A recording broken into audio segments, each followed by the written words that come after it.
What's good, Royal Family? What is good? We're back. We're back. We're back. Feeling a little better, but we got some things to go into. I've been doing some other editing of, true crime type of things too, but I wanted to at least get this out the way before we then, in following live streams, because a couple of the videos I've already edited, but already done. But I did this, so I think that we should talk about it. Now, before we get started, we're gonna listen to Ruga for Duck. Let's get it. You should know he wrong. He a fucking white boy. It ain't exclusive if you don't shoot. And I know what I'm on. My boys on. And we gonna come.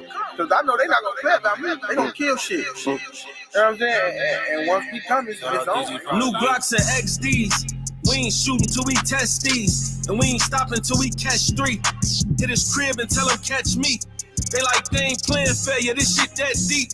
Look, the other day I almost clapped a nigga. Whole time it's just a fan, he tryna snap a picture. That get back gon' be so real, we gotta rap a nigga. We just ran lurking, tryna catch a rapper nigga. And if we ever said it's up, nigga, then it's stuck, nigga. I'm the type to come through dressed up like a cluck, nigga. Now you box up in that corner and you fuck, nigga. And the last word that you heard was this for duck, nigga. And all that fake shit don't come around with it. Cause usually that snake shit come around with it. And usually the ones that fold say they down with it. You hanging with that nigga, he told you must be down with it. And they ain't gotta get close to you. Nigga, I can get you touched from an ocean view. I just make a call and they do what they supposed to do. Ain't no capping, boy, them scrappers, they stand over you. Like Dusky say, I got a bond with my shooters. And if they catch a case, then we just bond out the shooter. We might hit your crib like we running with the looters. You can try to run, but ain't no running from this Ruga. I catch the killer, he getting buried alive. No buried in fire. When my niggas want you, where you gon' hide? Better ride with that fire. And if we can't find you, we gon' get somebody that mean a lot to you. So you can keep on hiding and we gon' end up taking a lot from you. And ain't no question, I don't wanna talk. And ain't no drive-by shooting today, I wanna walk. We been at his crib some hours, today I wanna stalk. And we ain't leaving from his crib until this nigga caught. He coming out, I saw him in HD. Ran up on him with that pipe like, nigga, take these. Nigga stumbling and running, he can't shake these. Then all he seen was a flash, told him say cheese, nigga. Got a lot of shit on my mind, I just keep inside. Cause if I let it out, you might just see them demons fly. It's fucked up when you lose your nigga and see him die. That hit a part in your soul where you can't even cry. I done witness niggas change right in front of me. And I done witness niggas get changed right in front of me. Mama always asks me, son, what you wanna be? But it ain't what I wanna be. Mine, it's what I'm gonna be. I always been a humble type, but never been a mumble type. Was raised around them young wild niggas. In that jungle life, you wouldn't last a day. You don't want to see what that jungle like. Them youngers riding around with pipes. Them youngers, they'll take your life. Most of my niggas gang bang are locked up in a cell. Sometimes I ask the man upstairs, is we living in hell? Them shorties run up on your porch like they deliver mail. Them shorties run up with that torch and just deliver shells. See, I grew up in a city full of hatred, where they see you got a way out, but don't want to see you make it. They don't want to see you take it. They don't want to see you chase it. They gon' smile like it's love, but deep down inside they hate it. See, I came a long way from depression and aggression, from welfare to Section 8. I thank God cause it's a blessing. Brothers in and out of jails. Lord knows my mama stressing. Thinking about the life I live, like will I make it to see heaven? Will I make it to see 27? I be damn, I be under a reverend. I be damn, I let a nigga get up on me, he gon' catch 6 from the 7. I done seen niggas hang with niggas who done told. So I don't fuck with them, you fuck with him, you done told. I can vouch these niggas bitches on bro now, and I can merch that on them niggas on phone now. If that was me, won't be no witness. Nah, if that was me, won't be no sentence. Look, so run up on me wrong, you better have your shit together. Cause them killers I fuck with, they be with whatever. My niggas hopping out with them deserts. We ain't come to send a blessing, but we came to send a message. Look, moral of the story, keep a weapon. If he tryna learn, he get burned. Cause I teach a lesson. Hollows open up like presents when I shoot that Smith & Wesson for some shit he did in the past. Now he ain't present, nigga.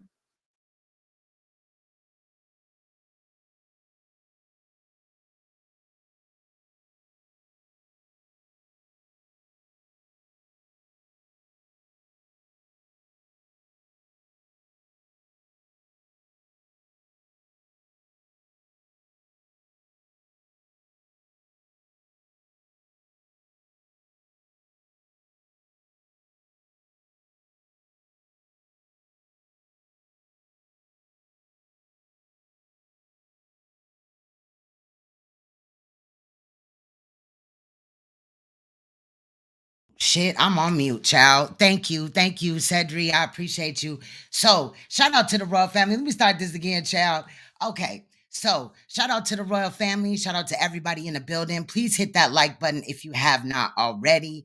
I appreciate it. Y'all know that I ain't been feeling good. We're going to talk about that in a little bit. And a very interesting thing happened as well that we're going to get to as well, with the Saneter, you know what I'm saying? Anyway, I have been doing a lot of research this week and looking into more of the missing children. That's really my genre. I deal with children.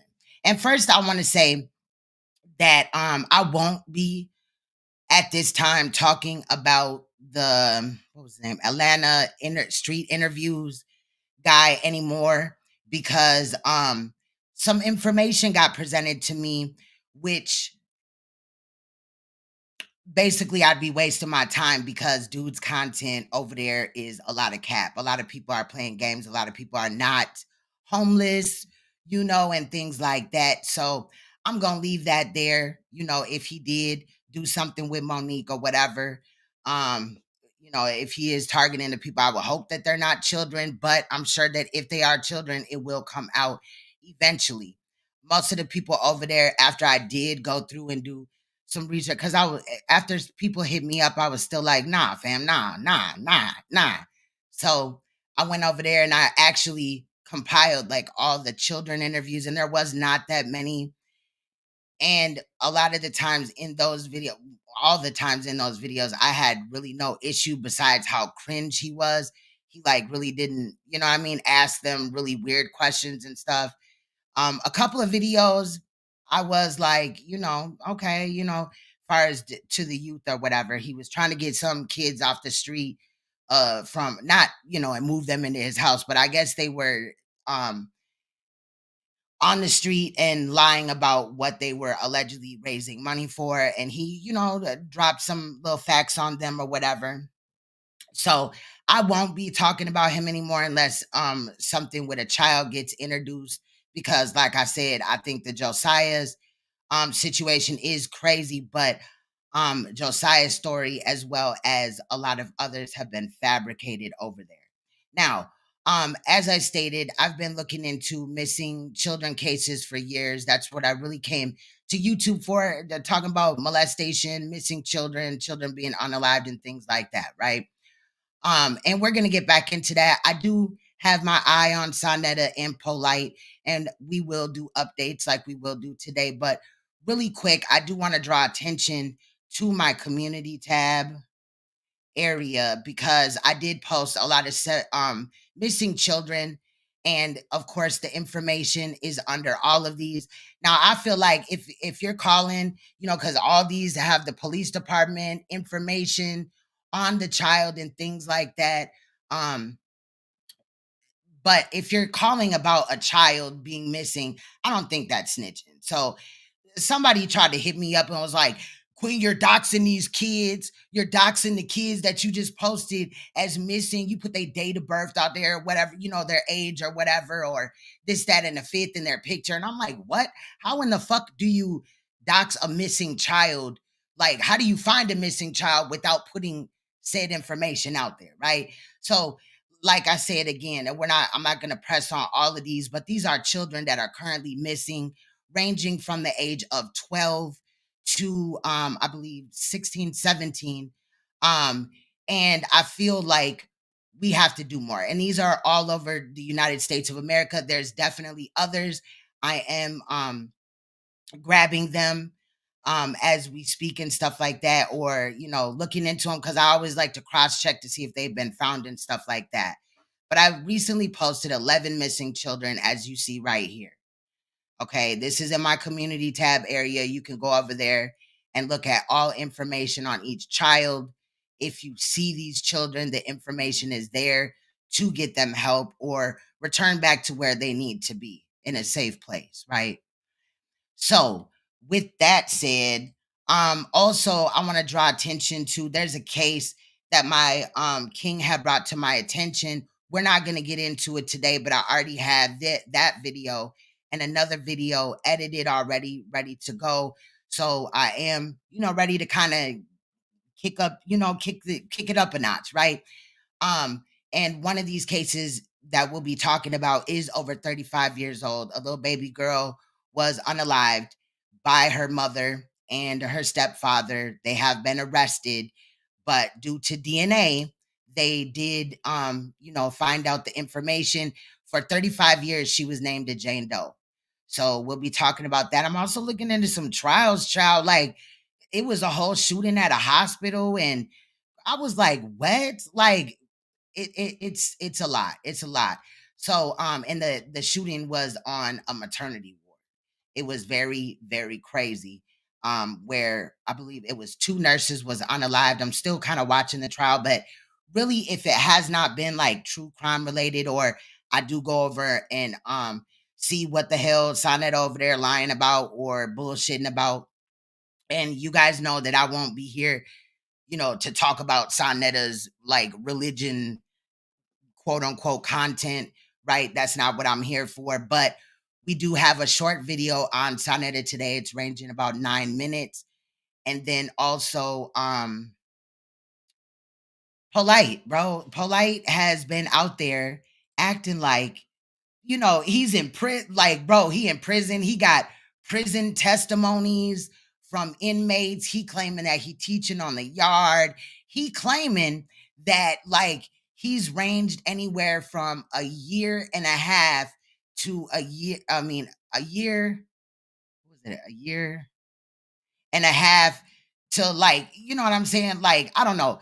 Bro, he's claiming that he's got all this time, good time served, that he's going to be credited because of prison programs. And if y'all know, we have done parole hearings over here, but the you don't get credited that fast and all this and that. He claimed that they moved him from one prison because they tried to say that he was trying to incite riots, and he's over there. The shit is just totally cap. So when we take a look at that, understand that I'm not presenting any of this shit that brother Polight, quote unquote, on the brother or the Polight is really talking about in this, right? So I want to make this known too. With me going, I'm gonna like start going live more and stuff like that. But I have to get a surgery. They found out what they think is the bleed, and it's just a little hernia, not like a hernia that sticks out in your belly button or nothing like that. You really can't even tell without testing, but they feel like if they fix this, that might alleviate it. Plus, it's something that kind of needs to be fixed anyway. So that I will find out more about that on the 8th of December. A lot of you guys know that I've been talking about what I've been going through medically or whatever, which is really just my iron is like, okay, like it'll go up a little bit and then it'll go down. And last week I was supposed to be trying to get cleared to go back to work. That was unsuccessful because my iron level again went up and then it went down, because they have me doing these blood draws and stuff like that to see where it's at, because if it gets 7 or below, I have to go to the hospital. And things like that. So y'all know that I was talking about colonoscopies, right? Right? And I was talking about upper endoscopy, lower and upper endoscopies, which is the upper one is where they stick a scope down and they can see what's like going on in your stomach and your esophagus and all this and that, right? And they can check and test it and take biopsies if they need to. I cleared that with no problem. And the colonoscopy. Now, a lot of the times they ask you to do colonoscopies if they suspect that you have a bleed somewhere on your body, which would also indicate low iron. That could be a sign of it. So even though I'm not of age, they say here they like you to get colonoscopies, male or female, 45 and up. And if you get cleared on your first upper and lower, then they'll set it for 10 years out. If they find a problem, they'll figure it out based off of that. But royal family, y'all know in the last live stream we was talking about all this and stuff like that. I've kind of been giving y'all updates or whatever. Why did Saneter go live talking about how he went to the doctor for a checkup and he is now getting referred for a colonoscopy? Now, it does state on there the date of birth, and it states the colonoscopy, was requested. But I'm just wondering, like, why is this 60-year-old man just now getting a colonoscopy? And why is he acting like this colonoscopy should only be presented to men, as if women don't need colonoscopies or upper endoscopies too? And why isn't he getting an upper endoscopy or a prostate exam, or, them to look up there? Because that is something that is solely based off men. Women, we got to get paps and stuff, but men, prostate health is important, right? Amongst other things. So I was just kind of noting that even though he talked about it on his page, he gave a quicker, watered down version of what we was talking about over here, y'all. So I just found it really funny that, not funny like haha, but like funny like, nigga, you watching me, okay? And you just tried to steal like my real life and, make it your, because you got a colonoscopy scheduled. You're 60, bro. You should have been on you should have had at least 2 ready to go. Okay, period. Then he was talking about, somebody had said in the chat, we gonna take a look at it, but I'm gonna give you a little rundown, child. Shout out to everybody up in here. Please hit that like button. I appreciate you. Y'all know I haven't been live lately. But somebody in the chat said that they do, in his chat, said that they do colonoscopies different now and stuff like that. And again, we had given a whole rundown of how my colonoscopy went. They knocked me out. And like I said, I woke up 30 minutes later and I had a full upper and lower endoscopy with the video to prove it, right? I ain't gonna show that because that's disgusting.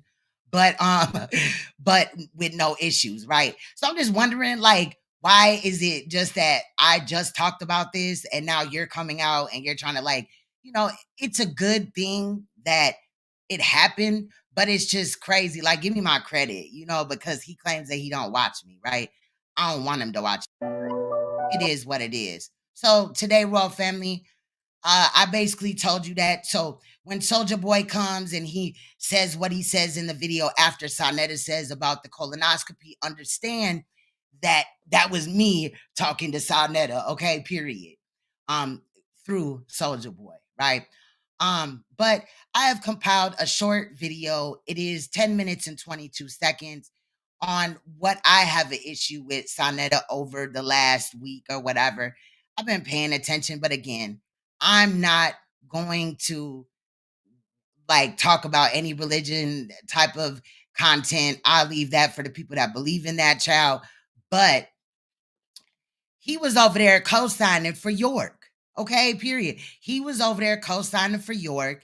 He act like York didn't do nothing. And what he did, well, when he did talk about the charges of York, he dumbed them down and said basically, we should still respect his teachings and this, that, and the other. I wouldn't give a fuck if a motherfucker taught, some shit that motherfuckers don't know normally or whatever, or their teachings was A100. If they're molesting children or fucking over like women and children and stuff like that, or even men, bro, child, like, we're not finna do that, okay? So the one time I half-ass agreed with Nepal is also in here too, because she holds him accountable for the statements that he made about York, but she got to saying, oh, nobody has ever been able to discredit or called Jesus pseudo. I digress, though. That's kind of where I was like, we're about to exit out at the nearest exit point, because I just don't do it. I just don't. Shout out to those that do know disrespect, but me, myself, and I, no. Okay? Before we get started, shout out to the people in the room. Monica, I see you. Victor, what's good? Beverly, how you doing? Monica again. What's good, Belle? I see you. I see you. Oh, wow. Okay. What's good, Sierra? What's good, Ray? Shout out to everybody up in here. Cedric, thank you for letting me know that I was on mute. Abstract, what's good? Emmanuel, word is bond. Texas, Bama, Flyman. Man, he in there. He was actually acting like he was happy of it. We gonna look at it today because I compiled the 2 videos. Let me see. Jazz. Shout out to anybody that I may have missed. But Def, Chef, what's good? So, and Porter Shabazz, what's good? So we're gonna take a look at this today, Raw Family, this 9-minute video that I've compiled for you today on the issues that I have with Saneter. Let's go, you know.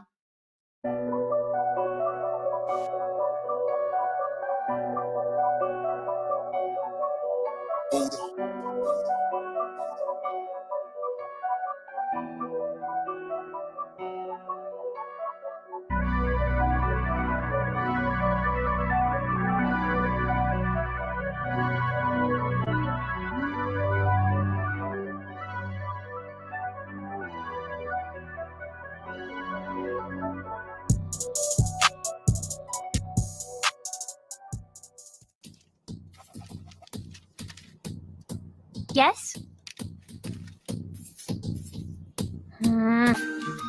Oh, you're becoming a broke-ass man. Oh, no, she didn't. I'm just a man who's poor. Each day I learn some more that I am living in the struggle. Bills are coming up this week and I have no money cause I just spent it all last week. The struggle. My friends just asked me, let's go out today. Said sorry I can't, I got collectors my way. Growing up is fucking tough. I've just about had enough. Welcome to the life of the struggle. Struggles, struggles, the struggles. Oh, you're becoming a broke-ass man. Oh, no, she didn't. I'm just a man who's poor. Each day I learn some more that I am living in the struggle. Bills are coming up this week and I have no money cause I just spent it all last week. The struggle. My friends just asked me, let's go out today. Said sorry I can't, I got collectors my way. Growing up is fucking tough. I've just about had enough. Welcome to the life of the struggle. Struggles, struggles, the struggles. Oh yeah.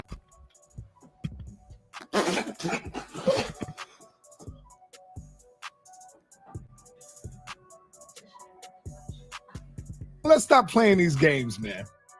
Let's stop playing these games, y'all. It's time to wake up and we need to move forward. Yesterday, I went to my annual checkup. I went to do my annual checkup like I always do. And I got I tell y'all, all the men, I tell the men what I got coming up. I got referrals. Some people say, y'all, you ain't got to tell your business. No, this is for the brothers. This is for us. For the brothers, because a lot of us don't like to do it. But I got a referral to take my ass to where? Where to say? Where I gotta go? Where I gotta go, y'all? I got a referral. Frank Gary, you see the date right there? See the date? I gotta go there. I got a referral to go check that out. We gotta go check that out. Because if we don't, we end up finding out when it's too late. And then y'all find yourself praying to Jesus.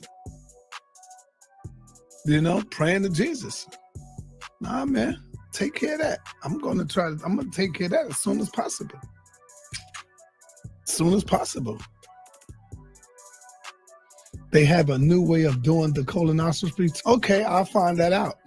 I'll figure it out. I'm gonna see. He copied my whole fucking flow. That gets me through the phone. He copied my whole fucking flow. Word for word, bar for bar. I want to bring on my brother, Dr. Reggie, but I got to say this. Yes, Dr. Malachi York. You can't take nothing from Dr. York when it comes to the knowledge and information. All right? Just because of what's going on now. I'm not talking about what he did. I'm not talking about his case. I'm not talking about the evil shit that everybody say he did. I'm talking about the knowledge. I'm talking about the information.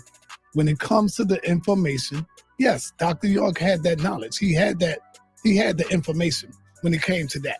So I just want But can I ask you a question before we move on? I just want to ask you about him. He talks about such fantastical things like Pickle Man, and he can levitate and fly. We're okay with this guy?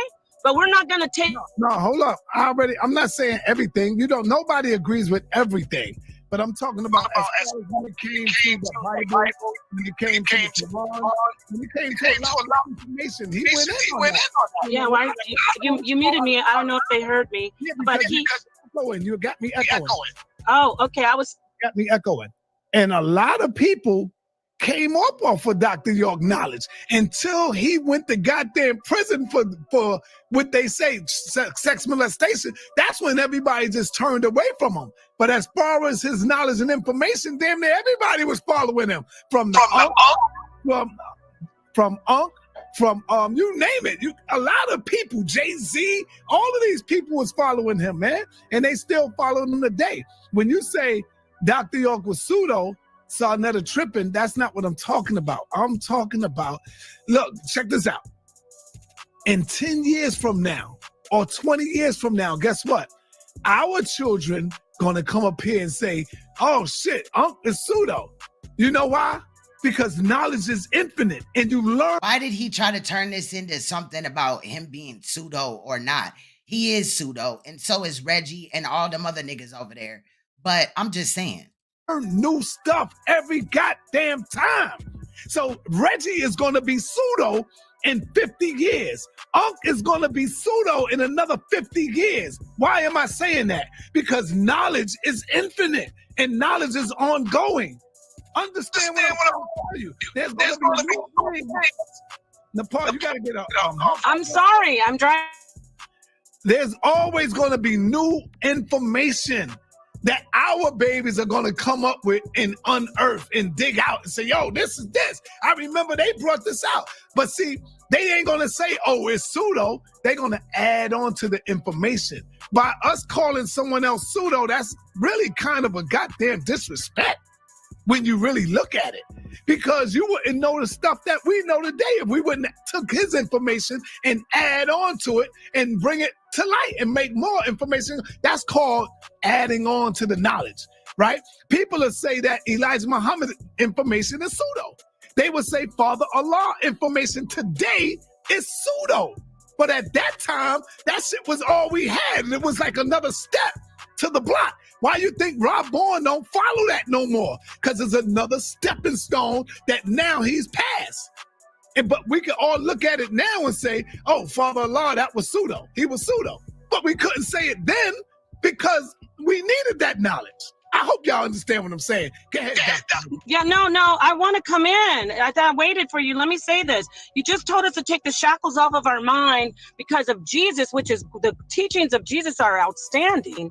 They're great. The Gospels and all the parables, they're wonderful, and they've never been called pseudo to this day. Even people who don't believe in Jesus use parts of that book for everyday life. So no, you said take the shackles off our mind for Jesus, but this man, York, he said he's from planet Risk. He said he's from outer space. He said fantastical things. He did horrendous things. You told us to take the shackles off of our mind, King, respectfully. No, we need to start with Dr. York, with the ridiculous. Hey, Leak You. Yeah, he did mute her because he doesn't want her to talk about York because most of the people in his chat are York followers, including Unc. Things that he said, those teachings were trash. They're nothing. You can't eat a bowl of soup with a turd floating in it.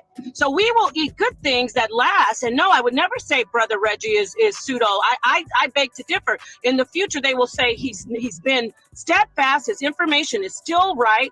So no, that is not true. Get your shackles. When we start taking shackles off, we have to take the shackles first off with these men who come in and take advantage of our people and tell us that they are God, and they take advantage of our women and our children and our men, and they do horrible things. Yahweh bin Yahweh, Dr. York, a lot of Hebrew Israelite leaders, they've done horrible things. Not all. I love a lot of them, but some of them have.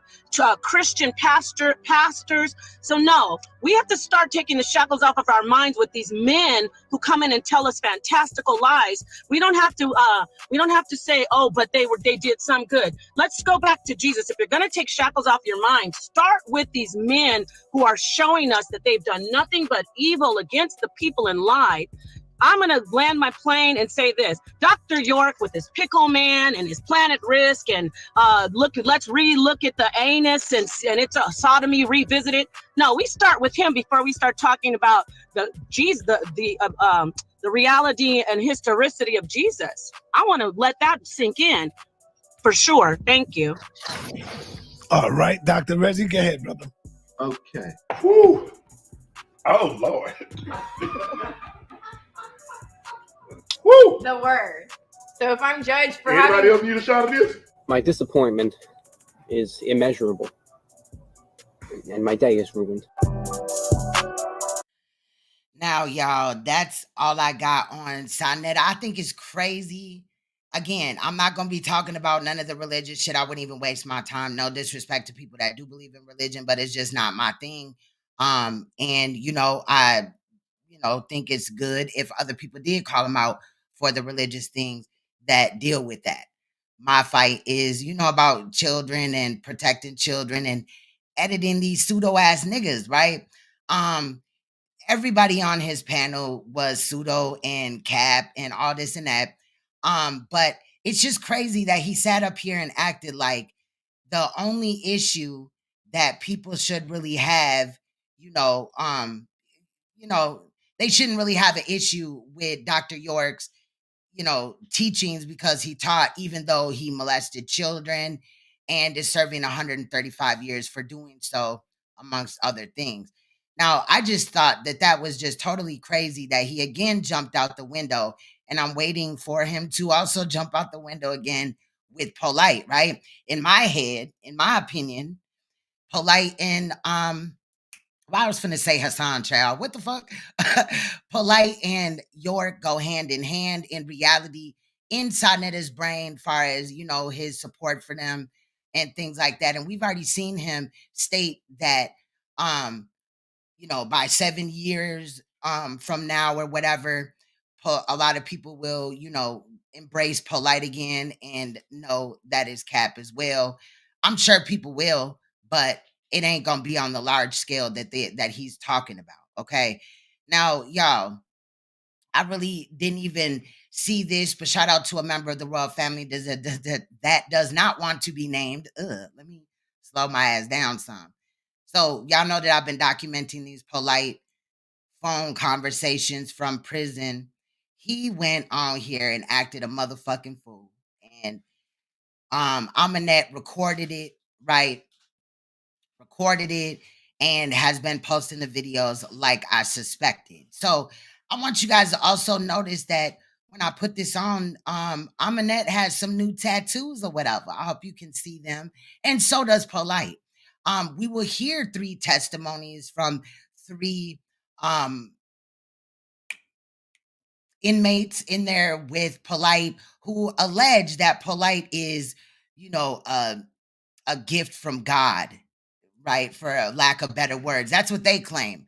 Polight's also going to make a lot of statements about how, he's racked up his good time, even though he's only been locked up for a few months, 3 months, 90 days. He alleges that he has accumulated over a year and a half of good times at portions of this 43-minute video that I've edited for you today. Of course, there's no video, so I had to, create, get creative or whatever. But the audio is what we're really here for. So I also did not put music behind it because we want to hear what's going on, what is being said. But these are phone calls from Brother Polight in prison. And, he's claiming that he's happy that he's in prison and this is a life changer. And he's still, asking people to go to the website. Now the mentee fee or whatever went from $2,000 to $1,300 now. But he claims if you've worked with him before, if you have a rapport with him, then he will give it to you for free, right? But he's still, I'm sure that Aminette is running that as well. He's claiming that the prison staff, 1 minute they were looking at him like he was trying to incite a riot, and he's in there and everybody's getting poked up, and even the guards, right? We know guards get stabbed and shit like that, right? Beat up. But he's claiming everybody's getting stabbed up but him, And, nobody believes what he's in jail for. And he's actually on here acting like he did not plead out to any of the sex crimes. Now, if you have not been paying attention, I have enormous amount of just edits that I've done, as well as live streams that I've done debunking this shit. We've covered the whole court case. Shout out to everybody else that did as well. And we know that this nigga is capping, right? So I want you guys to understand that when I play this, we do not take this at all at face value. Like this nigga, he's in there changing his life after 90 days or really ever. We also know that predators, when they go into these sex offender programs, which he is, a sex offender, whether he has to register or not, because he's a mentally disordered sexual offender and he has to do one of those he has to do the programs. Plus afterwards, he is on that program for 10 years, basically on probation. I'm not really understanding whether or not saying parole, but whatever. So he's claiming that he's about to go to college, child. Like, it's weird. I also want you guys to peep Monet's voice, and we can't go out for her body language because she's not in the video, but I want you to peep how short she is with him. I do think that she is still supporting them, because they have children together. They claim that she was a wife, but she's just his baby mama, right? But I'm sure that she's running the scams behind the scenes and able to pocket some of the money or whatever, right? But as we thought, royal family, she is behind it all, okay? Behind it all. So she is enabler of the year at this point. Now, I will give my commentary when I feel like I need to, but I think it's pretty self-explanatory at this point, right? And let me take this banner down because I want you to see her tattoos, I want you to see them.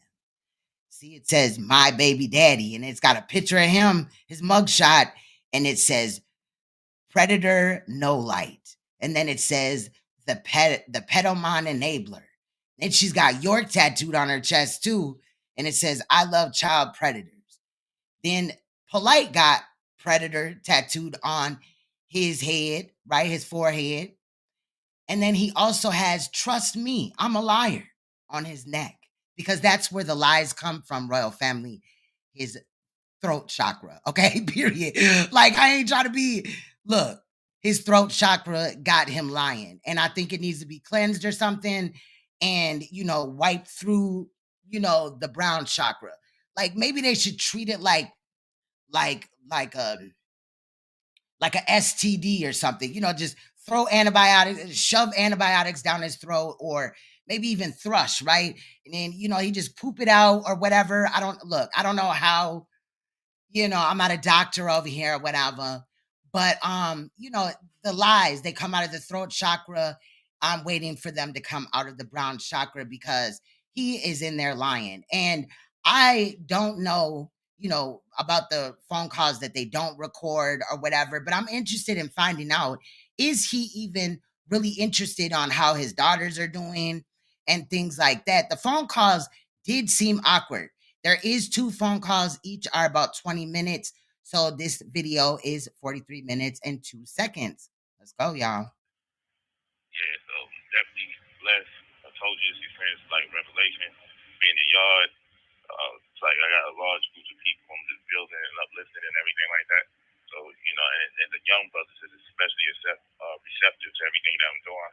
So I just want you to build with some of the inmates in here that's catching the vibes. Because now we got a program where they're allowing me to give lectures in here about holistic health, real estate, finance in general, body conditioning.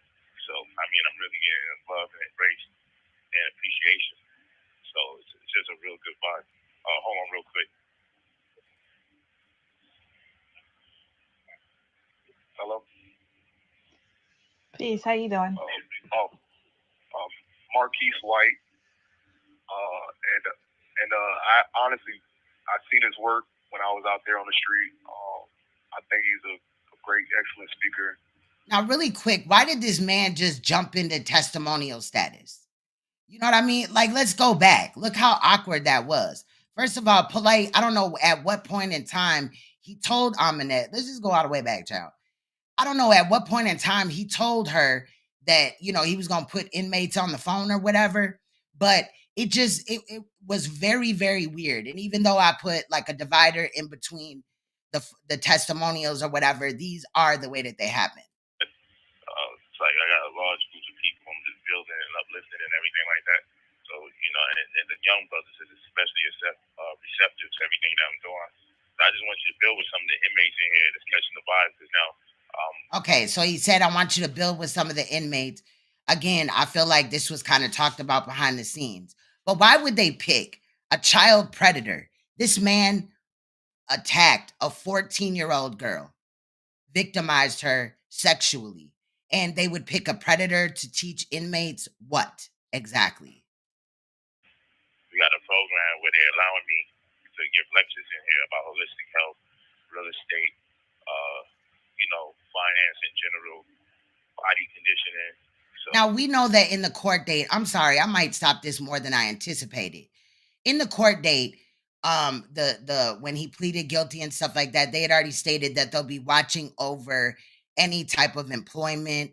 I don't know if they meant like when he's released, but this might be something that needs to be called to their attention because new people are going to get scammed. If it's up to this chick, because obviously he's not going to do much, but he is claiming that he will be able to do video chats with the public that he's mentoring, right? I'm confused. Like what the fuck? So I'm really getting love and embrace and appreciation. So it's just a real good vibe. Hold on real quick. So he puts the inmate on the phone. Hello? Peace, how you doing? Marquise White. And I honestly, I seen his work when I was out there on the street. I think he's a great, excellent speaker. It'll be a wonderful idea for him to open the minds of the inmates in here, because you got a lot of closed-minded individuals, and the ideas and the things that he'll bring to the table in here, I think is a wonderful idea, honestly. Any other questions? Nope, not at the moment. I appreciate the love and support, though. Yeah, for sure. I honestly was kind of blown out of my mind when I realized who it was that I was in here with.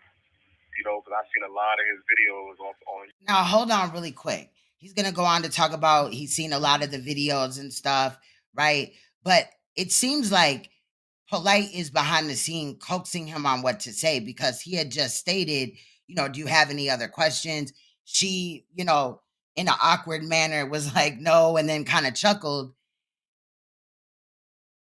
I'm just like, what? Like, this just seems very staged. Like, and possibly Aminette didn't know. Like, she knew that they were gonna do some bitch ass tutorials, not tutorials, testimonials, but like to the degree I don't think she really knew. YouTube, and I'm like, whoa, this man's famous. What is he doing way down here in this little rural area? You know what I'm saying? So. But yeah, I honestly think it's a wonderful idea what he's trying to put together, and I think it'll go great. So, but thank you for having me. No problem. Thank you for sharing. Like, did Polight tell her this woman got a large platform and she gonna get, you know what I mean? Like, what? That just is weird. Let's move on to the second. For sure. Shalom alaikum. Hey, this your car, Yisrael. Walaikum salam. All right. Hey, listen. All praises. Hey, I just want to give a big shout out to Brother Polight, man. Like, he's been a real asset to us since he first came in prison, and it's crazy because just like a year before, I was studying cellular biology, and the individual came to me and was like, hey, man, you ever heard of Brother Polight? I'm like, no, I ain't never heard of him. He was being so animated about, Brother Polight and stuff like that. And I never really got a chance to get around to figure out and see who he was. But then it's crazy. A year later, this is like September 30th, 2022, I want to say. Here we are, 2023, and the brother just manifests right in front of me. So I know that you know, just because he's in my presence right now, we can do some great things. Like, you know, he's gonna start teaching real estate classes and talking about he manifested right in front of him. Clearly, he has just, you know, digested the throw up that Polight regurgitates in that cell block or whatever. Because if he was, you know, manifesting and meditating and of a higher self, why is he in prison at this time? You know, but now they're enlightened. Got to watch out for the people that in jail run, you know, run to religion or claim that they're, you know, seeking their higher self and all this and that, and they haven't even touched down yet. essence and things of that nature. And I can't wait to receive from him, you know. But since then, man, like, I ain't gonna lie, the brother been building on us like nonstop, constantly. He never tell us no. Then we come to pull up on him and ask him questions. He's always open. He's always available, and I'm so appreciative for that on my journey because I'm 25 years old. You know, and I came to prison when I was 18. I caught a 10. They're definitely pre-recorded. Let's listen to his charges. 10-year sentence, mandatory. And now I'm 25. I A got 10-year sentence for what? 3 more years before I got out of prison. And I know that, you know what I'm saying, that Yahweh placed this individual in my life for me to be able to receive from him and eat from his tree. Because I know that he's going to bless us all, man. I'm appreciative. I'm so, you know what I'm saying, excited about where my journey's going to go at now and take on this role in prison, man. And he just talked about Yahweh and all this and that. One of these dudes is gonna shout out Yahweh Ben Yahweh or something like that. I was like, what? Another predator, royal family. I'm just appreciative, man. I already know that, you know, for a fact that he got a Facts, good genuine spirit because, you know, he is always keying in on the empowerment of our black people, us melanated beings. He always lifting us up, you know, and I'm thankful, man. And I know that we're gonna do some great things in the near future. Yeah. Thanks for sharing. Keep your head up, King.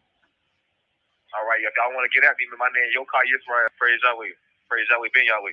Now, that little clip that you heard where I did edit out some shit and he was talking so fast that, you know, you could notice that I clipped it. But I clipped it because he got to shouting out his Instagram. Like, what is he looking for, a pen pal or something?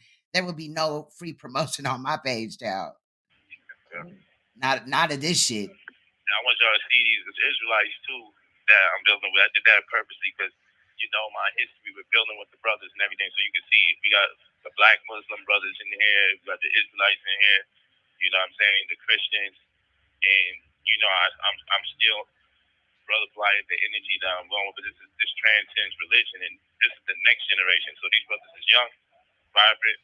That is true, Wild Funk. Yes, we definitely could cross-check them. So they ain't really gonna allow no dissension to come amongst us. And this is a powerful thing. I got another brother here that's gonna build you about the vibes too. He also happens to be another Israelite brother. So this is so. Hello. Greetings. Okay, my name's Nafaz, and I've been in prison since I was 16, and now I'm 23, and I've been on this journey of basically like self-realization, coming to myself, finding the God in me.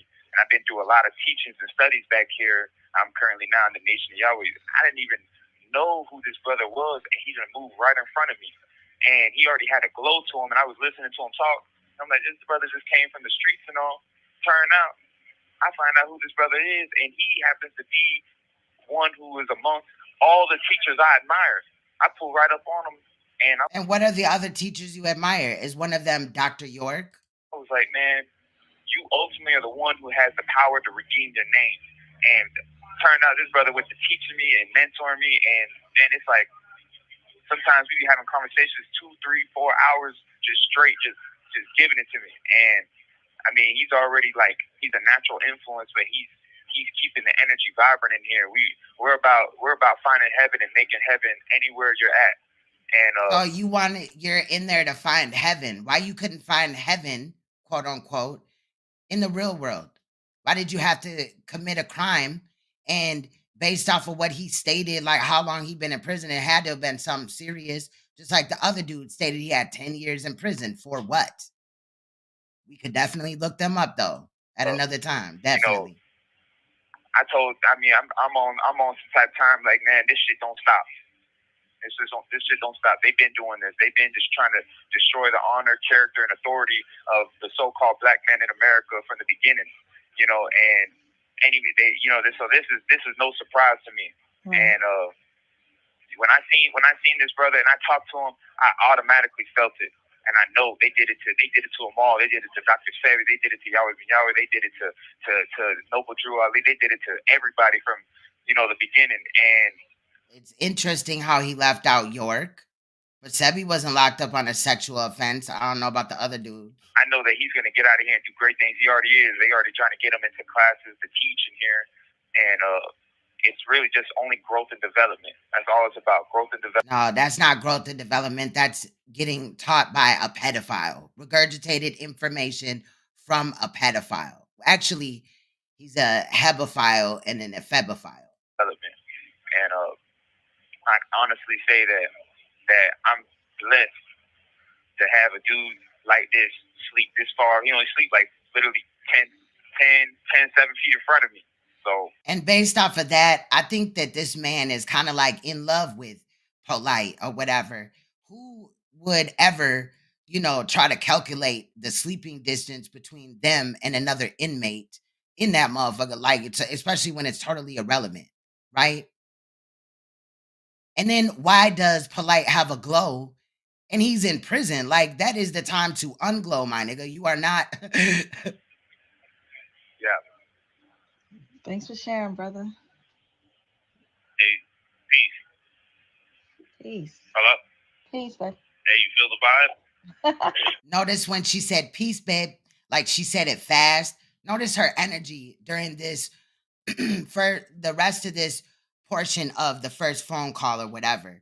The second phone call, I don't think she talks at all, but this one is really just weird. She very much seems uninterested.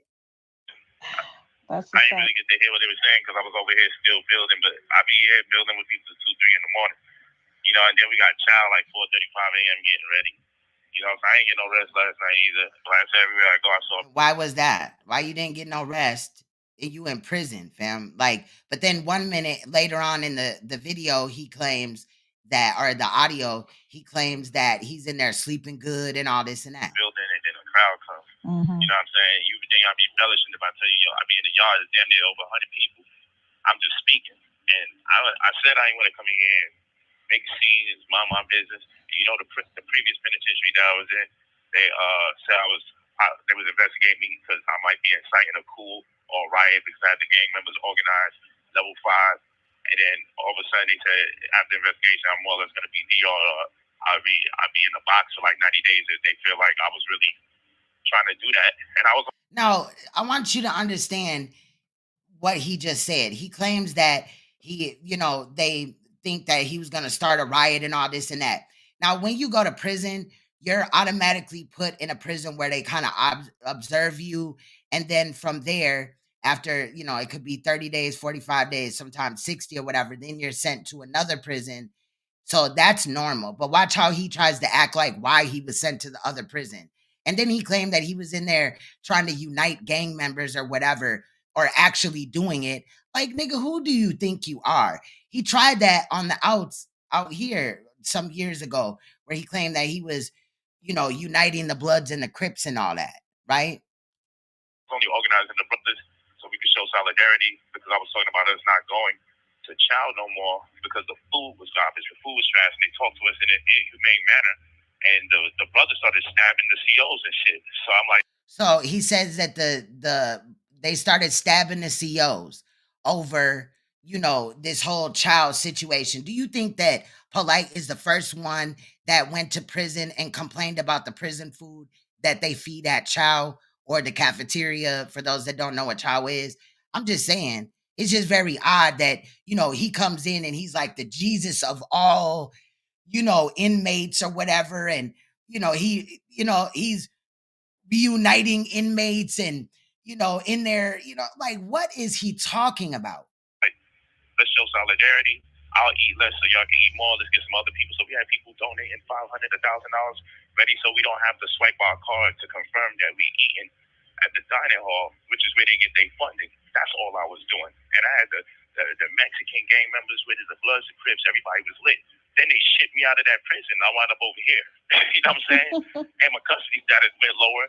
So it's like they don't even want me to talk. I had the worst custody status. I was level 5. You know what I'm saying? And then now they brought me back down to 3 or 3.3 or however they would call it now, a medium.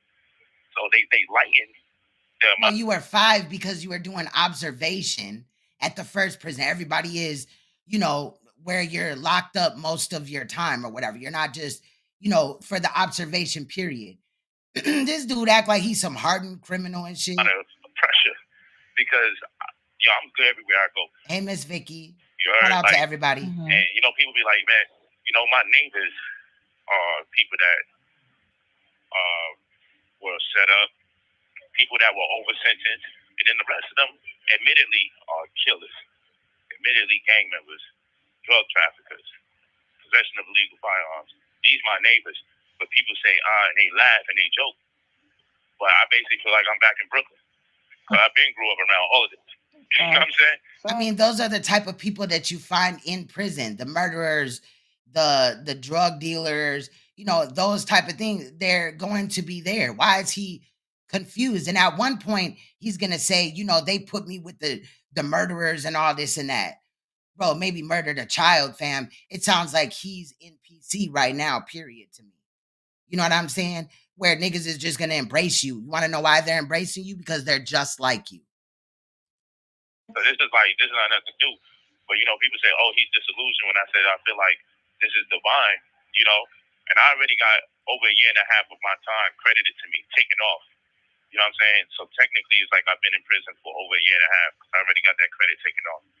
Ain't no way in hell this man has been in prison, man, for lack of better words, but been in prison 90 days and he already got a year and a half time served. But wait, because in the next phone call, right, he's going to claim that he, over the last few days since their last phone call, he accumulated more good time and he'll be out sooner, allegedly 3 to 4 years, some shit like that. But Lies. I would tell you, like, if I had a mandatory sentence of actual 7 years, I wouldn't even mind because I see the work that I got to do. This is what people don't really understand. Like this, I'm gonna be doing lectures in here on real estate, on holistic health, on physical fitness. The brothers made it so that I can do this.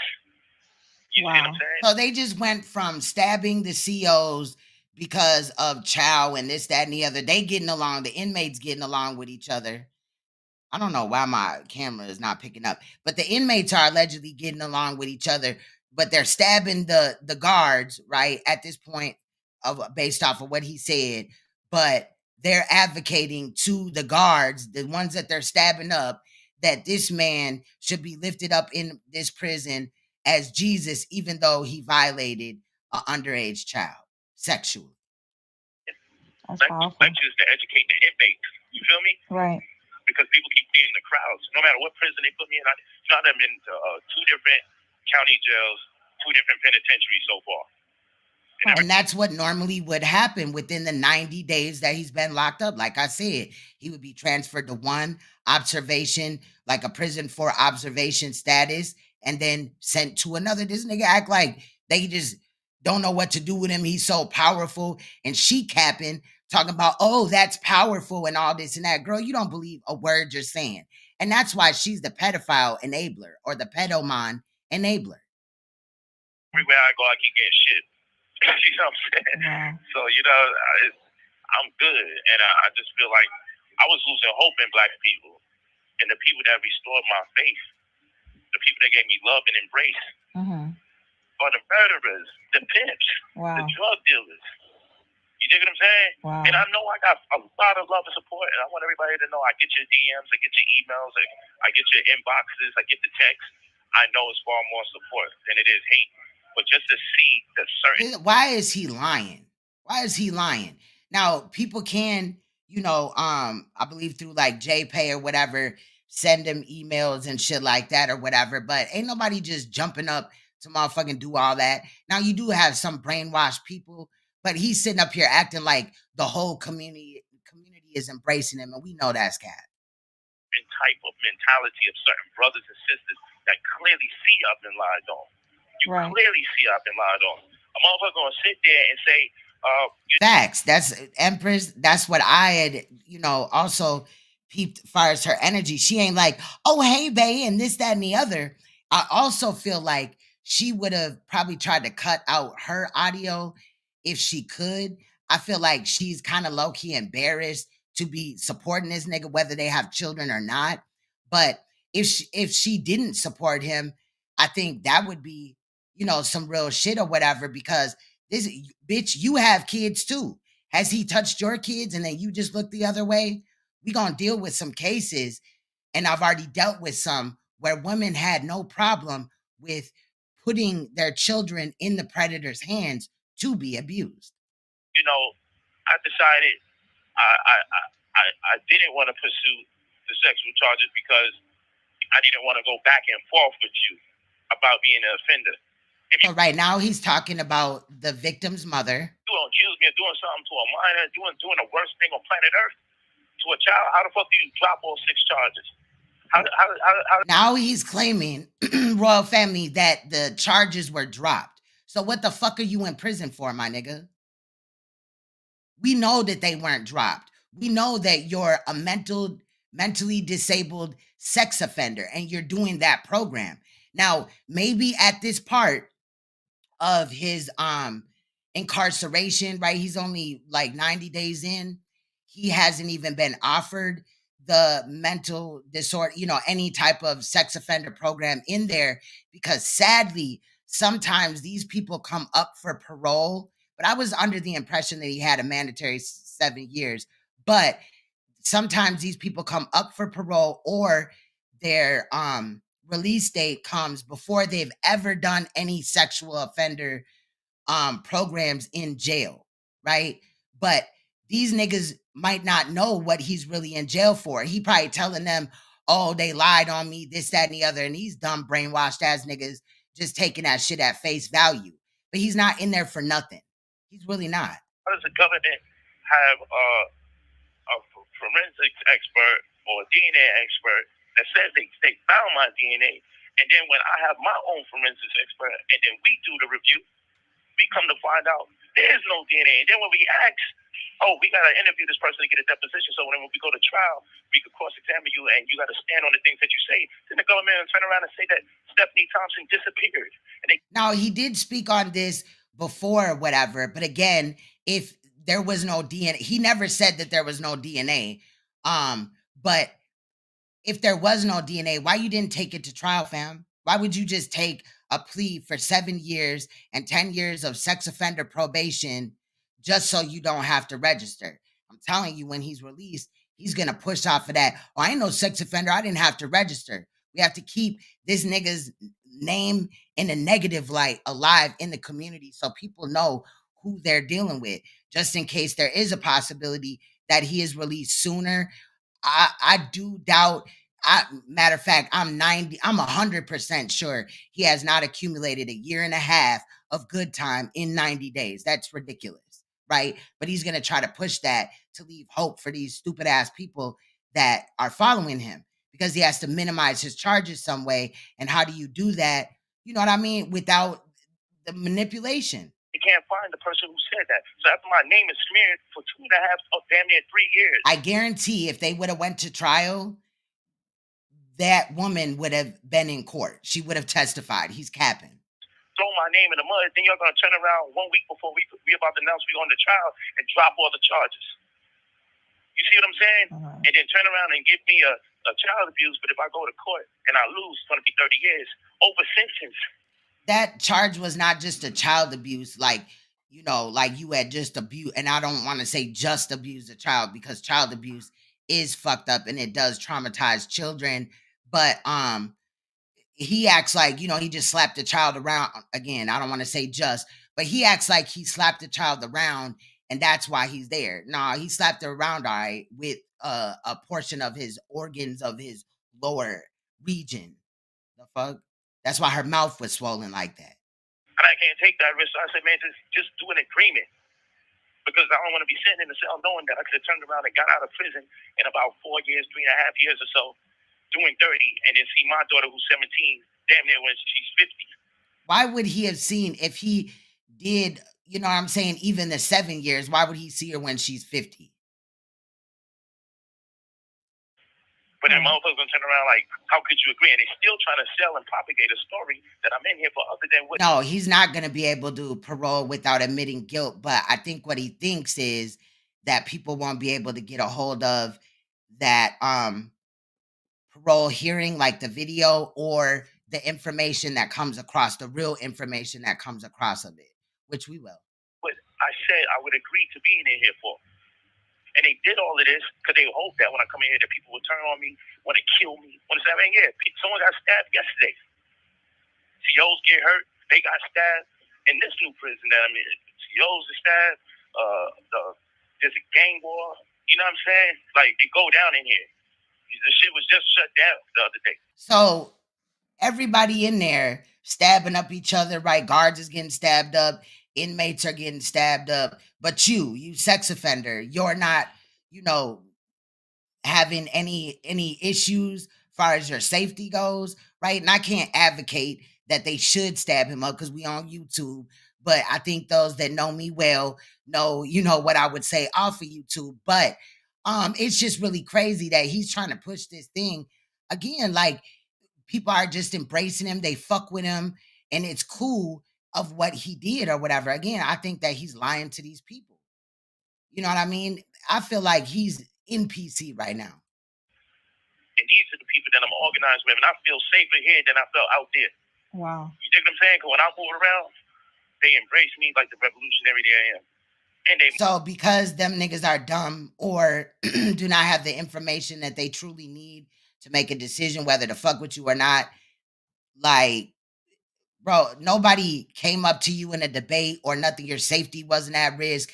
Niggas was just holding you accountable for what you've done in these streets with not only the victim in this case, but also Renente. So we should just turn a blind eye or act like, you know, when you gaslight us and tell us that you didn't do it or minimize the situation or whatever, you know, try to sugar and jive out of the situation. We should take that as face value. And if we don't, that we're hating on you or, you know, get the fuck out of here. They're focused and keen on changing their lives. And people that's free, they're not considering how expedient they need to make that change. But when I'm in here, these brothers want it. They want it desperately. They want it badly. It's just waiting for the vibes, waiting for the energy, waiting for the information. That's why I can never say no when people come to me. They come out my cell, my bunk, whatever. I build, and I would never turn these brothers away because they sound like me when I first got started. I didn't even get a chance to see what they were saying. I can't wait to hear it myself because I was over here building. But that's just an example. I could have kept a long line here of people to just get on the phone, get on the phone, get on the phone, get on the phone, and you would have heard what was going on, and you'd have been like, "Oh shit!" Like, my impact is real. I mean, but he wasn't getting. He would have got more time or whatever if he didn't take that plea. But again, he should have took it to trial. But I get it if he got 30 years. I get it. I'm him. I swear to you, word of my life. So I'm just saying this.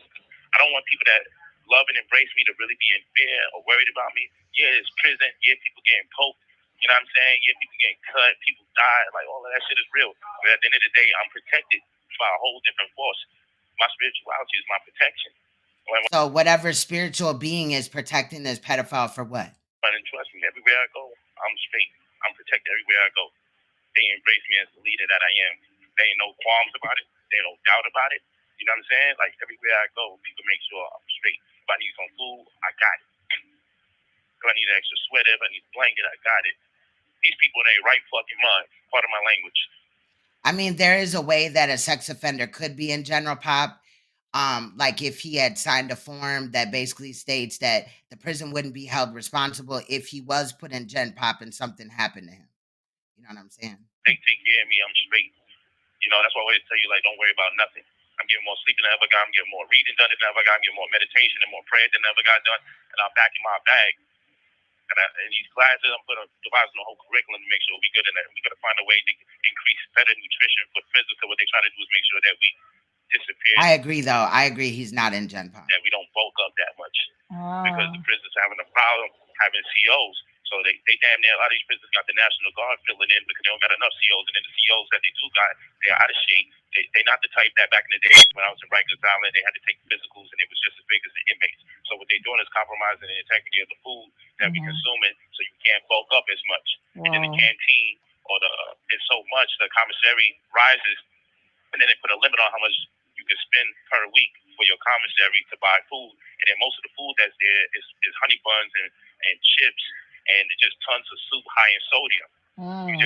I mean, but again, he's not the first one to come in there and complain about what is given in commissary or in the chow hall. He had said some other shit.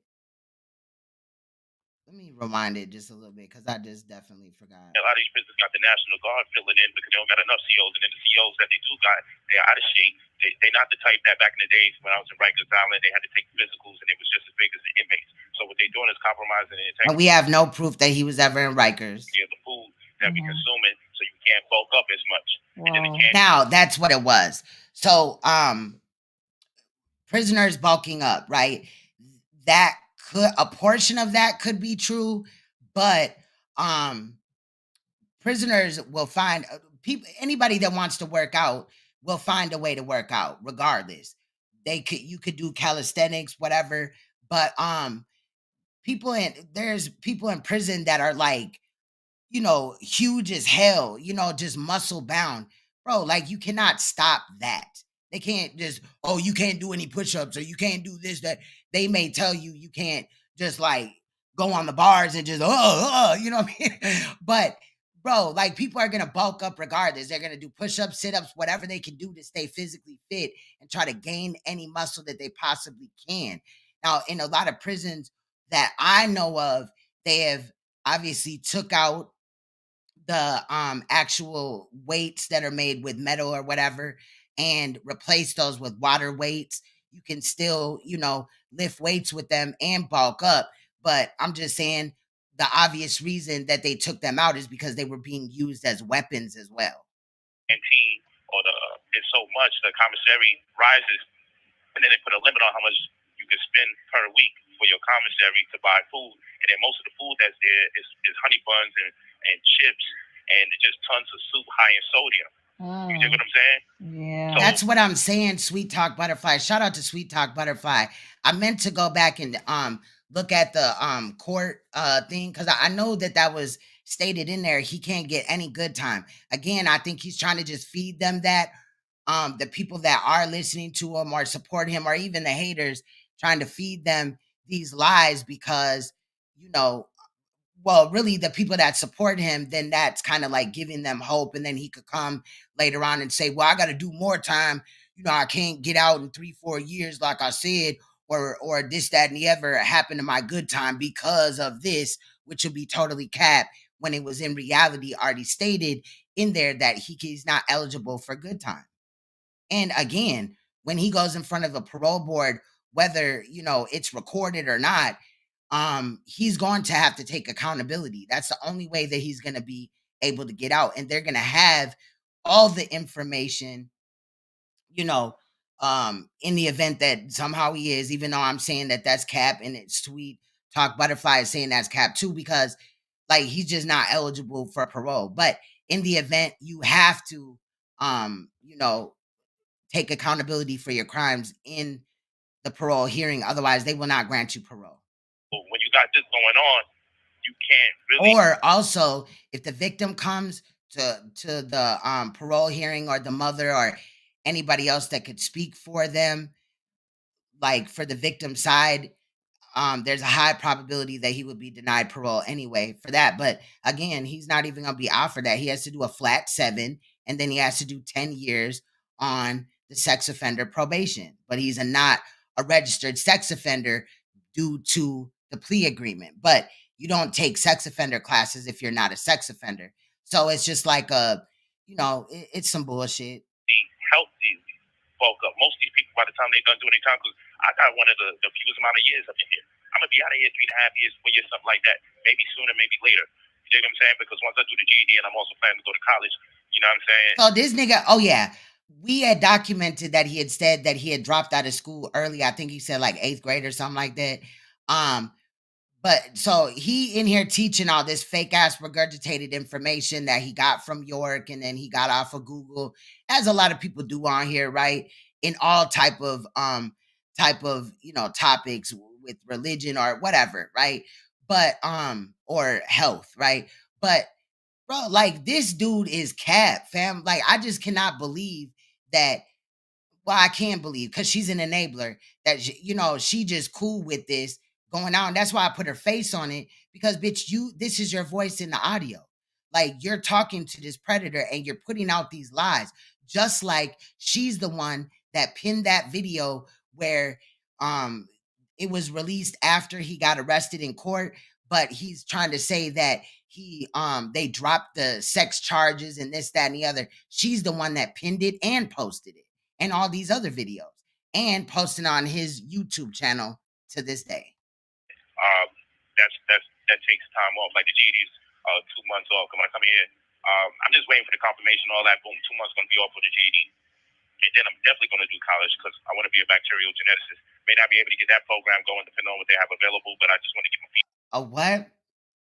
Bro, he act like you could just go there to get your doctor's degree. Like, fam. Start being in college. And then I would be interested in finding out what stipulations, like what qualifications to be whatever he just stated you would need. Sometimes like you can't even do certain things after you go to prison because of your criminal background. And I'm sure child abuse and the degree that you have, and if they further look into it, but just seeing child abuse is probably going to keep him away from doing a lot of jobs. And also remember that it was stated in court per his plea agreement that when he is released, especially, I know for a fact, that they will monitor his employment and even down to the shirts that he wears with possibly the New Covenant, or whatever logo he comes up with for ideas with him being incarcerated. Yeah, to get the vibes, because I want to create medicine that I know that the microbiome, the gut, has a connection to the brain and a lot of what they call ADHD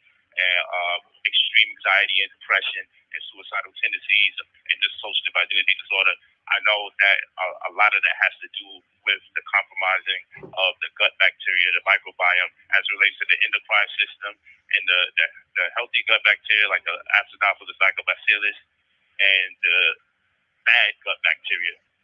So I want to pave the way and contribute to society and create the medicine in the form of the opportunity to change those things so they can stop manipulating us in the medical world. So this is the time that I have to get that done to start the momentum for it. When I get started with something, I start writing a book, I write 96. Fast. You know what I'm saying? Bro, we already know how you write books. Google. Okay, plagiarize, grab a portion of York's book or whatever, right? I'm pretty sure that he can't get seaweed. They're offered a certain amount of items on Canteen. And if he is eating in the chow hall, regardless whether he's eating off a Canteen or he's eating in the chow hall, he's not eating vegan. Let's just say that. Like when I started learning language, I learned 7. So and I know the forces that endeavor to work against me is like I'm gonna put him around a bunch of people that he was in contention with, the Muslims, the Israelites, the Christians. You know what I mean? Right. And then on top of it, I'm gonna put him with murderers on purpose and gangbangers, people doing double life and everything. So this Albert Alpo Martinez wants some attention. The reason why I'm streaming a pedo is because I'm calling him out for his shit. Maybe you want to go watch my other videos on how we documented his full trial. Court date with this charge. I do call out pedophiles. I'm a pedophile annihilator in this bitch. So yeah, if you don't like it, you can definitely get out. I'm sure there's other people that are live or other videos that were posted. Period. But anyway, child, when a troll come in here, hold on. Come on, motherfucker. We at 1651. Thing like that. And then when that shit ain't work out the way they wanted to ship me on a low custody level so I could get around people that's so-called lesser aggressive individuals. But even the people over here is also doing life. But I just was around extremely, the cell lock, we in that bitch. We got to wait until they open it so we can go eat and we go back in there. Look at he wants so much attention. We're gonna block him out of here because I think he's lost. But my pops, he's fine. He's in great health. You're mad or not? It seems like you are caping for him or just a troll. Hey Sanetta or any of my fucking ops that be sneak dissing. And still, they do the recall and shit. Like, it was like little to no freedom, but I'm talking to people from inside the cell, yelling from my cell into the other cell, teaching. You know what I'm saying? So by the time that we go to rec, when I started organizing everybody in the yard, then what they started doing in the yard, we went from 1 hour to 30 minutes to 15 minutes. And then all of a sudden I'm being accused of inciting a riot. And then I'm under investigation. I'm probably going to do 90 days in a box. And then next thing you know, I get woken up 4:30 in the morning and I'm shipped to another prison. That's what happens in observation. You spend most of your time 23 and 1 in a box, and then they send you after they've classified you or they figure out what prison they're going to send you to, then you go there. Again, this is normal for somebody that's been in prison for 90 days for them to have already touched 2 prisons. He's going to be in the prison that he's in for a while. Watch this. Come to this prison in just a few weeks. I'm over here and now I'm going to be doing lectures. Cap. Wow. You know what I'm saying? Like, it don't matter where they put me on earth, I'm going to fulfill my purpose. So I know. Facts, uniforms. They did specify it was uniforms, not specifically shirts, but yes, uniforms. There's some goofies out there like, oh, he's just delusional. When I say I feel like it's divine.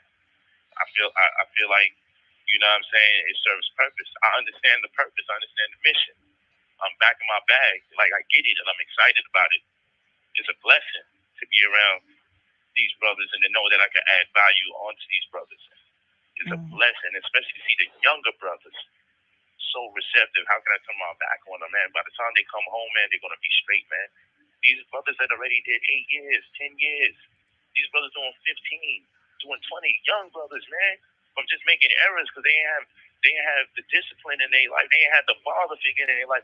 They didn't have the necessary resources available onto them. Not to make excuses to them, but man, how you give a young man so much time that you don't give him the proper resources to rehabilitate? You just give him time. And these motherfuckers put corrections on the back of their shirt, but they ain't correcting nothing.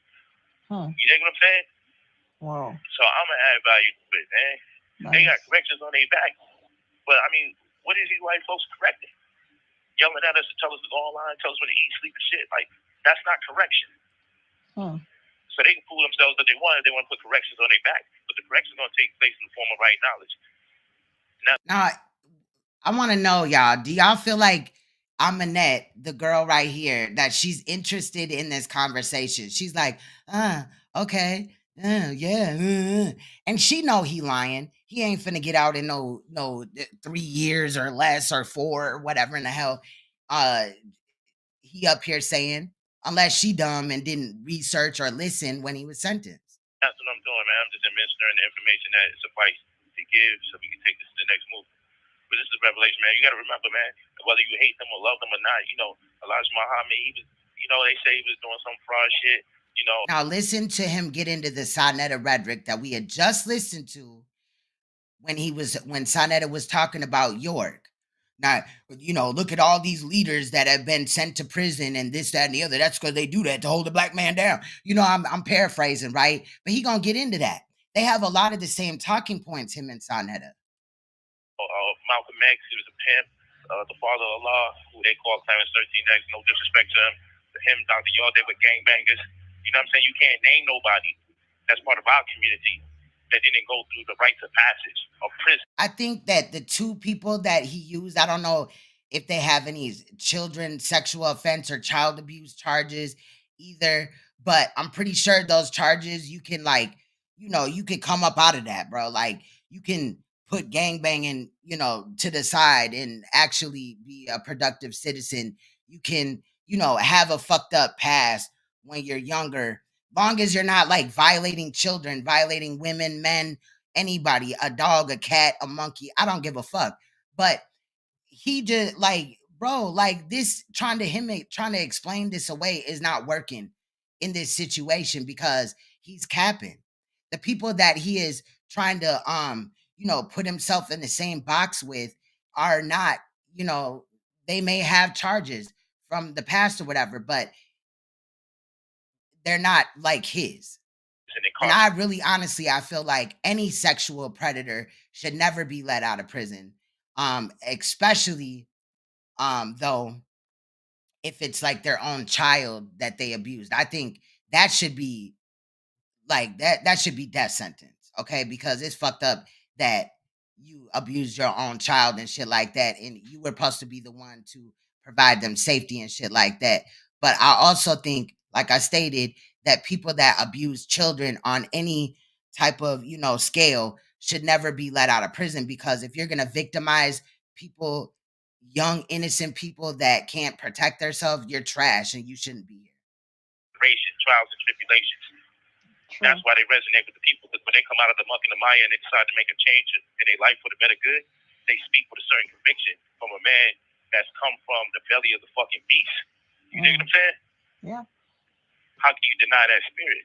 Yeah. The spirit's been tried. And I think he just talks and talks and talks so that he can convince his damn self that, it's not as bad as it is. And it's been proven. You feel what I'm saying? So just Like, really quick, have y'all ever maybe, I don't know, if you've been to jail or whatever, and then like you call home to your family, or you get a visit from your family, a loved one or whatever, for that moment, it's like you're not in jail and, like you feel positive about it. But the minute that they leave or the minute that phone hangs up, then you're kind of like, damn, and you're back in your thoughts of how you should have like not fucked up, or vice versa. If you're going to visit somebody in prison or you're on the phone with them, a lot of the times they'll seem positive, and stuff like that. This like positive jailhouse or prison house type of shit is something that's normal when it comes to inmates. They'll be positive on the phone, they'll talk about all these positive things they're doing, and then in certain cases like that do go to the parole board or whatever, you'll come to find out that they haven't been doing the programs like they should have been doing, or they got more write-ups or this, that, and the fifth. And in reality, you'll find out a lot. I'm just saying. the rites of passage, man. It's just your stripes. Motherfuckers celebrate and what they believe to be my downfall, but it's really my uprising. I'm good. I'm happy. Like, get over yourself, Polight. This ain't just about you. I wish every sexual predator, whether the victims come forward or not, somehow land in prison. We're on YouTube, so I can't escalate it any further than that. But yeah, like, get over yourself. You just another predator out here that got exposed. It's not nothing personal, like, oh, we just hate you so motherfucking much that we just wanted you to be guilty. No, you did that shit and you got found guilty for it. You pled guilty. I'm not in denial about it. I ain't seeking his depression. How are you not in denial about it, though? How is he not in denial about it, but he didn't even admit? He's still not 90 days in admitting to what he did and the severity of what he did.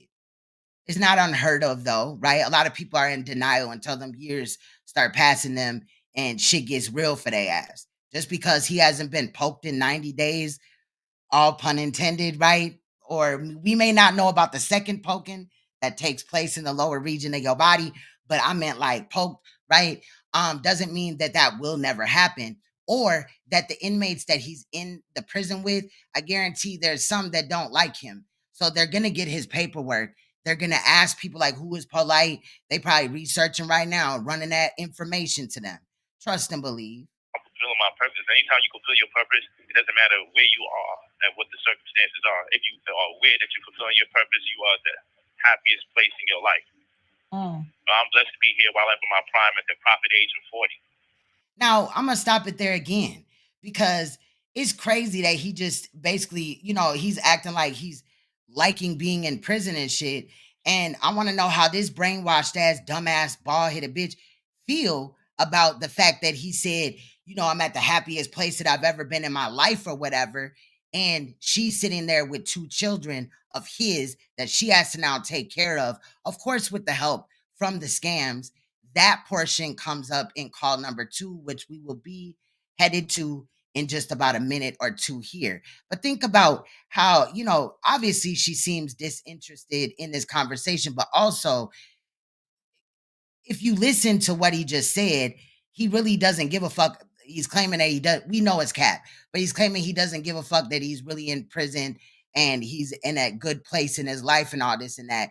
But wouldn't he want to be around his children, his daughters, right? Which is a scary situation too. But rather than hard legs, niggas with dicks, the fuck, like just stripes. You know, motherfuckers celebrate. the only people that I know is happy to go to prison in some cases is people, you know, the rainbow community. And what they believe to be my downfall, but this is really my uprising. I'm good. I'm happy. I'm not in denial about it. I ain't sitting here depressed. I'm fulfilling my purpose. Anytime you fulfill your purpose, it doesn't matter where you are and what the circumstances are. If you are aware that you're fulfilling your purpose, you are the happiest place in your life. Wow. Shout out to everybody in the chat room. Make sure that y'all hit that like button for your girl. I do appreciate it. But wow, fam. I wonder how she felt about him making that statement. Like, you don't care about, you know, seeing your daughters grow up and being in their life, right? Now, what is her name? Raed may still be helping Aminette because she's not off the table yet, but this is Aminette's voice that we listening to. And she's, in my opinion, and it's been this way the whole time, I feel like she's the groomer, like she's the woman that looks for other women so that this nigga can molest their children. Or she's the woman that's telling the other mother, don't press charges against him. You know, I understand if you're upset or whatever, and then they just kind of leave and they don't make a big fuss out of it, but they get away from him, which I do not recommend. If somebody abuses your children or you even, I think that, you know, as a survivor of child molestation, you should speak up. I know it's hard and things like that, but you have to find somebody to talk to because this person that molested you or your child, if you don't say anything, will go on to molest somebody else. And then they'll be running around. You know, there was a time period where Polight, I have it in one of the edits that we did, where he was talking all this shit about people that rape children, rapists, molesters, and all this and that. And he is one. So if that mother in the case never came forward, we wouldn't have had any proof of what he did to this child, but we would have only had, you know, what we saw as far as the public and what Saneter had stated when he was talking about baby Dr. York, right? It's always better, even though it sucks, you know, to relive it, it's always better to go through and file charges to get them off the street. I'm blessed to be here while I'm in my prime at the prophet age of 40. You're going to see the books that are released, and you're going to see the fruits that I bear. Put it on my life. And man, I can't wait to hear what the young brothers are saying and the beauty of it all, the irony of it all. You hear them talking, they praise Yahweh. I ain't trolling. Like, you know, I'm like, this is so lit because they watch me. They know who Like, this dude act like he at the club talking about this is so lit. No, it's not, sir. I am. Yeah. And they love the embrace. Right. You dig? Right. Yeah, man, we're going to get this thing real right, though. We're going to get it real right, man. I thank you so much for your support, you know, my whole family support. And again, the brothers and sisters that's out there, give us the support in the form of your love, your prayers, your attention, your meditation. Pray for these brothers. Meditate for their best interests. They mean well. A lot of these people admittedly did do what they were accused of. A lot of them were over sentenced, you know, because we're dealing with a state that has a conviction rate of over 94%. Now, he's probably in there also advocating for other inmates that probably are guilty, but, you know, because he doesn't want to take responsibility for his crime, that's probably the way that he's using to get close to these other men. Well, I didn't do it. Excuse me. He's probably telling them, I didn't do it. You know, the government, they had to come in and hold the black man down. You know what I mean? And, you know, this, that, and the other. And they're believing it because they like him in a lot of the cases, or it just feels good to have somebody tell you that, you know, they believe that you didn't do it, even though these niggas did. 94% of people that they accuse of a crime plead guilty. You dig what I'm saying? You just gotta wake up and see what it is, man. But there's a lot of money in this prison shit. Every day that I walk around, I look on my slippers. I see. I look on my shower slippers. The shit says Bob Barker on the inside. The nigga from The Price is Right. The white man from The Price is Right. I look on my Crocs, Bob Barker. I look on my pants, Bob Barker. My inmate clothes. I'm like, yo, this white man, while he doing The Price is Right, he was making all this money off of prison. You see what I'm saying? And you just found this out in 2023, but you've been to Rikers Island, though. Okay. Yeah, that's wild. Making all this money off of prison. You know, the privatized prisons got to keep 9 out of every 10 cells occupied in order for them to make a profit. And they use now, doesn't Jordan own some private prisons? But he's not mad at Jordan, though, right? In America in general, 9 out of every 10 people that's accused of a crime and admit to doing it. You think that's a coincidence? No, man. They use oversentencing as leverage as a means so people can just plead against their best interest because they don't want to take a risk of going to court. Because after a while, I mean, just look at it. This is the same shit, the same state that Zimmerman got away with being innocent and turn around and troll every. You have 1 minute remaining. Hey, I like that. Keep that in there too. The 1 minute remaining shit. That's crazy. He said keep that in there too, like she could edit or something. But I got more than enough content to go out. I'm just doing this to invigorate people, and I hope you're empowered by knowing that there's people out here working to be a better version of themselves when they get back into society. And I'm gonna do everything in my power to prepare them for that transition, alongside the other coordinators and administrators of the programs here with, and you'll be able to build them soon. Thank you all. I love you all. Kevin Wesley is making those videos on the fake skits and all that, right? Also to take away from some of the heat. Shout out to Chief Cali for calling him out about who Kevin Wesley really is. But yeah, facts. He came out here and did videos about the Cheesecake Factory blind date or what date situation. Like, don't nobody give a fuck. That when I saw that, that made me sad. Like, there's so many people in this world that just cannot pay attention to real life shit for shit. Well, so much. Yeah. All right, now we got call number 2. Yeah,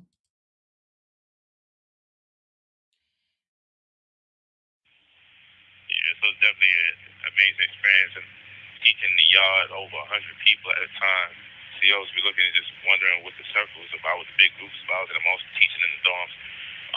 Really just started going into the credit thing and creating a program to help the brothers whose families are out there that are struggling with crediting and funds, and also to give them a good transitional stage for those of them that's coming out, especially after them long bids, being in here 15 years, 20 years, 10 years. If they've been locked up for 15, 20 years, anything over 7 is taken off.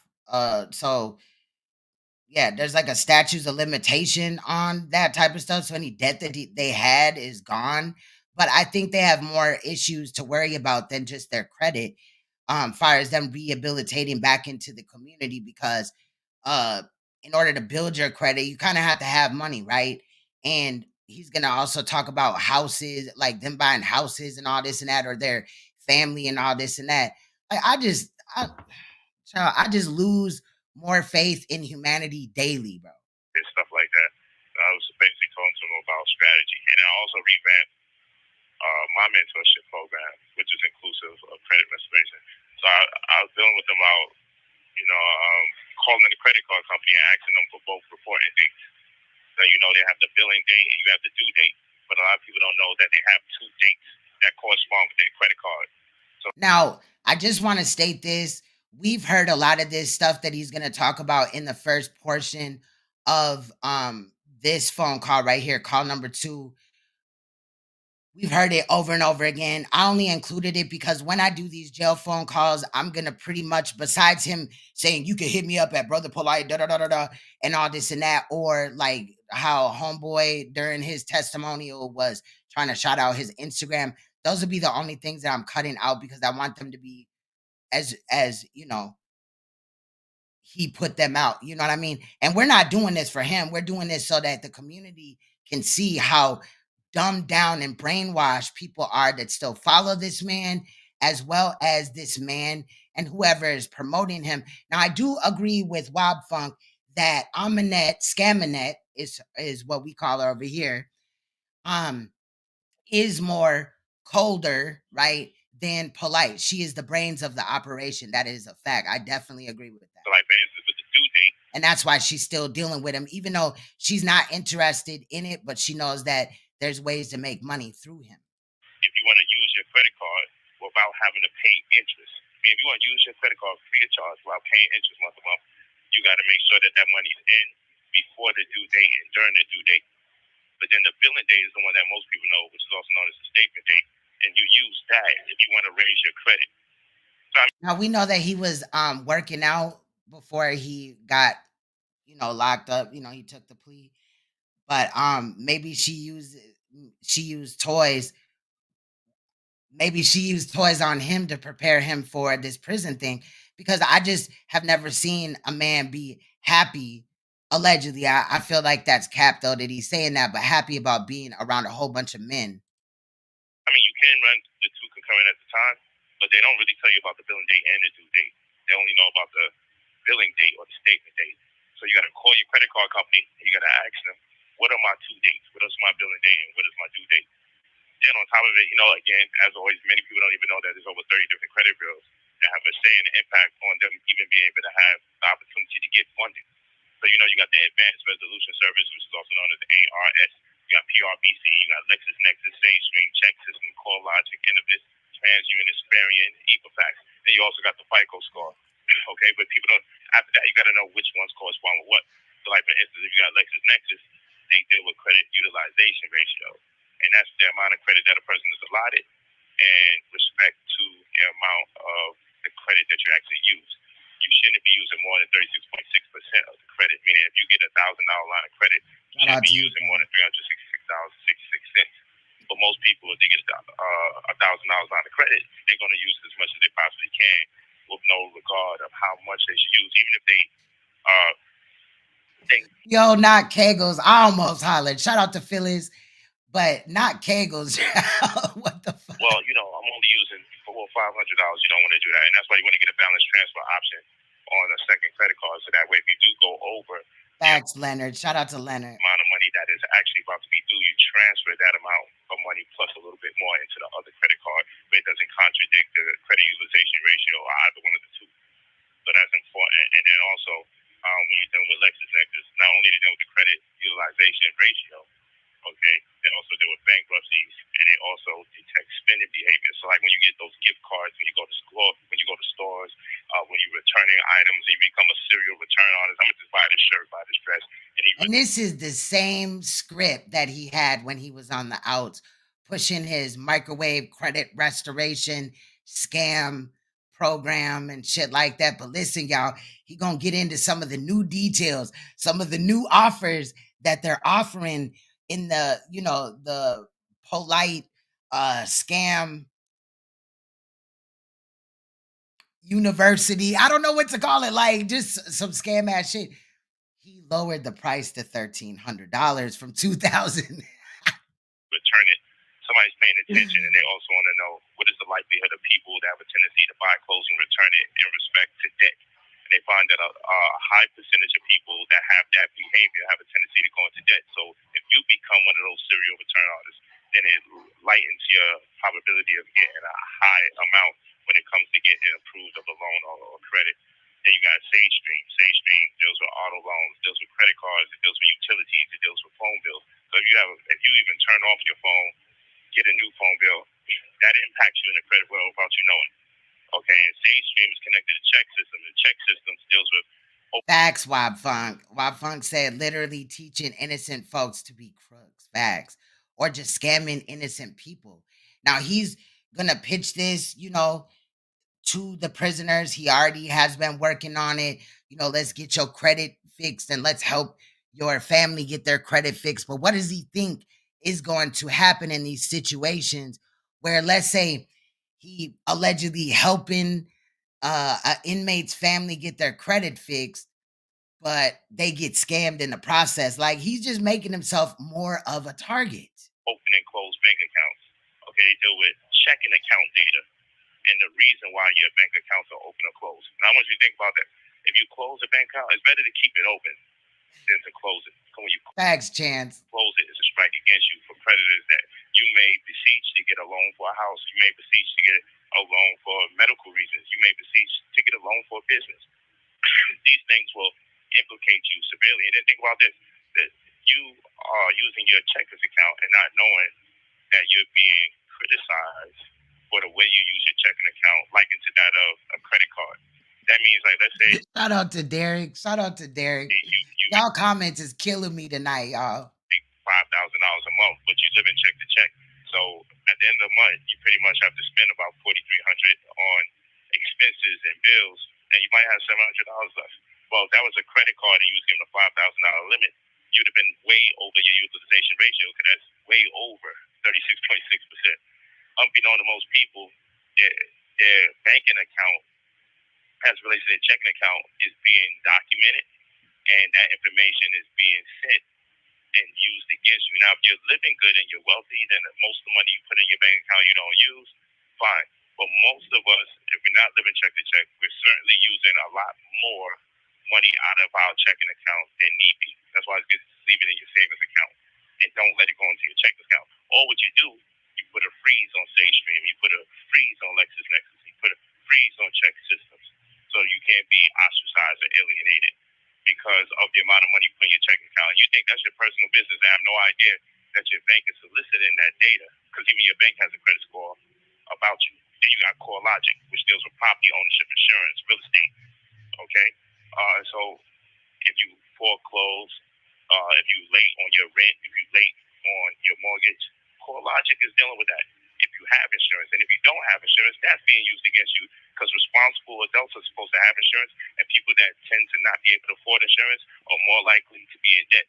So then when you need to be approved of some serious monies over, I'm pretty sure that Aminette got some life insurance out on him. If she don't, she battle. $30,000, you can guarantee you're not going to be approved of it, because you're the type of person that doesn't even have insurance, and you fall within that line of people who not only don't have insurance, but probably are using too much money out of your checking account, okay, and your credit utilization ratio is off. You see how it all combines? And if Facts. And all he does is just regurgitate what, he reads or sees somebody else say. That's why it's the same script every time. It's sad. we just wonder why we're not being approved, because some people have 750 credit scores, even 800 credit scores, and still can't get $100,000, which makes no sense. You're supposed to be able to get over 100 grand if you got over 100. If you got a 740 credit score, you're supposed to be able to get approved of $100,000. Because you have a 740 credit score, that's sufficient. First of all, if you got a 580 credit score, you can get you a house. So how come a 750 credit score can't get you $100,000? So then you got Idolizes, which is another credit bureau that you don't know about, which deals with present and past addresses, deals with child support, deals with student loans. Okay? And so what information people can't find from Equifax, they tend to beseech Idolizes for that information. So your previous addresses could be used against you if it's coming from a median income where people don't make that much money and it's below, and you're probably teetering the poverty line. Your previous addresses can be used against you. So you need to be able to freeze that data and let them know you don't want your previous addresses used against you, nor your present address used against you, unless you set up like a FedEx UPS address, mailing address, not United States Postal Office, not USPS, but set up a FedEx UPS mailing address, okay, in another neighborhood where the median income is over $200,000, well over that which you presently resided in and which you used to reside in addition to the fact that it's a wealth generating community where people are way above the poverty line, way above the middle class median income. And in doing so, that's going to raise your score around 50 to 75 points. Okay? And then, of course, you got your TransUnion Experian and Equifax. TransUnion collects data going out about 81 months, which is 7 years. It starts with a credit score as low as 280 and as high as 850. God just said 7 years. Ooh, who's blowing up Aminette? Because somebody definitely was hitting her up. Now, I think that Aminette has already found some new dick to fuck. She's just, stroking his ego while he's locked up. Also interested in finding out if she has moved to Atlanta. They claim that they had, Atlanta, child, Florida, where, to be close to the prison or whatever, or so that she can visit. I'm just interested in, finding out what is going on with that. But I definitely feel like she has somebody that she's sleeping with. either going out about 81 months, which is 7 years.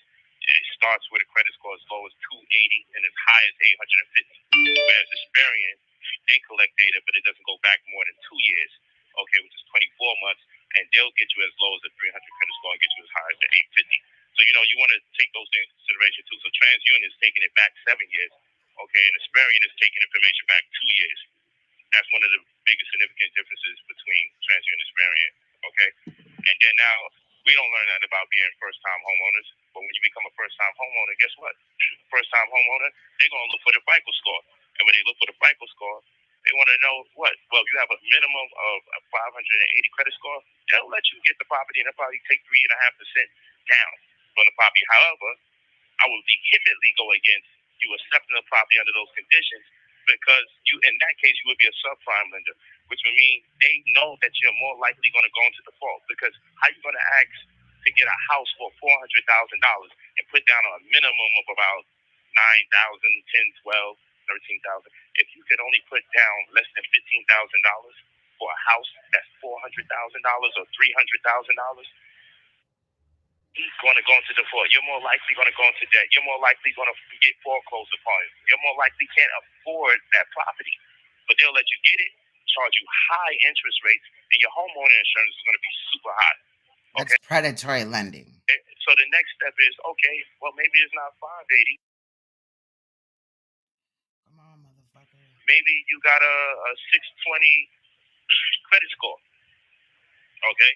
And I still wouldn't suggest you get a property with a 620 credit score because you're still going to be paying a lot of interest rates, very high, and you're still going to have a high PMI, okay? And you don't want to have a high PMI, which is private mortgage insurance. So what does it mean, private mortgage insurance? Well, why he ain't telling the inmates that, I don't think that this is the truth or whatever, but he talking about like pharmaceutical credit scores and retail credit scores. Well, how about the prison credit scores, right? I'm just gonna make up some shit like he do it, right? To where a lender may not, give you the loan for a house or a car or whatever because you are still on parole. So the probability of you violating and going back to prison and them, being out of money or whatever in the fuck, child, I'm just saying, like, he ain't think about that. Like hundreds of dollars that you spending month to month, year to year. Now, if you get your credit right, I'll be saving you thousands of dollars. Guys, he ain't never owned shit. It's just on PMI. Things that people don't understand because we don't go to school and learn about how to purchase or embark upon the acquisition of our first home. Nor do we know how to fill out a first-time homeowner's application. Nor do we know how to stay away and steer clear of being a subprime lender. Okay? We want to stay away from them subprime loans. We don't want that status. You dig what I'm saying? Or is he scamming in there for like honey buns and, you know what I mean, prison burritos and shit like that, right? Because we know that he's not still eating, he eating meat. Trust and believe that. There is no way, like, there's only so much prison salad. So these are different things in a nutshell, like this, like being straight to the point, executing. Instead of being on defense all the time and talking about removing negative items. While a person's credit score is low, you can still have your credit score boosting upwards by adding positive items to your report.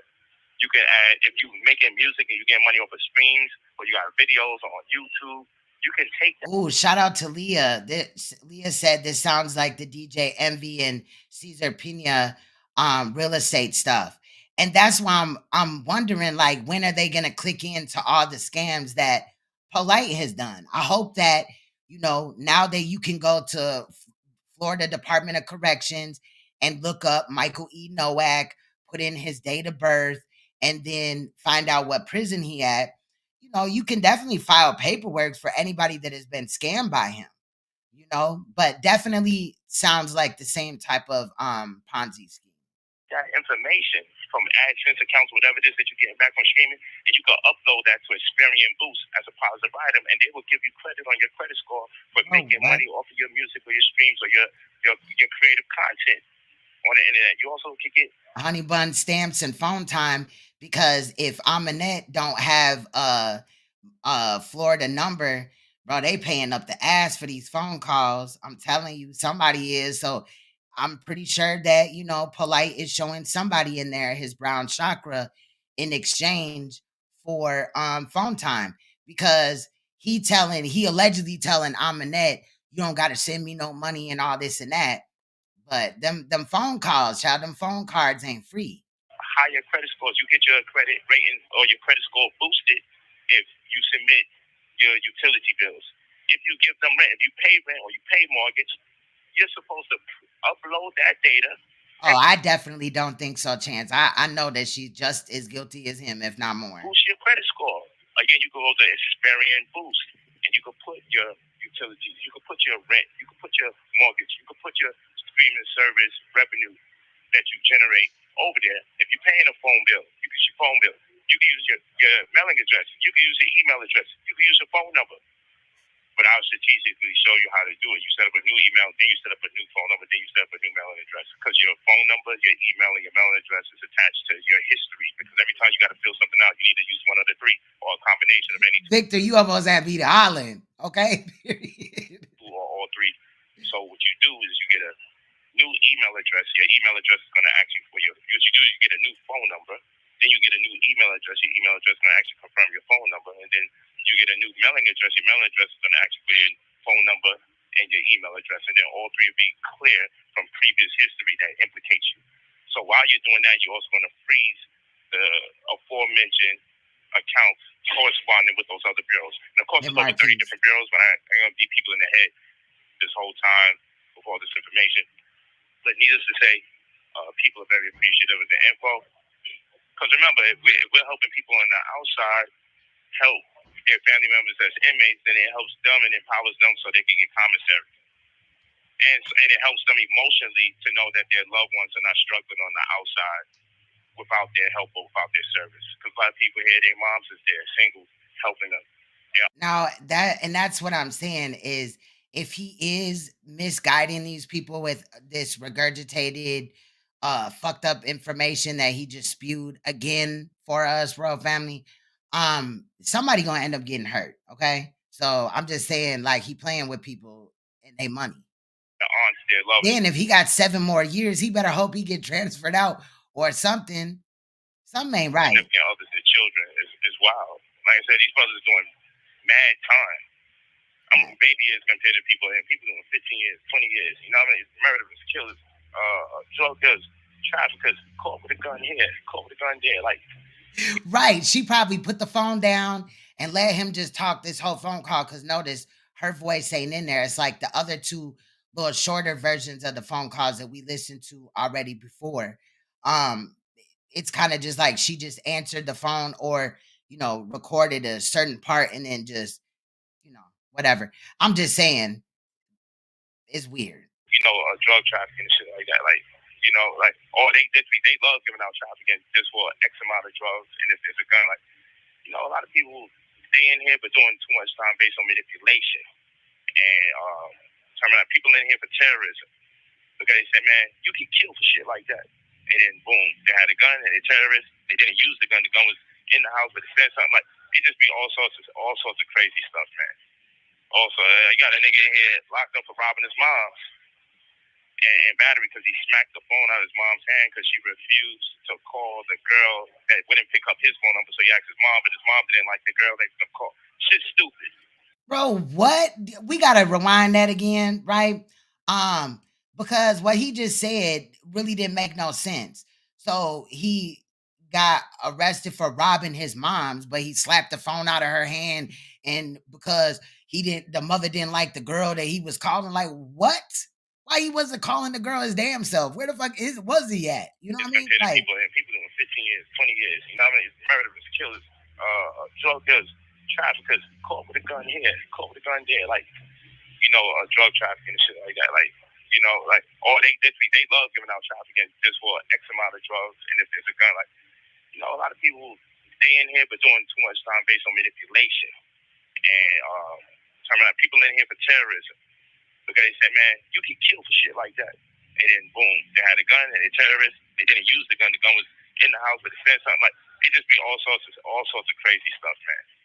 Also, I got a nigga in here locked up for robbing his mom and battery because he smacked the phone out of his mom's hand because she refused to call the girl that wouldn't pick up his phone number. So he asked his mom, but his mom didn't like the girl that he called. Shit's stupid.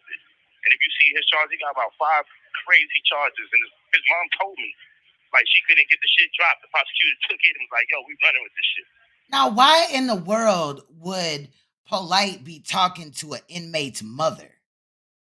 And why would they feel the need to like hash it out whether, you know, he was charged wrongly or not? You know what I mean? Like, what? And he got robbery to his mom and abuse. Let's rewind that just a little bit. We ain't gonna. Mom's hand because she refused to call the girl that wouldn't pick up his phone number. So he asked his mom, but his mom didn't like the girl that could call. Shit's stupid. And if you see his charge, he got about 5 crazy charges, and his mom told me, like, she couldn't get the shit dropped. The prosecutor took it and was like, yo, we running with this shit. And he got robbery to his mom and abuse and battery and all sorts of craziness. But none of that makes sense. And again, how is it that he was on the phone with the inmate's mother and all that? Like, what? He just be lying. He just be coming up here saying stuff. You know what I'm saying? She said she didn't know it was going to amount to that. She was just trying to get the nigga up off her and calm his ass down and give him a little tough love.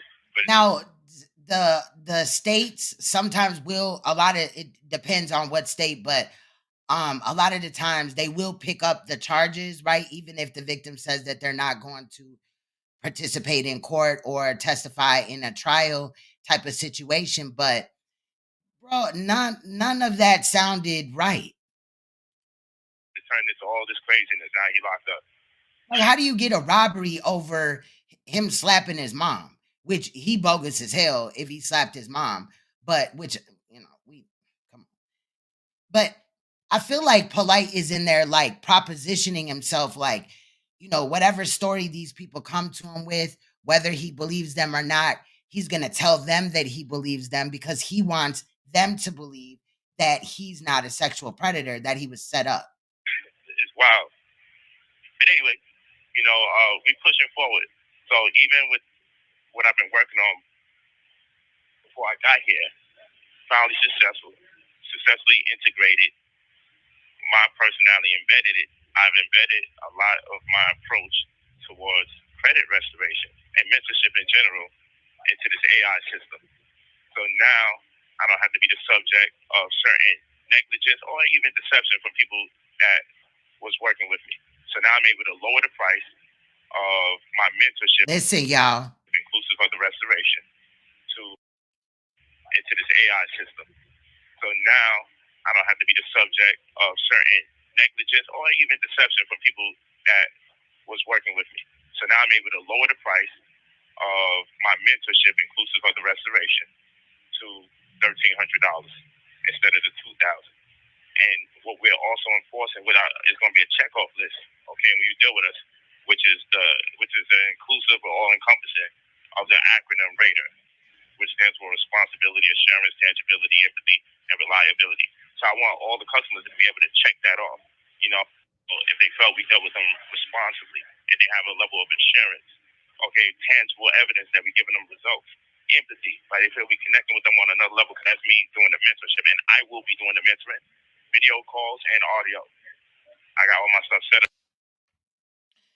So this dude want us to believe that the court already stated that at some point, I don't know if it's the 10 years of probation where they'll be paying attention to like his employment or whatever, but he wants us to believe that in prison he'll be doing, you know, phone conferences, you know, video conferences with his clients, bro, in some shit that is already a hot ass topic right now because of the DJ Envy and the Cesar Pina situation.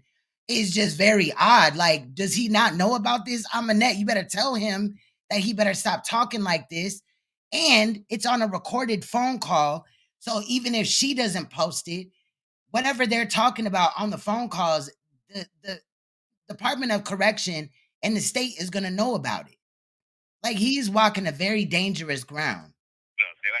I'm going to add you up, Def Dabster, but we only got about, 5 minutes until, you know, then I'll let you talk and stuff like that. All over the place. Each dorm in different prisons in the yard and everything like that. So now a concession made onto me is that I can also mentor people in my business, be video call or through audio phone call. So I'm lit. So and I could really dedicate X amount of time to just really build with brothers and sisters. That's part of it. So that's going to make the mentorship on a whole nother level, because when I was free, I didn't even have that much time to talk to people directly. Okay, so now all you got to do is hit the email, full name and your phone number when you're ready to pay for the $1,300. And he did leave the email. I cut it out though. Mentorship and take it to the next level. You leave your full name and your phone number only when you're ready to purchase. Like I said, it's lower. Also, we have the subscription base after that, and that's for people who want to indulge in setting up a company to get funding, so forth and so on. As for the previous customers, you can still contact me. And what I'm going to do is transfer you over to the new system so we can close out your account to keep you moving forward. Or if you already fulfilled everything we were supposed to do, you can still join in, because I have new programs and opportunities available. And guess what? If you was already walking with me, it's going to be free of charge. So I'm not charging you nothing. Okay? You won't be, oh, well, you got to pay the $1,300 now. And no. Even if you got everything done, you're straight. And if you paid already, you can cross over. So don't stress yourself out. Just touch base with us, and we're going to make the thing happen. We're going to keep it going. I apologize for the little delay. I had to work it out and miss the transition. But yeah, we good. And I got good news too. I passed another one of those educational exams. I want to wait until all the time accumulates, but I got another 3 months off. So that's good news in the making as well. So it's adding up. So last time I talked to you guys, I was at a year and a half already taken off. So you can tack 3 more there. And we're looking good. So, definitely, Cat, but let's continue, because I'm interested in hearing what Def Dabster has to say. We got 3 minutes. You know what I'm saying? We're looking good. So I'm at a year and 9 months, working my way into the 2-year mark with the time off. And we got a vision and a roadmap and a guide that gets me up out of here way sooner than people anticipate. But until then, I'm doing my work inside out. But I love what I'm doing. I appreciate you all. Blessings abundance when you get full name and your phone number when you're ready to spend your $1,300 on the new mentorship program. And you're going to love it. The rate of efficiency, level of competence, the level of professionalism, this is consummate on a whole nother level. I'm excited about it, but more importantly, I'm excited about being able to empower people while in here so they have a plan, a transitional plan. Because, people wear them coats and them jackets in here and it says corrections. I oftentimes say, correcting what? You know what I'm saying? Like, what are they correcting by being mean to people? You know what I'm saying? Like, speaking inhumane to them. So, as far as I'm concerned, I'm the Department of Corrections. That's what I am. You know what? I should have probably named the site Department of Corrections. I'm sure that's taken. I'm gonna come up with something. That's dope. Keep that in mind. All right, y'all. So I'm gonna holler at you. Talk to me nice. Blessings and abundance. Thank you all for staying with me, sticking with me, and walking with me. Trust me, I'm great. I'm blessed. The evil and the wicked thought they was putting me somewhere, and hopefully I'd be getting killed and beat up and harassed, and they did everything in their power, did all sorts of manipulations, did everything they could. But I'm truly blessed. I'm not disillusioned. I'm not faking the funk. If it was real hard, I'd be talking to you about the hardships and the labor. And prison is hard. People got stabbed in the other dorm just the other day. I think it was the CO and another person. I think I disclosed that the last time I was speaking. But I'm protected. I feel good. I feel great. I'm blessed. I'm in my right mind, and I'm highly embraced everywhere I walk. I get treated with the respect that I'm due based on my level of retention for knowledge and the way I convey it. So, I've never felt so appreciated. I think in my life, I believe, the level of appreciation to see people just really, I never seen so much black men, young and old, appeal to the information so aggressively. But they've had plenty of time to reevaluate their lives and come to terms with what they need, but it just wasn't there. So now that I'm here, they 10 toes down, I'm glad to be of their service. So I hope I can be a motivation to everybody that's out there. And we're going to turn it all the way up when I get out very soon. Peace. So, y'all just heard that. Def Dabster, please weigh in for us.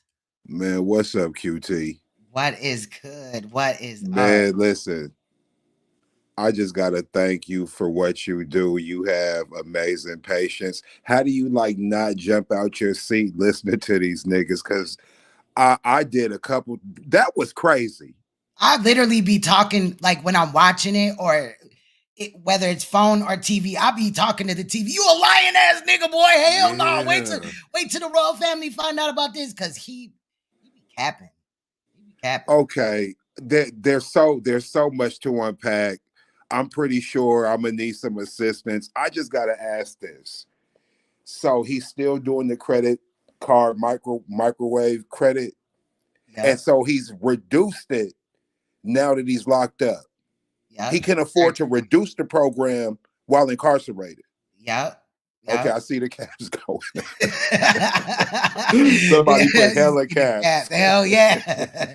Nothing but caps. Nothing but caps. Okay, and what else? Here's what I gotta ask.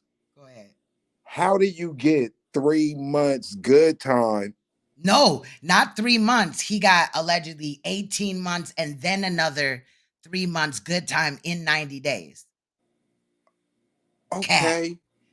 Cap. On a case where it's mandatory 7 years. Or just even period. You're never gonna get that. Yeah. You're never gonna get that. Even if you were eligible for parole before the 7, you're never gonna go to a prison, sit down for 90 days. You did the first portion or whatever where they the observation period and then got sent to the prison where you'll sit at for a while and you've already generated, you know what I'm saying, almost 2 years of good time, bro. Stop. Right. And you talking about, you know, how, man, bro, is he in Gen Pop? There's no way he's in Gen Pop. I don't believe he's got to be in protective custody. Gotta be. And then you might have missed where he claims that the reason why they transferred him to the second prison is because the warden and the police up in prison and shit, right? The COs thought that he was gonna start a riot in there because he was uniting the gangs and all this and that. So they sent him to another prison, woke him up at 4:00 in the morning, which just kind of tells you they do transfers at that time. But that was just him being transferred to the prison that they're going to keep him at, right? And now he's in there allegedly, you know, giving lectures and they're giving him good time off because of the lecture. Like, no. Boy, I tell you. But you know what, like we talked about when we first chopped it up, when we was talking about these grifters and these confidence, man, you play the con out all the way to the end. I'm kind of amazed because he's really going all the way. I mean, I thought that he would go to prison and kind of shut up. No, there's probably more idiots in there than ever. Yeah. I mean, you know, he was going to try to feed them that regurgitated shit in prison, but, you know, as far as all these claims that he's making and then having Aminet post this stuff could not end up being a good thing, in my opinion. Like, he's implicating himself in criminal acts. Yeah, I mean, that's ass's next. She better cut it. She better knock it off trying to run these scams from prison. Right. What if, you know, because the phone call is recorded, what if he get on there next time and start making some wild, you know, claims like, oh, I'm doing lectures in prison and all this and that. Exactly. And then the CO clicks in like, this nigga capping, he lying. Fuck. That would be hilarious. But I'm gonna listen to any of the prison calls because that's how we gonna know what his lying ass talking about. You know? Period. It's crazy. You're going to get content for the rest of the year with this shit. It's like, man. I mean, you know, which one is it going to be? He could shut up and maybe try to transition without any attention being brought to himself. But as you can see, it ain't going to happen. It's not going to happen. You're going to be talking about this shit. Going to be like, Polight phone call from prison number 100. Y'all want to listen? And yo, that's how it's going to be. I mean, I don't understand. He shouldn't blame people for suspecting that shit is going to happen based on his charges, because why? You hear that shit all the time. So again, why would it be different with him? But somehow it is different with him. He got time off, 18 months already. That's taken off. I mean, y'all read y'all prison records wrong. Everybody else been reading their charges wrong. This dude. Right. So he already accumulated 21 months good time. And now let me tell y'all, for y'all that don't know, these prison programs where if you're eligible for parole early, you get good time. They're not something that you can accomplish in a couple of days. You know what I mean? If he was given good time for getting a GED, he has to complete the GED first, right? He would have to do these programs, this sex offender program. But we know that there's no, like, he's serving the 7 years flat. He got it expedited. He got it expedited because he polite. Shit work faster, yo. Yo. Right, he's so blessed and he's happy. How many times have you heard a man or even a woman talk about how they're happy to be in prison? Nigga's a weirdo. Never. He found a new prison. He found a new wife. This time, ever. It comes with a Polish sausage, okay? You got the Franks on deck. I'm pretty sure like something is going on. It's going to unravel though. Upstairs is going to unravel. That's all I think it is. It's just you seeing the unraveling of Polight. It need a new title now. The unraveling of the Polight. This is like he's hitting the curve now on this prison sentence. It's just getting close to where now it's just going, crack totally. I give him 6 months and he's gonna be a fucking man. Man, I shouldn't even really give him 6 months. I should really give him 3 because he's already like, I don't know. Reality is gonna hit him hard one day. I don't know. And like was already stated, I feel like, Amanette is just going along with the ride. She like, I like free money. Just I mean, it's difficult because, I guess somehow she's getting some gain from these calls, right? And somehow there's hopes. He got hopes in these calls would do something. Otherwise, you would never do them, right? But on the flip side, it's just looking crazy, to the public and everybody else. It's just like, damn, is it going to be the unraveling of Amanette also? Because the more you keep these ideas and these beliefs going on, the more you playing yourself, the more you dragging yourself down the insane asylum route. Basically, it's like what you want to do, but it's a free world.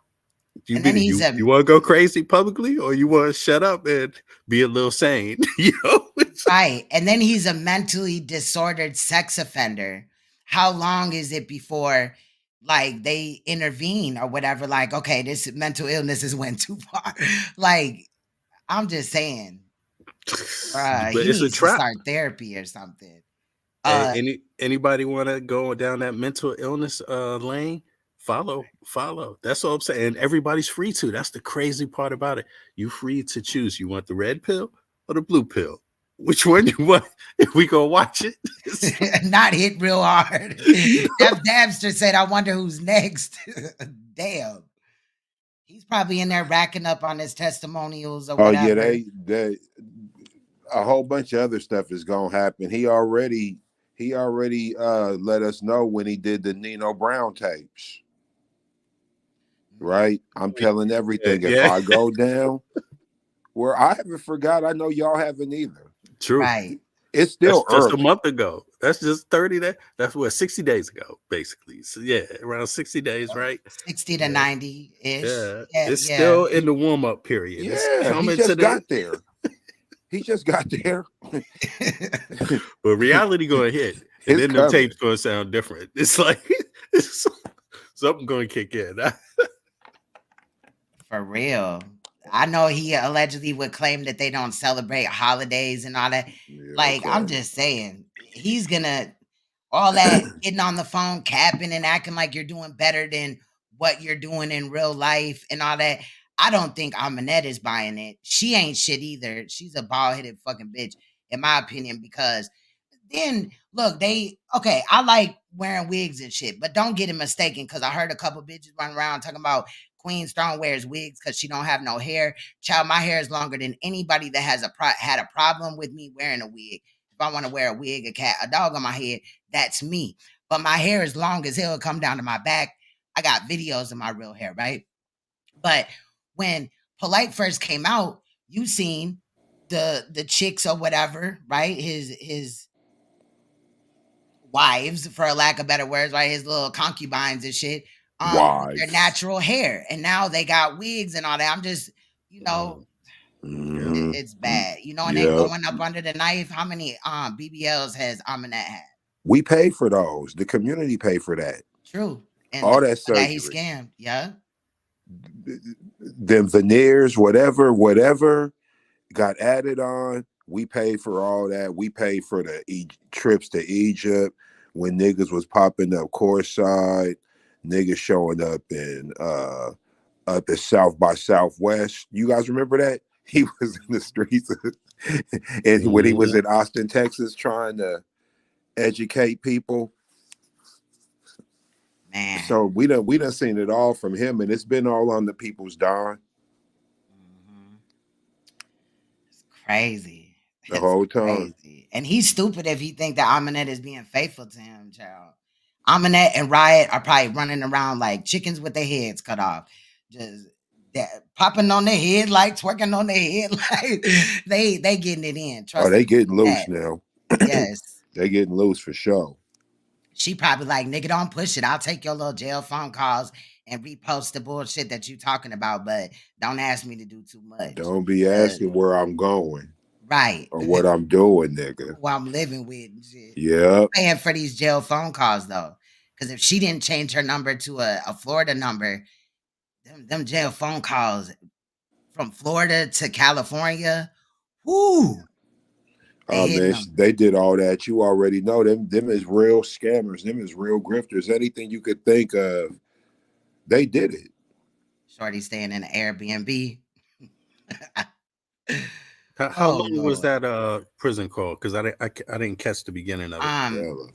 The first one was like 20 minutes, 22 minutes ish. I put a divider in between, and then the second one was about 20 minutes. Oh damn, that's okay. That's about an hour, 40 minutes. Yeah, 43 minutes and 3 seconds. I'm gonna drop the audio for that one. You know what I'm saying? Tomorrow. How much of them phone calls? Like $1, $2 a minute? Depending on the area code, because long distance rates would apply, type of thing. Yeah, I'm asking that because I'm all like, now how you gonna cut your shit by what? If it's $2,000 and then he knocked off 700, right? So you cut it by what? 30%? You could afford that? Yeah, because he probably getting over on them inmates in jail, in prison. Okay. And that's a dangerous situation because he already talking about, you know, all these murderers and gangbangers. And I never seen I have seen people go to jail, prison for being in a gang or whatever, basically. But, you know, more charges were added. But these, you know, he would lead you to believe these are dangerous people. And of course, dangerous people are, you know, they can be in prison and stuff. But why would he think that playing with their money or their time or whatever is a good idea? Plus, we all know that prison paperwork, you know what I mean? The court paperwork, always, it takes a minute to get in sometimes. But when it does, everybody on the yard get to finding out what you in there for. Everybody in the child hall and your block, everybody else's block, and you become food if you have certain charges, especially of harming a child. They're going to find out. He ain't going to scam them out of that. They're going to find out. So it's, you know, I mean, I'm sure he didn't go in and introduce himself as, hey, by the way, y'all, my name Polight. I don't know if y'all heard of my charges, but they up on the internet. You know? Right. But they not real though. I didn't do nothing. I'm sure. Look at my Instagram post. The first Instagram post on my page will tell you everything you need to know. No. I don't think he said in his phone call, hey, I told everybody what my charges was, and they was like, oh, don't worry about it, Polight, no problem. Right. You safe here with the rest of us. He gave him a dumbed down version, and because he believing that they were set up on their charges, that probably And I really think he's not in Gen Pop. There's no way that he's in Gen Pop. I doubt that. No way he's in Gen Pop at all. Now somebody could be in protective custody and still be a murderer or a drug dealer or something. A drug dealer could have snitched on the bigger fish, been in, you know what I'm saying, protective custody. Somebody could have murdered a child, or you know what I'm saying, something to where they safety needs to be, you know, a little bit honed in on. So yeah, even the fact that he was talking about, you know, the people that was locked up with him or whatever, I still think that he's not in Gen Pop. He can't. Yeah, it's, you know, it's interesting because, you know, when he makes these calls, he got to know, and everything else, people are gonna dissect them. People are going to listen to them over and over. And if there's any cap in it, it's just, you know, going to play out the wrong way. And it just, I don't know why he don't understand that, but it must be out of desperation. That's the only thing I could think that would risk it, is like just pure desperation. What else can I do? Just do the phone calls at least. Let's keep the program happening. You think them is real phone calls, bro? Maybe not. You never know, bro. I wouldn't put nothing. I don't. I think. Well, they real phone calls, meaning that Amanette is in the outs and Polight's in prison, and he's putting somebody on the phone. Right. Because and I could even enhance the audio, but I hear my baby dad. One of my baby daddies is in prison for murder and shit like that. He about to get out in like 3 years or something, right? So I know, you know, I've been on a jail phone call before. I know how it echoes and all this and that, you know, and it just stands out. You know what I mean?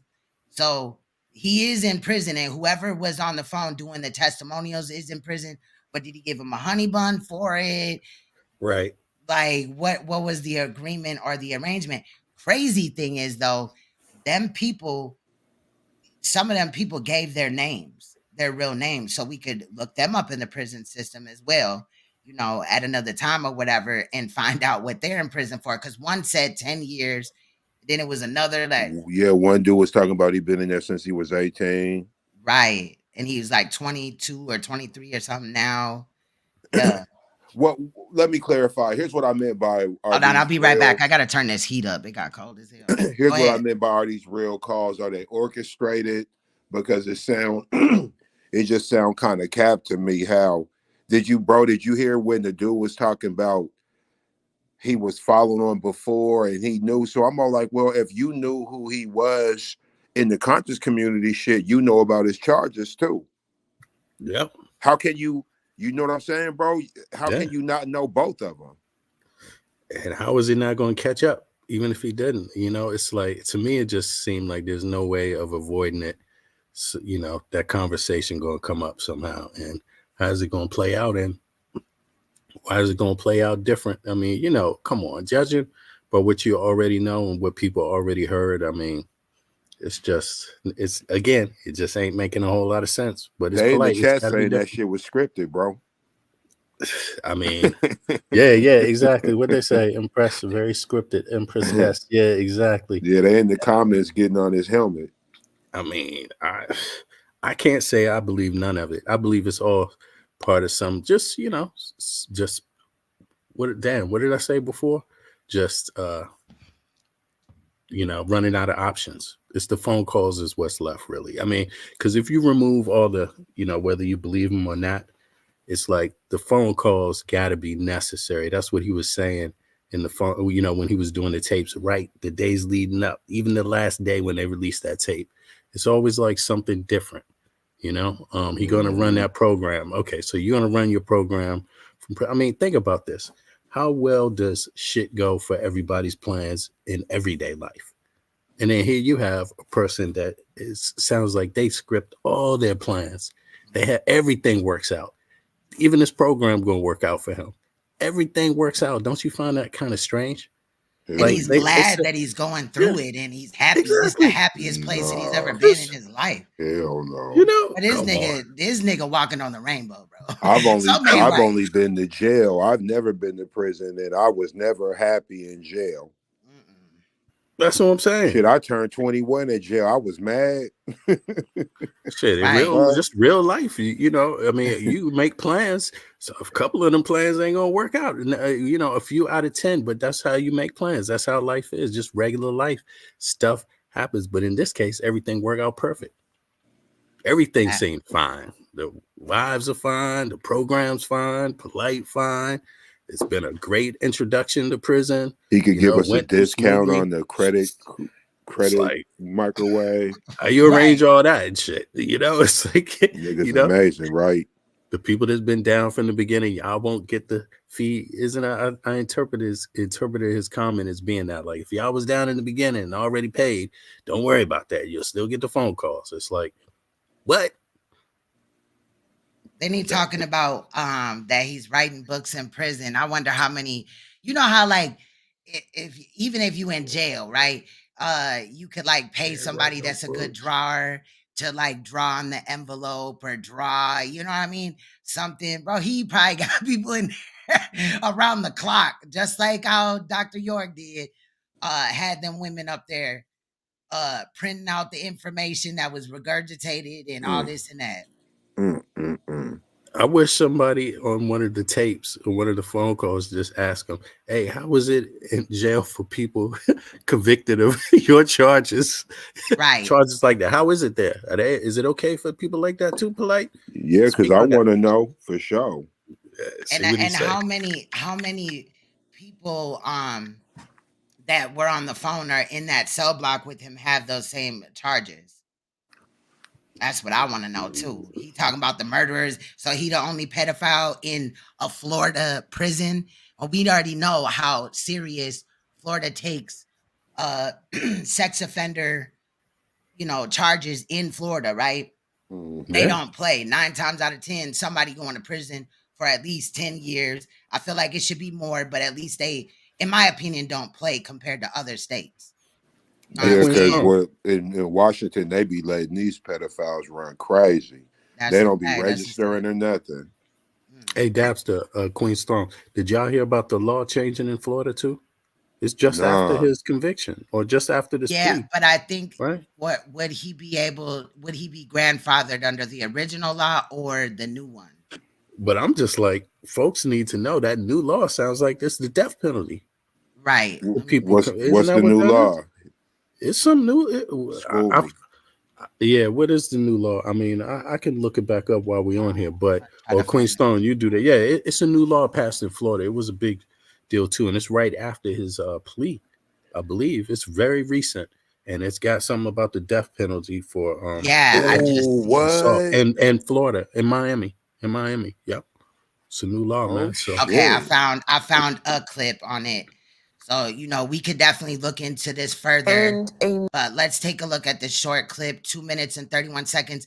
This clip is titled Death Penalty for Child Rape Goes into Effect in Florida. Let's take a look. And a number of new laws are now in effect as of today. Arguably, the most controversial one centers around changes to Florida's death penalty. Child rapists can now face execution for their crimes. News4Jack's reporter Ashley Harding explains why the law is still likely to face challenges in court. The law specifically pertains to child victims under the age of 12. Higher courts have already said imposing death sentences in these types of cases is a violation of the 8th Amendment. While some say the law is still a measure of protecting children, others say different. Florida courts now have a green light to sentence child rapists to death row. It was a measure that received bipartisan support as it rose through Tallahassee. Upon signing it into law, Governor Ron DeSantis said, "These are really the worst of the worst. The perpetrators of these crimes are often serial offenders." Maria Deliberato is the executive director of Floridians for Alternatives to the Death Penalty. She does not disagree. Of course, child sexual battery is one of the most horrific crimes that one can think of. Certainly not saying that. Deliberato, an attorney herself, explains even though the law is now technically in effect in Florida, the Supreme Court would first have to reverse its initial ruling for it to apply to a particular case. I mean, the legislature, to their credit, acknowledged that when they passed it, right? They said, we know this isn't the law. We just hope the law will get changed. She also says the trauma does not end there for the victim. But you're also dealing with a living victim who would have to be a part of the inevitable decades-long death penalty process. A death penalty case is not quick. It doesn't go away quickly. It languishes for years and years and years. Deliberato also points to alarming statistics. According to the Child Welfare Information Gateway, about 90% of child sex abuse victims know their abuser, and about 30% of children are abused by family members. And so now you've got this whole dynamic where a child is going to bear the weight of a possible death sentence to a neighbor, an uncle, grandfather, someone that they know that everybody in their family is not going to feel the exact same way about. It's also important to note this new law would still require an 8-4 jury recommendation for a death sentence. Ashley Harding, Channel 4, the local station. So I also think that they're doing chemical castration some places too. And then there's the other portion of it to where at the 10 years that he has supervised, they can imprison him indefinitely if they feel like they need to under this um mental disabled sex offender situation. So he's in a fucked up situation. He's looking at it like, oh, he only got 7 years and he done fed himself this fake bullshit about that he gonna get out early. But that 10 years that he's gonna be on probation is gonna be treacherous, to say the least. They finna be all up in his business. I mean, how do you get years taken off of a plea deal? I mean, that's what I don't Especially when it understand. was already stated he will get no good time. So he's Exactly. just lying. You know, he probably trying to like convince these people like, oh, still believe in me. I'm be out, you know, because I didn't do this and all this and that. But these people aren't even smart enough to look up his case or even look at the videos we've done. Several people, even V Bennett did videos on him being, you know, taking the guilty plea. You covered the trial right when it was going on, didn't you, V Bennett? Yeah. Yeah, Yeah. exactly. We did the live actually when he was getting when he was taking the plea down there in Florida through the court. And yeah, actually it's I mean, I don't get it. It sounds like he's just I mean, it doesn't sound like it is. I have to say that, right? Because I don't want to get into any problems. But to me, it just sounds like pure cap. And you got to ask the basic questions. It's simple. How do you get time off from a plea deal? You already got time off. That's what the plea is. The plea. How do you can you adjust that plea? They already they stated in the courtroom the only way that it can be adjusted is through the prosecutor and the judge being present, agreeing. Facts. They So that's knocked off part of his plea deal. 58 years. Right. He was looking at 65 years, bro. Yup. Really quick, I want to address Empress. Empress was saying from the clip, the woman did, or the man, or I don't know what that was, child, but no disrespect. But that the victim would have to bear the weight. And I think what she was talking about, far as being you know, I don't know, like if he tries to get it overturned or whatever that could cause them to testify, or just knowing, I don't know. Now that No, I what think she was about it, saying, that what she did was sound kind of saying, suspect. what she was saying is that the child would bear the weight, especially in a death penalty case, and they was giving the statistics on how many, you know, if it's a neighbor or a family member, and then she was talking about, well, everyone's not gonna feel the same way. I mean, like at the end of the day, that shit we don't give a fuck about. You know what I'm saying? But that's what she's an advocate for, right? She's against the death penalty. So she's going to present it like, oh, well, if we were to do this to them, then the kid's going to feel like they're responsible. And I can't speak for nobody, but I mean, you know what, man? For some of this sexual, some of these violations, maybe the death penalty is the way to go. Yeah, that should be euthanized. Maybe we're on to something with this. Right. I think, and I feel like that should be worldwide, like at least nationwide. We can't control the whole world or whatever. Some places they don't have a problem with that type of behavior or whatever, but it should be worldwide. I think that violating a child should be right up under like second-degree murder. I feel like it should be a capital punishment all around the board. That Right. is the only way, because even when these people are euthanized, they still, because it's not really a penis or vagina being aroused thing necessarily with these people. It's about power. It's in the mind. So they will still, even though they cannot be gratified sexually, if they have been chemically castrated, they still end up abusing. Mm-hmm. Another thing that Florida is doing really quick, for 2 minutes and 4 seconds, we're going to look at Florida is also trying to pass a law to where Florida sex offenders could be required to have a special colored license plates to state that they're sex offender. Those license plates are green. Yeah, that's Let's true. take a look at that really quick, because that's interesting too.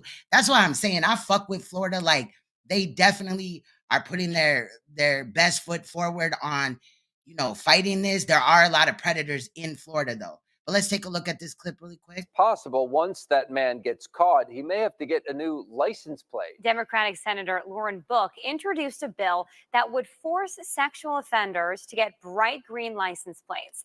And that's not all. NBC2's Madison Adams is digging deeper into the new bill that some say is extreme.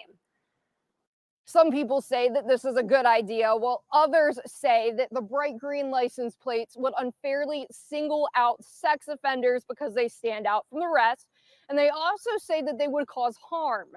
It's an absolutely terrible idea. Nobody should be singled out for a prior crime committed and be penalized their whole entire life for a crime that they already served time for. And clearly this bitch is brainwashed Shut your dumb as ass up. fuck, because they've already done like statistics on these people that do the sex offender programs in prison and are registered sex offenders or on the mental disordered sex offender thing, and they do end up violating. So why is it that these predators can violate a child and then after a certain amount of time be forgiven just because they sat in prison in a situation that was mandatory anyway? It's not like they were like, you know what, I fucked up, I'm wrong, let me go to prison. And you know Well, what? you were just touching on how there's a lot of that going on in Florida.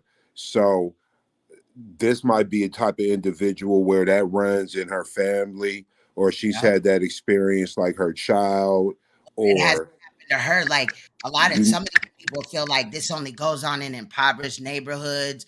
The poor hell people no. deal with this, and that's cat. We know that's cat. But yeah, I agree with Yeah, you. this just anybody's neighborhood. The rich, the poor, the black, white. It's prevalent, Everywhere. sadly. Yeah. But I'm gonna keep it real. If this was something, let's say we were dealing with domestic violence, do you think that these white women would be coming up on there saying nobody deserves to be singled out Hell no. forever for a crime? Nope. Like, or if it happened to them, Right. she'd be ready to condemn them, but it ain't happened to her. Or maybe it did, and she is passive aggressive about it. Oh, well, yeah, like, yes, like you just said, this is nothing new. I've been to the family reunion. There's the little weirdo uncle or cousin who everybody say stay away from, whether they tell you or not, right? Like, this is nothing new. My whole thing is that what's the issue with really cracking down? Yeah, you should absolutely have to lay in that till you die. Like, ain't no coming back from that. Another thing I want to point out that would piggyback off of what you just said. So that would be the same type of woman that would complain about all these shootings and shit going on by these younger people or whatever, older or whatever. But Yeah. when you get to the root of the problem, a lot of the times they grew up with some type of abuse, whether sexual or physical.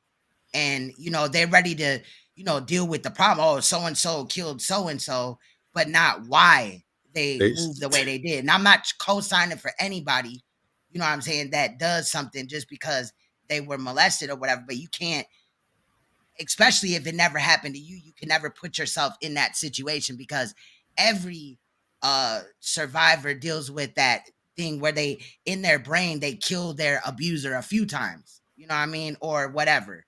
Or they think about, like, what if I would have just kicked him or slit his throat or something like that, you know what I mean?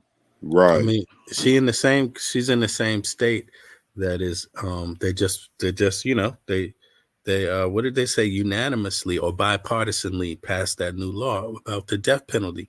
And I believe they said that's 8-4 juries or jurors have to vote too to convict you in Florida. You know, it's not always one that it only takes one juror to stop the rest of the conviction. In this case, it only takes 4 to say yes, or 8 to say yes, and 4, I believe. But in any case, it's the same state where Trayvon Martin died. And how did how did that go down? You know, how did she feel about a case like that? Like, this guy has a gun. You know, it would be interesting to know how you feel about his death, how he died. Right. And you never know. She might be one of them people that's like, oh, yeah, Zimmerman was innocent. You know, of course. Yes. You know, what do they call it?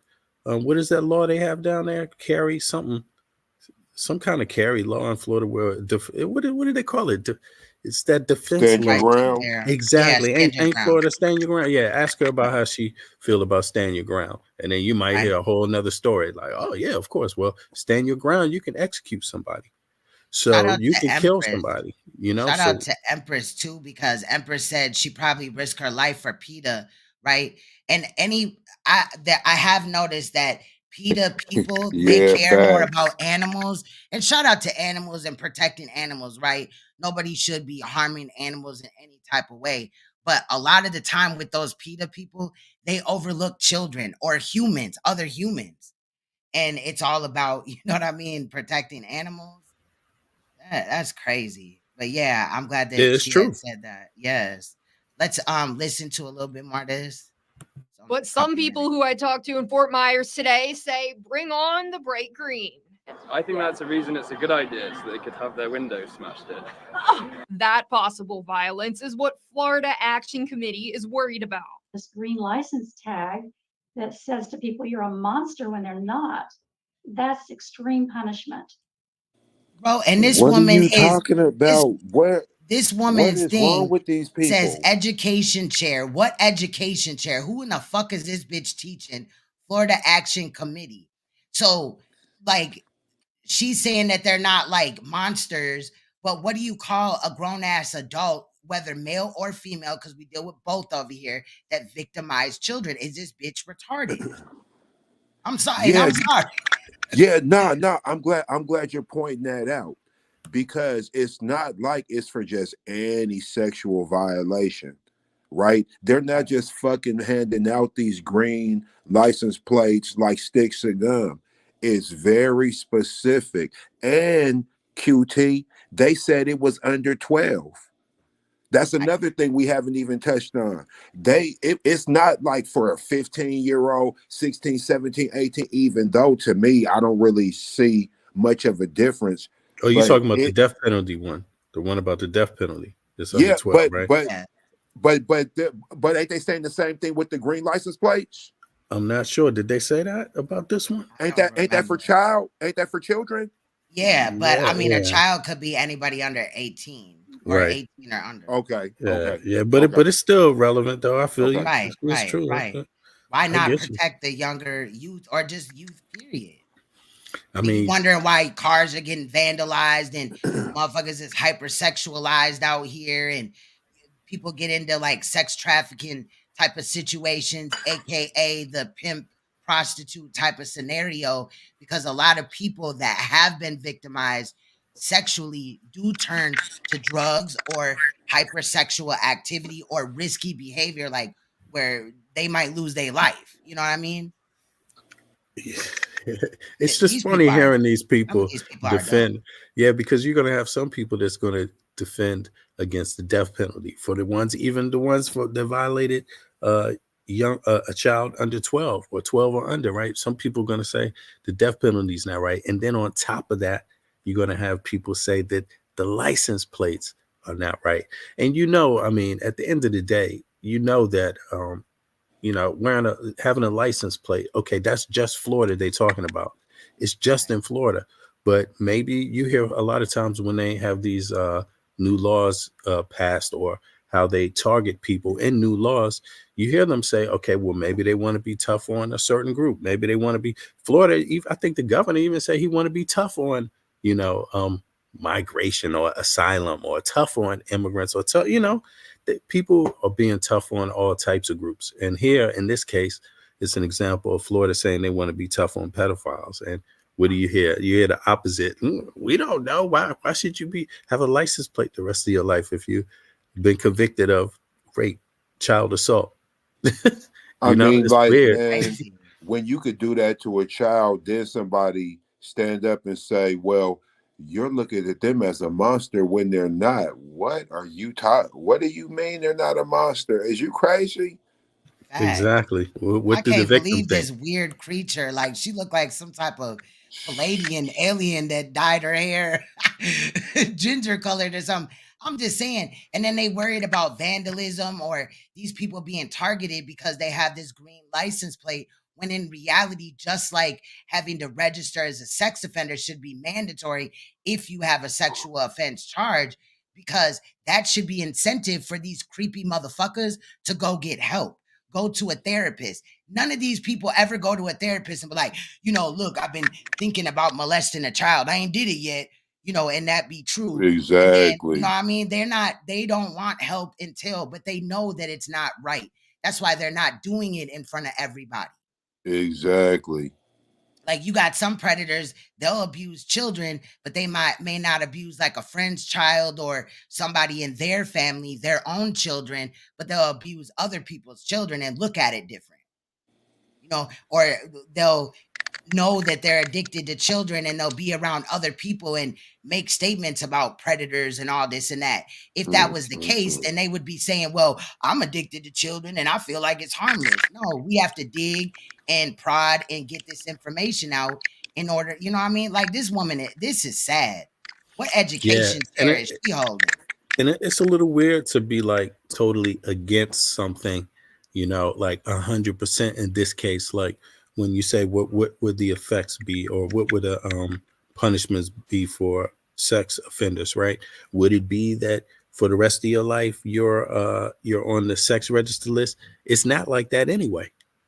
Right. You see what I mean? In the first place. So why would it be like that with the license thing, how they issue that out? And why would it be like that for the death penalty? It's not like that. They have some degree where not everybody, they're not targeting even all sexual offenders. I'm almost sure. I mean, but it would be good to look into that license plate thing and see how it carries out.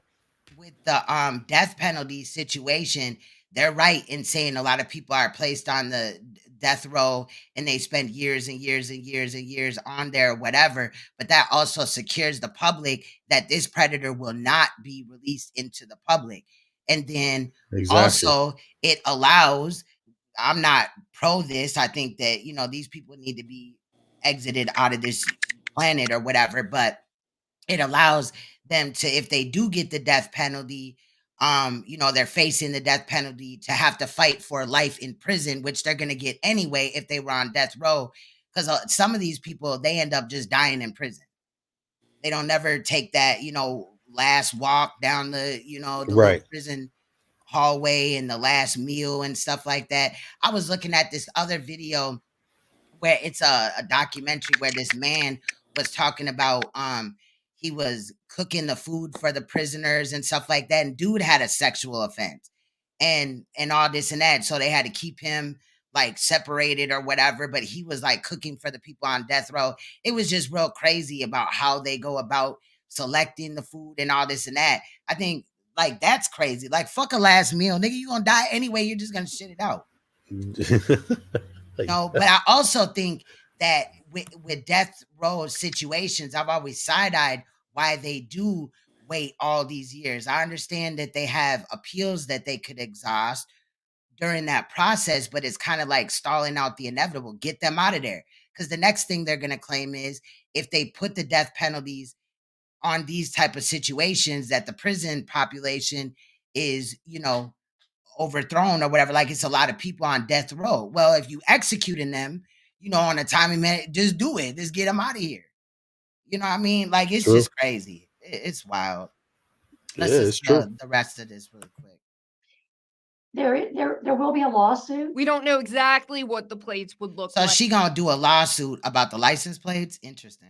But if the bill passes Any car an offender drives will be required to have a neon green plate, and it would be illegal to disguise it. There might be a lot of privacy issues. There's a lot of privacy issues going on. I mean, I think that they already have the rules that they have to stay so many feet away. They can't go around. Book off. Hold on, we're gonna stop it there. It's wild that only somebody that had a an accent from another country is the only one, him and that other person that was with him is the only ones that is saying like, yeah, you know what I mean, we should do this. These other people are like, nah, we shouldn't, and let's protect the pedophiles and what? I mean, plus she's like saying that they already have enough rules. You can't be in certain places, but how do you know the person's near that place in the first place? I mean, that's the whole point of the license plate, so you can see visibly, like, there's a child or there's a sex offender rolling down the street near this school, right? Or a park. And why don't most parks have cameras there? One of the cases we're gonna deal with later on next week or whatever is a case where a little girl was snatched up from a park, and because of COVID the governor was like, oh, we can't get funding to put cameras there, and then when they did, the cameras, the angle is not successful. You cannot see what's going on at the parks. You know what I mean? I think it should be mandatory. Certain cities, they got cameras everywhere else, stop sign or stop lights, and all this and that. They should have been put cameras, at obviously schools and parks or where kids would frequent. Right. True. And no pedophile needs privacy, because the reason why they're offending is because they get privacy. Facts, Cedric. Yeah, this shit's wild. Let's continue though, really quick. If we also wants all registered sex offenders to have the word sexual predator printed on the front of their driver's license in the color red. Get what they deserve. There's also fear that the bill would wrongly punish the offender's family members who might use cars with special plates. And you just don't use the car. I called Senator Book's office multiple times today to find out why she wants this passed. I'm still waiting to hear back. I'm local in Fort Myers, Madison Adams, NBC. Well, Madison, I think Madison Adams, you need to go talk to some children that were violated by these type of sexual predators or some type of adult, survivors in that situation, because they'll tell you all type of ways, just like we are, of why these things, the death penalty should be instilled, and this license plate and ID thing. I absolutely agree with everything they was proposing, from the green license plate to the red sexual predator or whatever it said. Right. I don't know, or maybe I don't got the language right, but we all know that's what's going on. I don't see what the problem is. Like, hey, look, if you don't want that tag on you, you're gonna make some good decisions. True. Right. Exactly. You know That's what? Let's take the morality out of people's hands, and we'll just deal with straight penalty. You do this, so much is gonna come with it. Is it worth it? Yeah. I understand you got your little fetish, your little weird desires, but is it worth it? Because we gonna take everything from you. Fact. We might put sexual predator on your debit card. Yeah, or your ID. That should definitely be done. Yeah, definitely on your ID. This is crazy. I'm with it all. I'm with chemical castration or whatever the pill thing. But like I stated, they found that even when they do the chemical castration or whatever, that these predators will still violate, because it's not a sexual gratification thing. It's a power thing, that a lot of them do violate for. It's not only sex. And so, they having like a problem. Said, it's a power thing. So how do we take the power away? We gonna make it to where you can't hide. Yep. It's almost like how they used to brand you and put something, on your forehead or on your cheek. Yes, obviously they're not gonna go that far, but yeah, anything that's anything. Yeah, it's a deterrent. Should be known what you are. You can't hide this. Yeah, that's what. Any type of transaction you gonna make, that's gonna come up. They might not want to sell a car to a sexual predator. They need to know what you are and who they dealing with. But then that would probably open up the door for all type of discrimination lawsuits. Well, But look, I get what you're saying, like, period. Just like if they had the green license plates and they also had cameras at all parks or where kids frequent a lot of the times or whatever, then that could aid in the arrest. Or, like, how many children are missing in America or even other countries? Facts. It's an extreme amount. And where do they go to get them? Yep. You know what I'm Exactly. And I think it's on the rise. It's not like it's a low, like it's not a emergency or dire situation with children in the US missing kids. It's extreme. And it's normalized in the sense that people are just used to kids coming up missing, but there's not a lot of conversation about what's happening to them or what's being done to prevent it, to stop it, to assist communities and not losing children like this. It's terrible, but it's not enough. I mean, it should be universally understood that it's not enough protections for children, period. And that's what this. I had said this earlier. Somebody tried to hit me up, behind the scenes, like, Queen Strong, you're doxing these children, these missing children, and all this and that, because there's identifiable information. You're using their picture. Well, how does the How you gonna programs find them? Right, the Without the picture. exploitation, people and all this and people that. just But be talking, I've posted over 11 children. I will be posting more, because recently there was a case that I'm going to be talking about as well, probably Monday, because my anniversary is the 18th, so we're going to be gone for the weekend. But my king had found a case where they had a Jane Doe, a little girl that was killed and put she was in Ware County, Atlanta, Georgia, and she's been a Jane Doe for 35 years, and they just found out through DNA who she was, and arrested the mother and the stepfather in the situation. And I'm showing these pictures right here, right now, because I want to bring these kids home. As you see, there is information on them, police department numbers that are dealing with the situation, but they're not only girls, they're boys. You know what I mean? And these children need to be returned home. There's a couple of children in here that are 12, this little kid right here, he's 12, bro. He's missing from Florida, Miami, Florida. Yeah. And them same women that seem to have been upper class women have no problem with these children being missing. Or really, that's far-fetched. Well, but with honing in on these type of predators, I should say. Yeah, and I to be blacked honest out, with y'all. you, I get passionate about this type of conversation.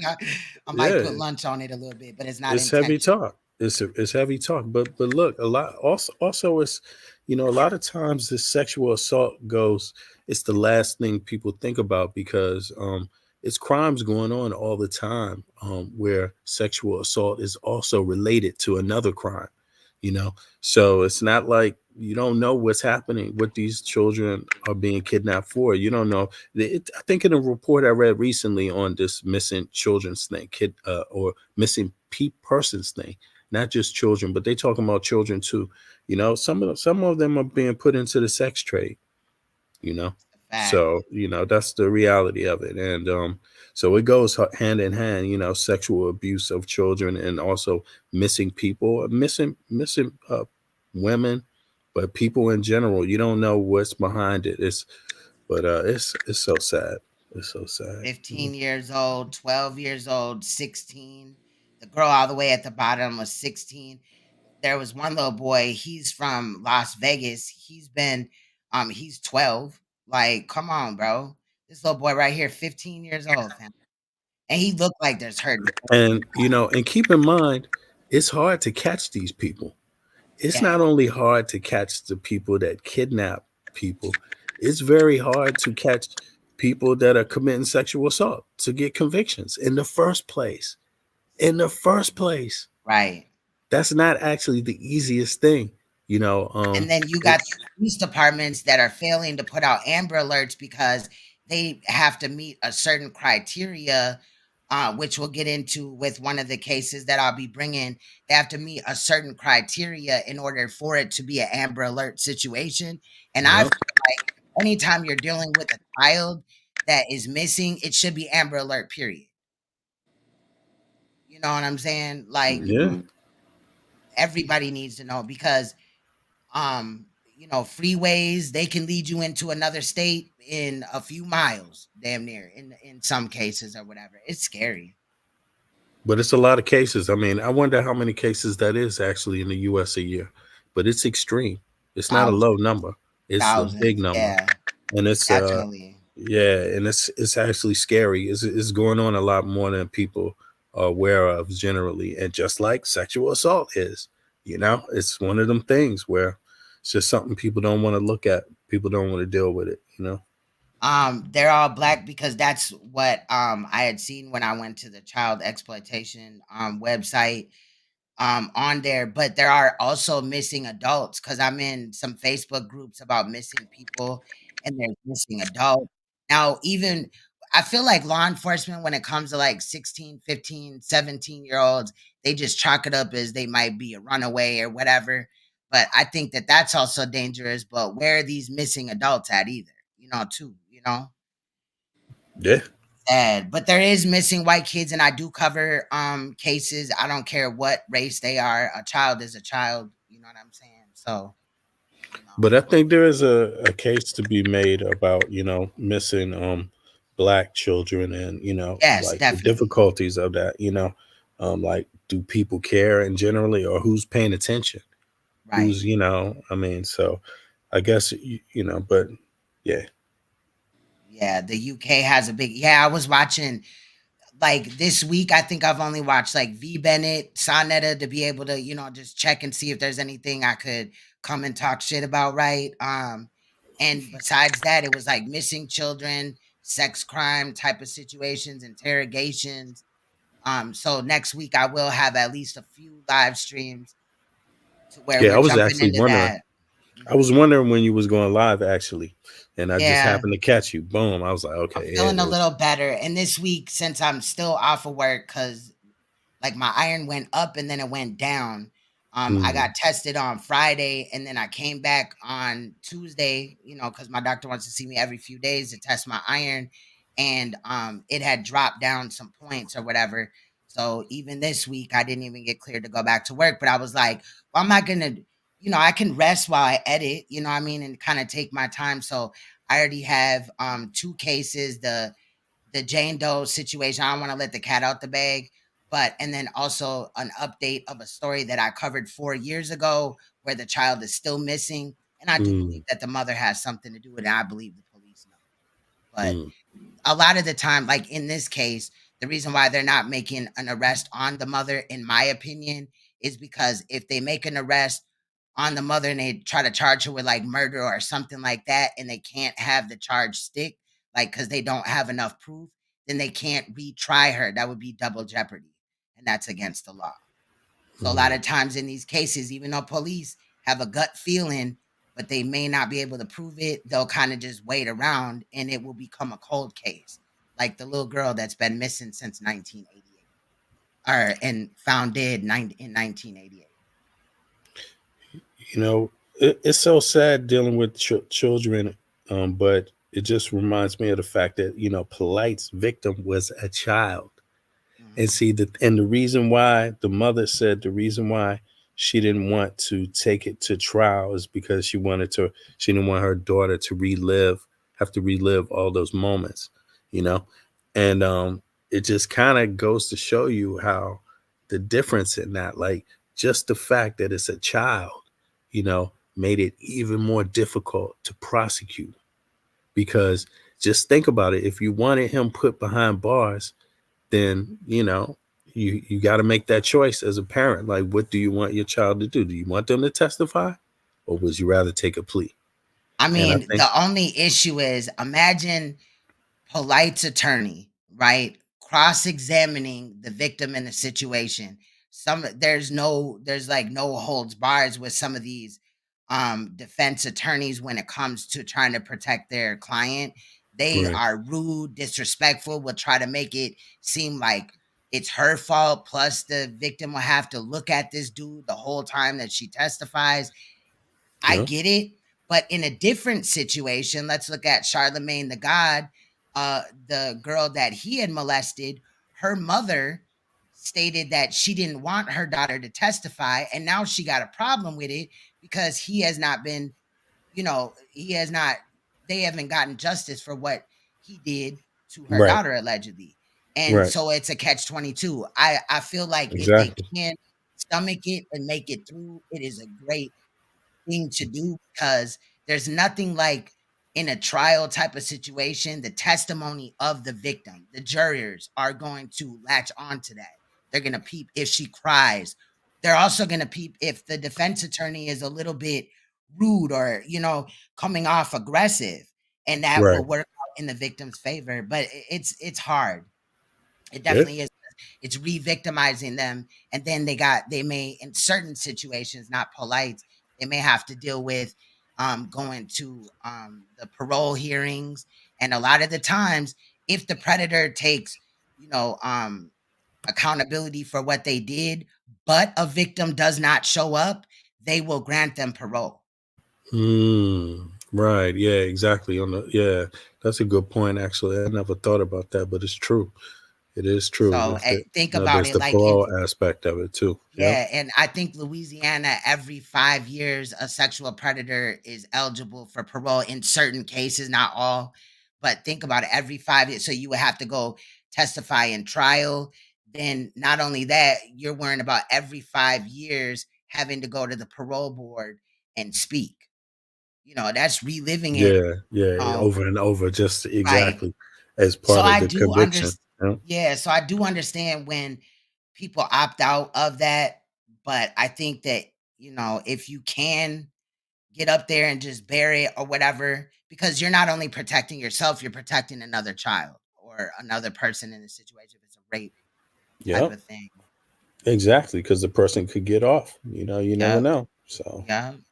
Just like if people look the other way or just remove themselves from the predator, like what happened in Renintech's situation, the mother just removed herself, not her daughter necessarily, you know what I mean? Yep. Yeah, And that's the coldest right there too. yeah, Real cold. That there's is this terrible. this other clip. I'm gonna try to find it, bro. This shit broke my heart. It'll probably take me a minute to find it, but yeah, y'all can go ahead and talk. I'm gonna try to locate that clip now. No, but these kids are vulnerable, and if you want to send a message about victims, then this is through the law. Is how you do it through convictions. It's one of the ways that you do it. It's one of the tools through just the way these perpetrators are penalized. That's how you do it. That's one of the ways you do it. So at the end of the day, I don't see why people wouldn't be progressive about it with kids either. They shouldn't leave that out. Protect the kids too, then, with that same level, with that same vigor, right? Absolutely. Oh, What's I up, found it Beverly? really quick. What's good, Bev? Oh, hi. Hi. Oh, Yeah, you up? well, I just woke up, to be honest. I listened and fell asleep, and I'm up. Right. Oh, man. Yeah. No, I was going to say, where is it? In Ohio. All those kids are missing. They think all of them are runaways in Ohio. Yeah, there's 1,000. I got a clip on that too. Really, honestly, I had ran into that as well.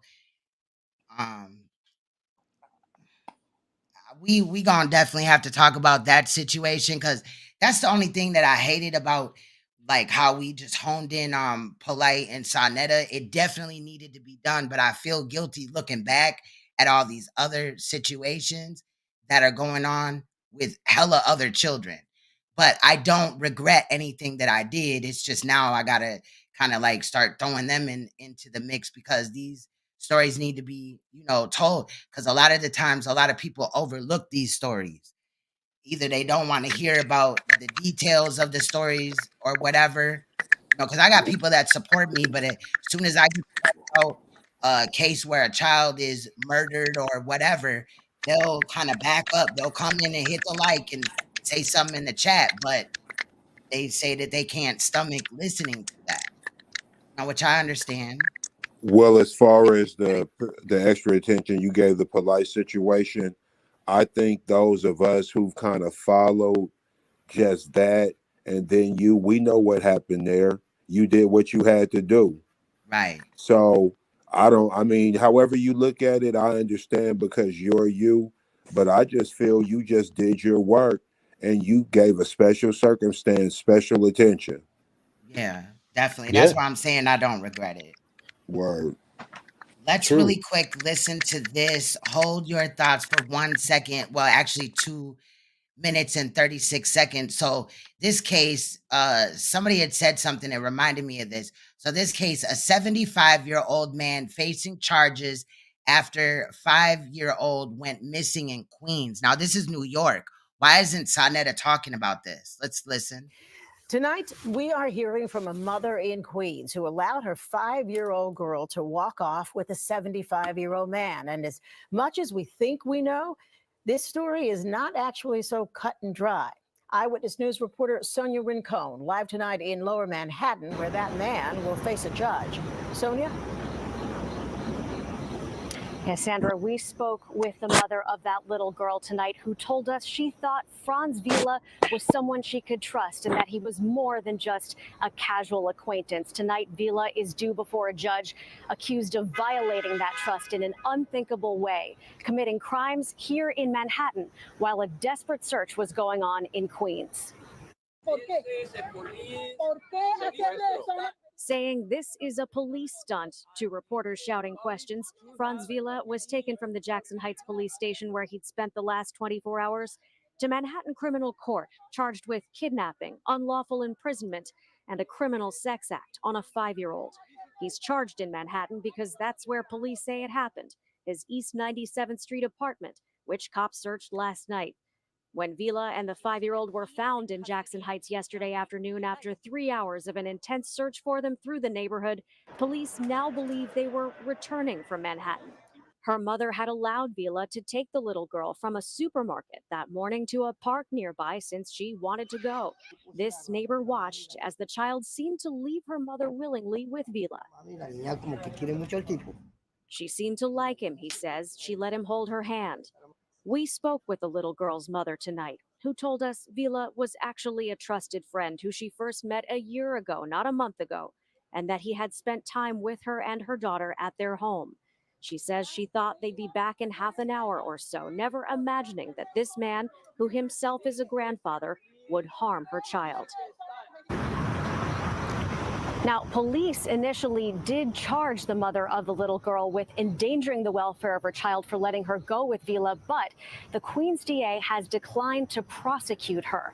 That little girl tonight, who we are not naming because she is now considered a sexual assault victim, is in the care of her father and has been interviewed by special victims detectives. And Vila, who has no criminal history, is expected to face a judge here either late tonight or early tomorrow. Now, the fact that he had no criminal history means little to none. Did he violate his own grandchildren or other children?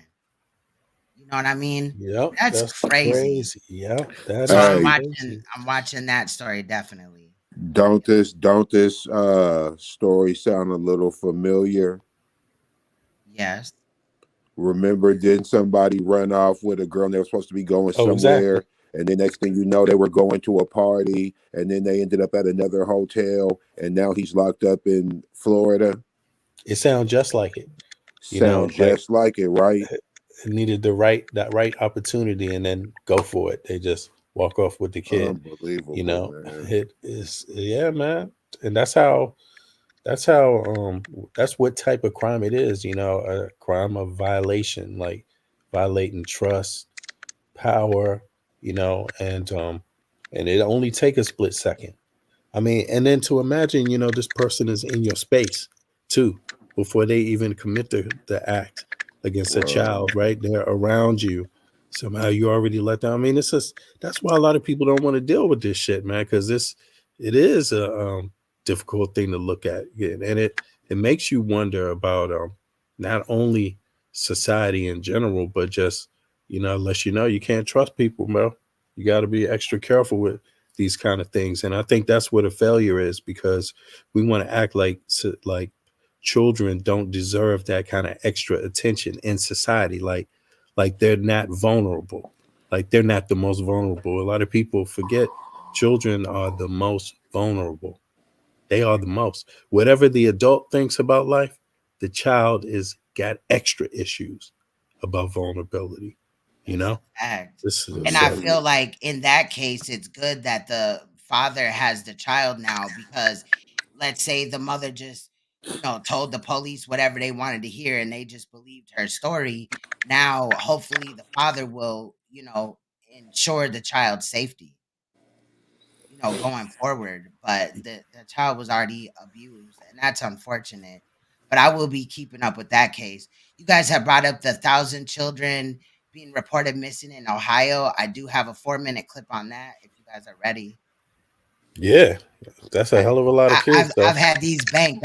Trust me, I've been doing my research this week. Turning now to Ohio, where there are some very concerning statistics that are scaring a lot of people out there. Officials say so far this year, 1,000 kids have been reported missing. Almost 50 kids have gone missing in Cleveland this month alone. And those numbers have some police officials saying, yes, it is that bad, while others are saying, yeah, but a lot of these are likely runaways who do get found.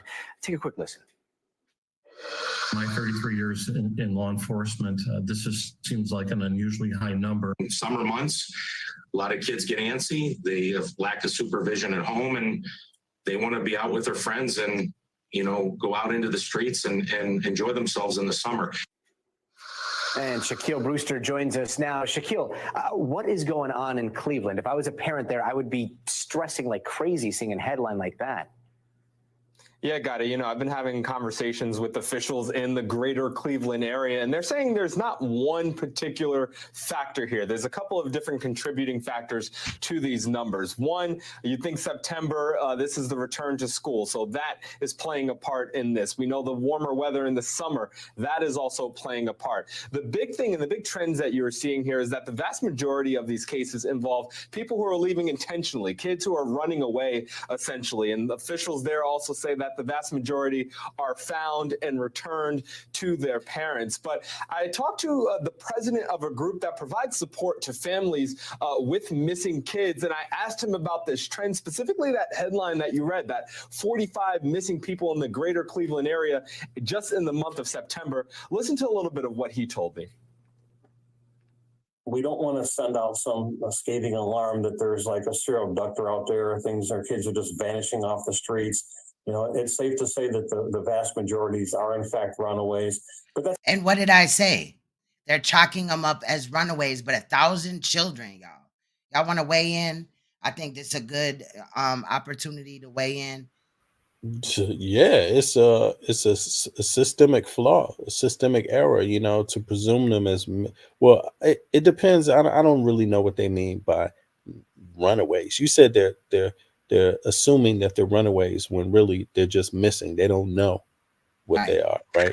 Well, they talking about they runaways, and they saying, well, we got 1,000 children missing. Right, that's the how problem. is 1,000 children missing if they ain't missing? Yeah, that's the problem. Also, by how saying can you that, determine a runaway that you haven't recovered? Right, by saying that they're runaways, that excludes the Amber Alert situation. Exactly. And what happens during Amber Alerts? They make like any traffic sign, like how you be on the highway and they'll have the little thing like, oh, there's a traffic jam ahead or whatever. They'll change those signs to say what the alert would be, that a child is missing. This is the model and the make of the car, whatever, right? And also put on their social media or police website the same information and put it out through the phones. That should be a given. Like, we're talking about a child that's missing. It's bad because it seems like on one hand, how many children can a community remember at one time? And in Ohio's case, it's 1,000. 1,000 in 1 year missing, right? And then so the police have a choice to, okay, how many of those do they highlight? And so then they have that procedure. Okay, well then this one has been found to not have just walked away from home one day. We think they've been kidnapped. So let's put out an Amber Alert. Or lured offline, because how yeah. many of these kids are talking to, grown adults that are representing themselves as children to lure these children out of their homes? Right. Exactly. I mean, and the bottom line is like Dapster said, missing is not, I mean, they shouldn't just hop from missing to the person's a runaway without some clear understanding of, because maybe the person is not a runaway. You can't just assume they're a runaway.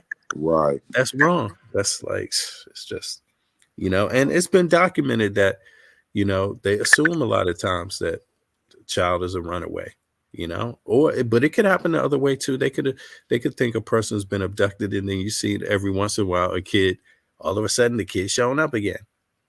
Right. What's up with But that? it's rather be safe than sorry, because like, how is a child that is underage, we don't know the age bracket of these kids, gonna fend for themselves, feed themselves, house themselves? There's only so many days that maybe they can stay at a friend's house or something. And I would also side-eye any parent that knows that they have a child staying there days and they haven't checked with the parent. But you know what? Yeah. But it was also something else he said in there, like they was describing it as, the people like to go, kids are outside playing and la la la, and all of this stuff is like making it sound like it's bad that kids are outside playing. Now, 1,000 kids missing in a year, that's a problem.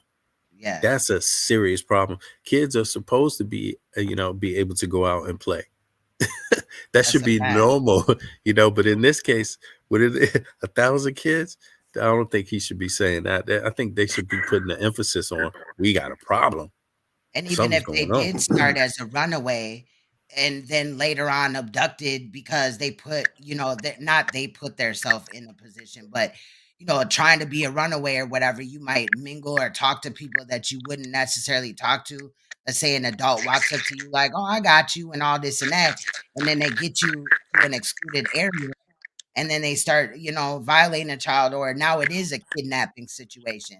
Kidnapping is any time that you refuse to let somebody leave out of a house or any type of building or even a room. So if you stop somebody from leaving from one room to another, that can be looked at as kidnapping. Right. Yeah, that's true. Let's continue. That's still a concern because these children are young and, they think that they know everything, but they don't.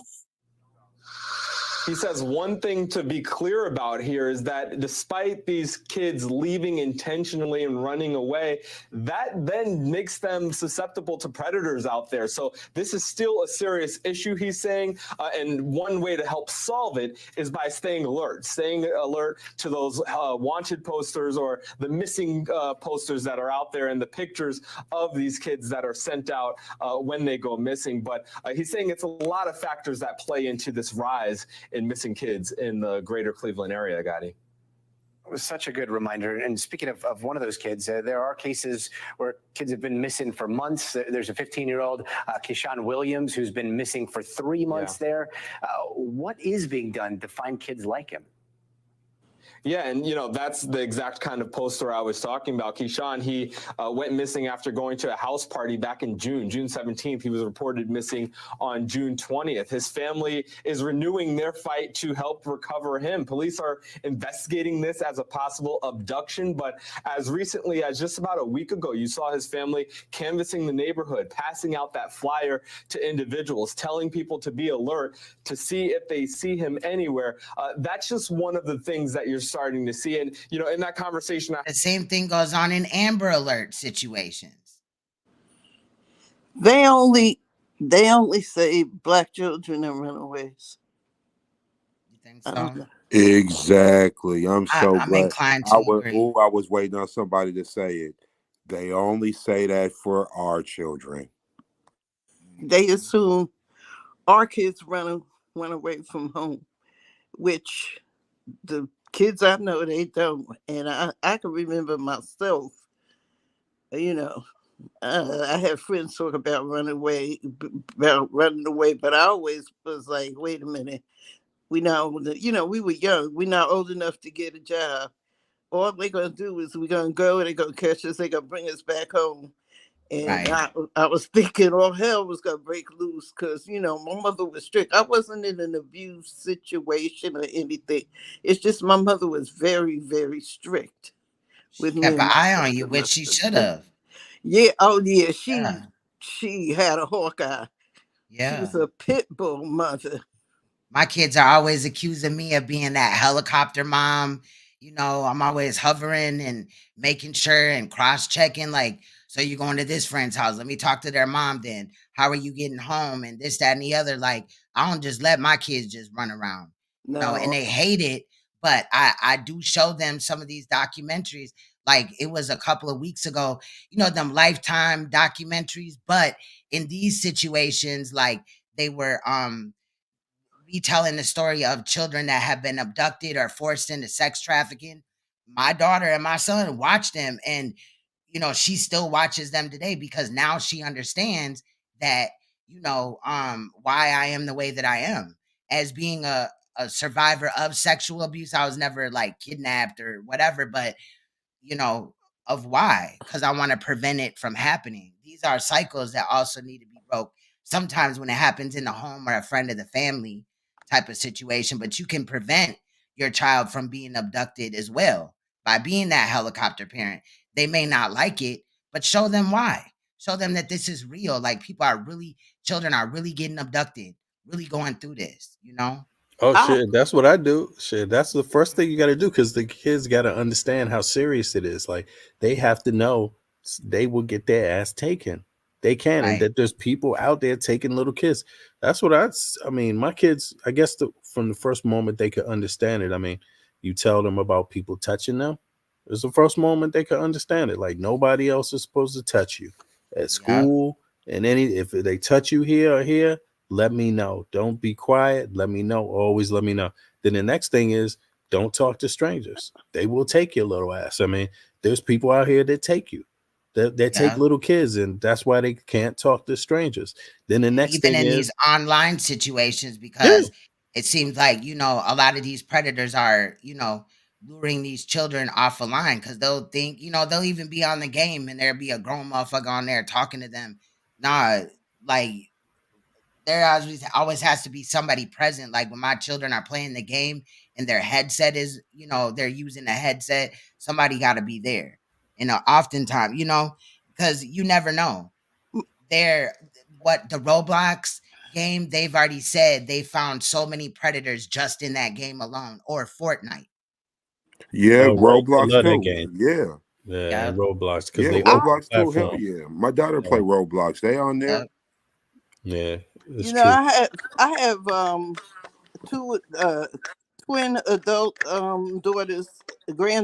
They just turned 21, so they decided to plan a vacation with their friends, and they went to Puerto Rico by themselves. Their mother she has that thing on her app, some kind of app on her phone where she could track her kids. She was tracking them in Puerto Rico, and I'm like, you still track them? And they're 21. She said, well, I want to know is where they say they are. She said, and she tracks them in Puerto Rico. And I'm like, wow, those still tracking them. Those apps are really bomb, because there's a couple of apps to not only can you track them, but you can hear what's going on in the area that they're at. So let's say your child is abducted or whatever, and they have the phone. You can listen to the background of what's going on around the phone. Oh, You know what I'm saying? And things like that. Yeah. And there's days when the 10-year-old has to walk home from school by herself, and she tracks that. She takes that and she FaceTimes with the daughter while she's walking home from school and tracks her at the same time. I mean, she's like, I said, well, you worse than my mother. Well, they didn't have that technology when I was born, but she tracks them, and she still tracks them. Even when they're at their friend's house, they tell her where they're going, and they're 21. and she still tracks them. You know, I would. If I'm paying for their phone, they definitely gonna be oh tracked. no, my And there's pay for their own phone. They work, they got jobs and everything. But yeah, she's been tracking them for years, ain't nothing wrong with that. And a lot of the times people think that like if the predator or whatever the abductor found, got to looking through their phone, they could find the app. There are ways for you to hide the app so that your kids don't even know that the app is on there. So yeah, we use those Yeah, apps and have used them for years since we found out about them.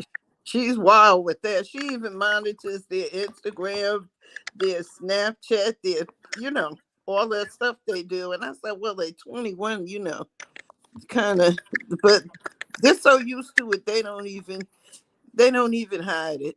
They don't even try to hide it. They just Yeah. they just deal with it. They track them all. She tracks them all the time. So it is good because she was talking about that girl who went to Aruba that time, and they finally found out what happened to her. The guy they thought that did it all along. He finally confessed that he killed her, hit her in the head, and walked in the ocean up until it covered his chest, dropped her in the ocean to let the sharks in there. Well, you know what I'm talking about, right? Yeah. I remember that story. Alabama. Yeah. He finally admitted he got caught for something else. He killed somebody else or did something, but he's in jail for something else. And I guess he said I might as well tell it. And he said he dropped her. I was like, damn, he dropped her in the middle of the ocean and let her body be eaten by sharks. That was a big story. That was a big story in the For media. years, For years. it was. Her mother wouldn't give up. I give her credit. She didn't give up. She said she knew he did it. Hey, you got to do whatever you got to do to instill their safety. Let's just listen to the end of this really quick. I had with the president of that missing persons group. He said that it's all about the public. This is not something that police and members of law enforcement can solve on their own. It's about people calling in, being alert, sending in those tips. Why do they have missing children thing but no picture of the child? Yeah, I don't. Maybe. What Yeah. in the fuck is that? This seems like the government, the police department is involved. They find people, or when they think they might even suspect seeing a missing child. You see the page there.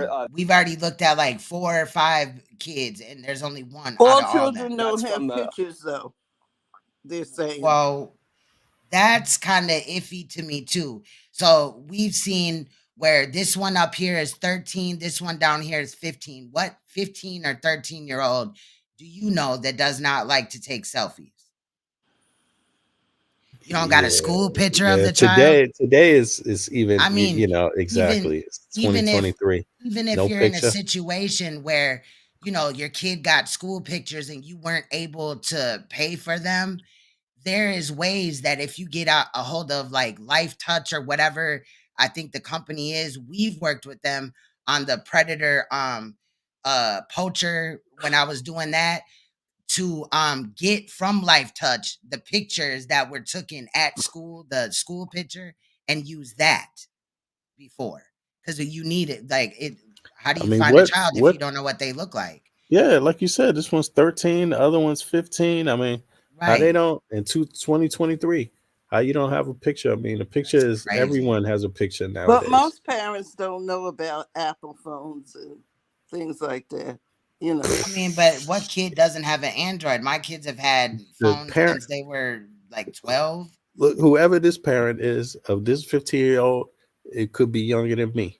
And I know about it. You know what I'm saying? It's like, come on, I don't know. I don't know. Because all the kids have Apple phones. I wound up getting an Apple phone because when I moved away, my grandkids had it. And that's how I used to talk to them while their mother was at work. I mean, social media sites, Facebook, come on, Instagram. Hold on, though. We got 15 seconds left. Ohio 30 seconds. Attorney General's office. So take a look at that. There are a lot of missing kids and a lot of people who want to be reunited with their families.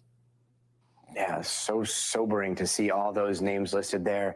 Our thoughts are with Kashawn's family. Hopefully he's home soon. Jack Brewster, thanks so much.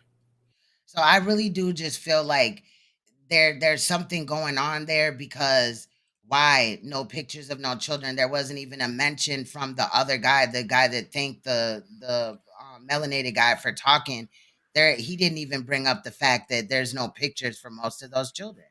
And how do you find? Would you just walk around and be like, "Hey, is your name so and so? Are you missing?" Like, I'm just saying, iPhone or not, with the apps and things like that, they should be able to get a picture of any child. But then also, if the parents are not cooperating or the family that was to watch over the child, that would be interesting too, and point finger to possible involvement or motive to why the child is missing in the first place. But isn't Ohio the place where the lady said she was held in the apartment and her friend was killed? Yep, I saw the documentary of that, the Lifetime documentary of that. Right, you on that one? Isn't it that in Ohio? Didn't that happen in Ohio? I think this is even in Cleveland. That hundred, just said 1,000 Ohio, children. period. Yeah, because I see some. Cleveland. That's what I meant. Yeah, no, but I'm reading some article here that says 1,000 children in the Independent about Cleveland.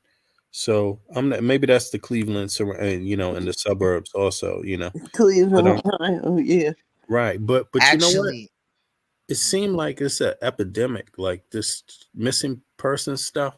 I mean, I would think it, to me, when you get like numbers like this, 1,000 children from one, I mean, that's a lot of children to come up missing. That's a lot of kids. Yes, I to agree. me, it seemed like they need to throw some money on this, find some kids, make some. Definitely. I read an article years and years ago, and the first time I ever heard of, I didn't understand it, but it was sex trafficking about when the gangs were real bad in California. The drug dealers stopped dealing drugs and they started trafficking girls. But back then I didn't pay too much attention because I didn't hear about it. But I think about that. I think most of these kids are have been trafficked because like where I live at, I live in like I said, I live in New Jersey. I live like 20-30 minutes from New York. And when my granddaughter, she liked to get her nails done, and I used to take her, and there's a pizza store about 4 doors down from where she gets her nails. She was a teenager. You know how they don't want their parents, they don't want an adult with them all the time. They want to feel like they're adults. So anyway, make a long story short, there's a bus stop, and she likes to eat, so she stopped to get some food. And this guy, she was 15, this guy walked up to her and told her, wow, he said, you're nice, you're nice looking. Said, wow, you're beautiful. She said, thank you, the usual. And he told her, oh, you'd make beautiful babies. And she like, yeah, he told her. And I don't know. And she walked out. She didn't tell it right away. I wasn't with her because, her cousin was coming to pick her up, and she stopped and got some food. And he told her he was 15, and he told her, and it was another guy with him. She said he was a black guy, and it was a white guy. And the black guy told her how pretty she was and how she would make beautiful babies, So with that, it sounds like trafficking is really bad. So I wonder if that's what is happening to these kids. Definitely. And I found out they weren't boys. And they said these are young, instead of the documentary I saw said it was young. These are young not ex-gang members, but young gang members, ex-drug dealers who went into trafficking girls, children, because the time that they get in prison is less trafficking I than don't know it would how be that if is. they're drug dealers. That's what it said. That could not be true. The link that I shared is, if you guys remember, the story that Beverly was talking about, the abduction of children in Cleveland. I forgot, this was like about a month ago I watched this, but it's a documentary, it's a Lifetime story of that situation where the man had stole 3 girls and impregnated 2 of them, but killed one of the girl's babies or whatever that she was carrying and stuff, and had them in the house. And one, they had gotten free. He had left the door unlocked or whatever, but like the front door unlocked, but then there was a padlock on the porch from the outside. Oh, And that's the story that you're talking about. And that movie right there will definitely, if you got a heart, you gonna cry if you really care about children. But if you guys remember, Mike Epps, he had played the portion of, they had interviewed a guy named Charles who had came to Yeah, they the abduct the rescue guy of the who, women. right, Yeah, oh, he exactly, was that's talking right. about, that's oh That's yeah, that the little guy, white woman and all that. And I right? knew that. Yeah, And he was yeah. making that's fun not the of one I was the talking guy. about, but I know Okay. about it. But Okay. yeah, so that's the one that we're talking about or whatever, for that. And I have a list of other movies as well here too that are real life stories, including the girl, in the Carlino White situation where she was abducted from the hospital. The reason why they have anklet bracelets around brand new, like newborns that are born in the hospital, is because this girl was stole by a woman that played to be a nurse. She acted like she was a nurse in the situation, stole the little girl. Now in this situation, the nurse, the fake nurse that stole her was that's the link that I just shared right here. She didn't like physically abuse her, but she was unstable and definitely not the girl's parents or whatever. That one is right here. And it was just sad to watch like her parents be so excited to see her, and after they had found out about it and things like that, because the little girl had an issue. She ended up having a baby, and then they had an issue with, she had an issue with getting on financial aid, right? Because like I said, the woman that stole her was on drugs, and she was like, "Oh, you don't need financial aid for this baby. I'll help you take care of her." And her aunt said, "Nah, fuck that." So she went and tried to get on financial aid, and in order to do so, she needed to bring her birth certificate to, I think somewhere, I think something about a social security card or something. And they were like, "Nah, this information is fraudulent." And that's how she found out that she was abducted. Oh, you got 2 stories. You got 2 stories intertwined. The Carlina White story, she was stole out the hospital by a woman who was That's what trying I to just keep her said. boyfriend. That's what I just said, Beverly. I No, just said yeah, that. but anyway, and anyway, the story that I was talking about out of Cleveland, it's a new one. I know the story you're talking about. That was the one where the girls had been missing. The Spanish guy, he was taking them off the street and holding them and everything. Castillo, I But think his name was right, Castillo, right? Something right. like that. There's another one which was more recent, and I don't know if you heard about it. I might have the particulars wrong, but I know the girl was either she ran out naked and she had chains on her, marks on Yeah, her. that's the same one that we're talking about. It is? Oh, okay. Yeah. I Yeah, it's the wasn't same And sure. one. there was 3 girls that were in the house and a baby that he had forced one of the Oh, girls to have. And they actually, he held one of the other girls that he had kidnapped at gunpoint. The first girl that he had stole, he thought that she was underage, but she was like 21, and oh, she was that's a whole actually other on her way story. when he abducted her and he tricked her into her car. She was on her way to CPS court. Something had happened where she had lost her child and she was going to get her child back. He abducted her right Okay. before court, and he had said Right, that he was right, going to right. give her You're a right. ride.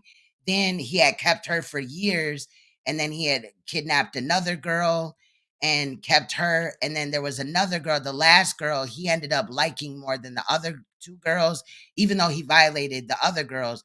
But and then he had gotten her pregnant, and the little baby, she was like 12 years old at the time, and he had went out to go get something, and he didn't lock the front door. So now they were faced with the screen door, but on the other side of the screen door there was a padlock on there.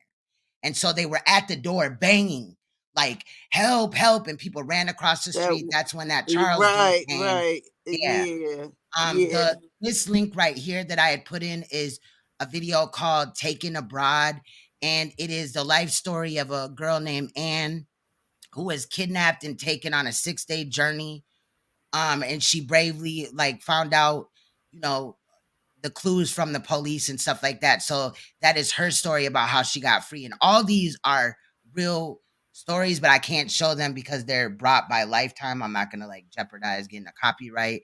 I'll just share them with you. And stuff like that. Yeah, exactly. I saw most of them because I'm a documentary. I love documentaries. Anytime I see a documentary, I watch it. I love documentaries. I've been watching documentaries all week. You know, I watch This it. one right here is called Taken From Me. This is the Tiffany Rubin story. It's based on a true story, of course, because it's Lifetime. But it is Tihari P. Henson stars in it as well. The daring rescue of her 7-year-old son, Kobe. I saw that too. That one, let me see. I saw I'm just that. sharing these with people that haven't. Yeah, possibly. I know. Well, it Yeah, happens more than people think. Taking kids. I almost got stolen. It's an once. epidemic. It's an epidemic. I almost got stolen once because I always have to go to the bathroom at the wrong time. And I was like 5 or 6, maybe 7. And we went to the West Indian Day Parade, Jamaican Day Parade in New York. And I told my grandmother I had to go to the bathroom. And this lady, and my grandmother said, well, you just go in your pants. I'll change your clothes when you go home, because we were almost ready to go home. I think we were on 125th Street somewhere in New York. But anyway. Don't say 125th Street over here. I have flashbacks. I'm just playing. Oh, really? What a I'm coincidence. sorry, I didn't mean The 25th. Yeah. No, you good. You good. I was just Wonder playing. who that was. Yeah. And this lady was standing there. She said, come with me, little girl. I'll take you to the bathroom. I said, okay. I was like a very friendly child, you know, nothing scared me. And I was walking away from her, and my sister happened to see us going down the street, and she ran and snatched me away from her and took me back to my grandmother. But I almost got. I'm glad that you weren't. Yeah, I'm glad that she did that, because that is a breeding ground. Crowded areas. This link that I have right here is one for one called "Believe Me," and it's about a 17-year-old girl named Lisa McVeigh. I hope I'm pronouncing the last name right. Who is use reverse psychology on her abductor to get away. And again, that is a true story. And I think I have one more really that quick. one you just talked about, is that the one where the girl was on the phone and told the boyfriend it happened in Atlanta? And they had surrounded the house. Yeah, that happened in Minnesota, I believe. Or he was from Minnesota. It was something about Minnesota in there. Now this one right here is called This Pedophile Murders Kids on the Dark Web. And it is I believe this one is about the UK, if I'm not mistaken. Some of these I've watched a while ago. 100 child exploitation forums, where they talk about the dark web and how children are being lured off the dark web. That one is very important. Well, did you hear the one about the guy? He was something in England. I forgot his name. He was like a children's thing, and he was friends with the Queen and the Queen's son, Andrew, and he knew Epstein, and he was a pedophile for years. I forgot his name. I just saw it last week. I know what you're talking about, though. I definitely, I can't remember the dude's name. But yeah, he died, and they said he was the greatest molester child. He was the greatest pedophile in England's history, and he was never prosecuted for it. Wow, that one was. I remember when I was like 12 or something like that. I don't know. I was younger, but Jacob Wetterling had just got kidnapped on his bike, and that story scared the hell out of me. Like, child, I was like, So after that, like, a lot of people were pushing like the buddy system and stuff like that, you know, because at that time there wasn't like cell phones like that and stuff. Right. Jimmy Seville. Yeah, That's that's Jimmy the the one. Savile, story right? that you're Yeah, talking about. yeah, yeah. Yes. In Yes. England, that's the one. Sick That was people. wild to me. Oh no, He but had, he was a prolific pedophile, right? Jimmy Savile, wasn't he? Well, oh let's talk yeah, about Alleged. yeah, he was. Yeah, that's the one. what He about Alfred Kinsey, who had paid a lot of these pedophiles to document their abuse of children, what it looked like for a child of from 0 to 18 to have an orgasm, and things like that. And he paid people to violate children. I had done stories on that. Every time I do a story on it, though, it's like flagged down. I'm gonna try to like redo it or something. I'll take my chance on that because a lot of these people, like even Wayne Williams, isn't that his name? Wayne Williams, right. Atlanta street killer or whatever. He was abducting children. I Yeah. believe that he was working with them or something. And then there was also a whole bunch of killings where they were finding little boys in Texas. I believe it was Houston. Don't hold me to that. But one of the children was found in the garbage dumpster, and a portion of his intestines was hanging out of his anus. I'm sorry to be graphic, but this is what we're dealing with because also Kinsey had wanted them to use toys on the kids or other things too on the children. So I think that was the educator. And today, now they still uplift the Alfred Kinsey Institute. It's still a thing. You know, he had documented sex in women and men, but I think he pushed, The he was sick. Kinsey report. The Yeah. And Kinsey he report. also was the co founder of the LGBT movement with the Hayes guy, the first guy that came out and stuff like that. And I think that's what I got flagged down for, drawing the correlation in between there, because they love to, if I talk about LGBT things and the agenda behind it, even though Porter knows that I'm respectful when dealing with that. Porter's been watching me for years now, and I always get flagged for it. So that's why I don't, talk about a lot of LGBT things. But look into Alfred Kinsey. There's a woman that has exposed him, even on one of the talk shows. I think it was like not Maury, but Donahue or whatever. Am I tripping? Wasn't there a dude named Donahue or something like that? Right. Donahue. He Yeah, used to do a Donahue, lot of talk show stuff. host. This, Yeah. I swear it was like, or it was Montel Williams or something. I swear it was like the same platform where they had talked to York's followers on the same TV show. It was probably Donahue because he did a lot of that in the 90s. He did a lot of shows that was kind of considered controversial at the time. Yeah. What about the one with the Hold on really quickly though. This person says Wayne Williams was a setup. He only violated men basically, but the issue is on one of the days, he was doing a recording thing. He was trying to find the next Michael Jackson type of group, right? The Jackson 5 type of situation. And one of the women that ran the studio that he was bringing the kids to had documented that one time he had came to the studio and he had all these scratches and stuff on his arms and stuff. And he told her that he fell into a bush, but the scratches didn't go with that. Then they also found the child that they believed the scratches came from. And he had defensive, like, because if you're being strangled or something, you're going to try to like scratch the other person.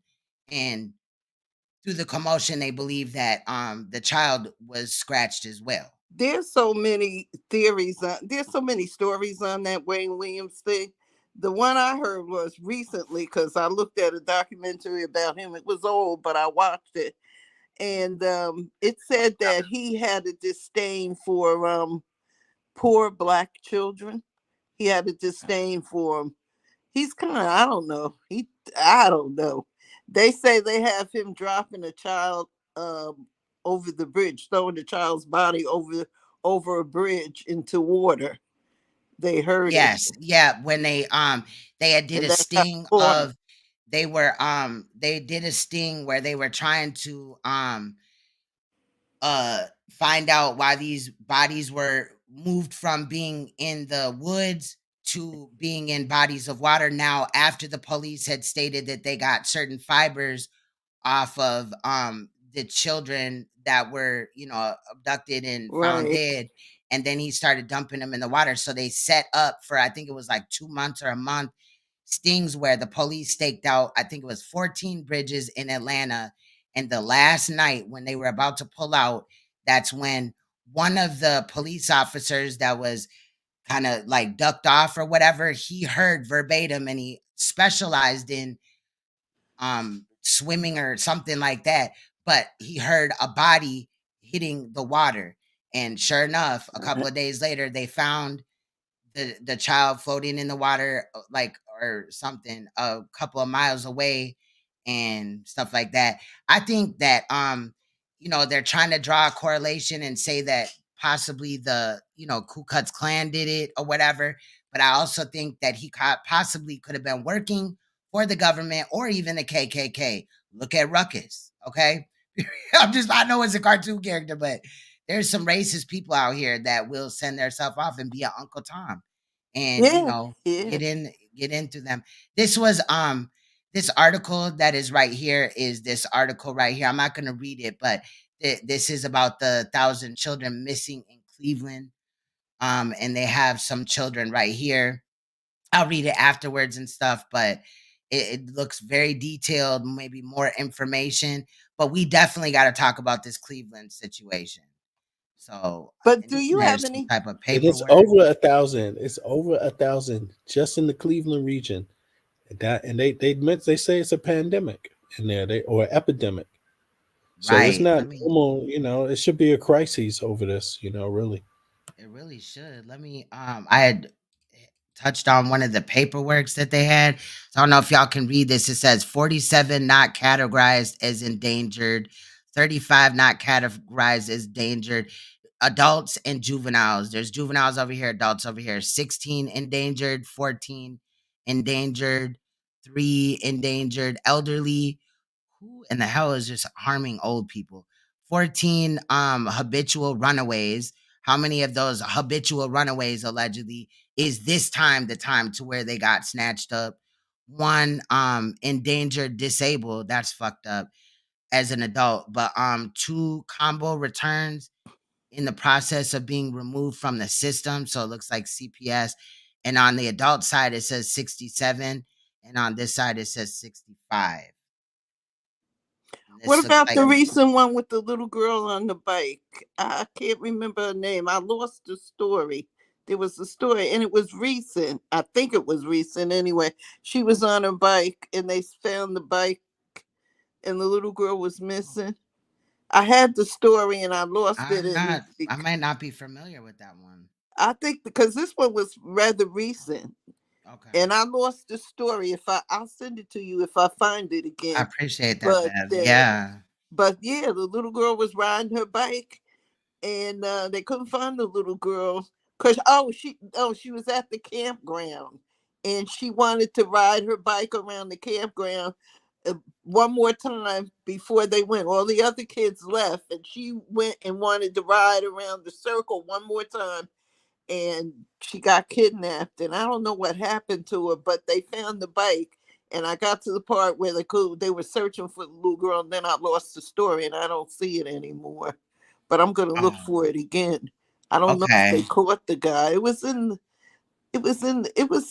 my area up this way in the Adirondacks or something. They like to camp. These people were camping, and they took the families, their family members, they camped. And they went on camping trips together. That's a new one. Wow. I haven't heard of that. Yeah, that happened. I mean, look at the Gabrielle. Y'all remember that little white girl that was missing? She was an adult though, right? They put that up on every platform. Hella YouTubers were talking about it. But when it comes to these Black children, it's very hush hush. And I think that our own, like, we gotta do something, bro. We have to let it be known. Some of the and these aren't just children only missing. Ohio, I don't know what the hell is going on in Ohio. That's 1,000 children, but there's children also in other places.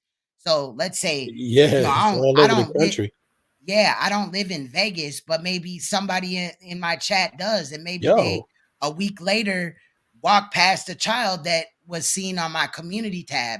or whatever. Like, we need to get these children's faces out there, because to just chalk it up as these children are runaways, like, no, that's crazy. Do you remember this story where they? Okay, Porter, thank you.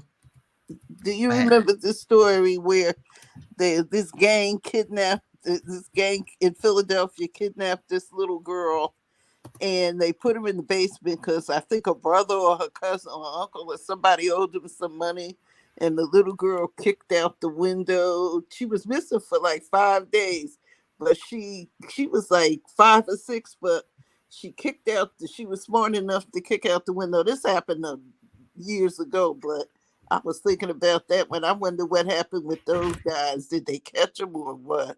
But I know the little girl got herself out. She kicked out the window. I think it That's was awesome. Got away from their ass. Yeah, like, she got it because it was on what was his name? John Walsh had a show and he reported her as missing. The family, he reported her as a missing child. Then he came back and told the story that she had been found, and he told how she kicked the window out.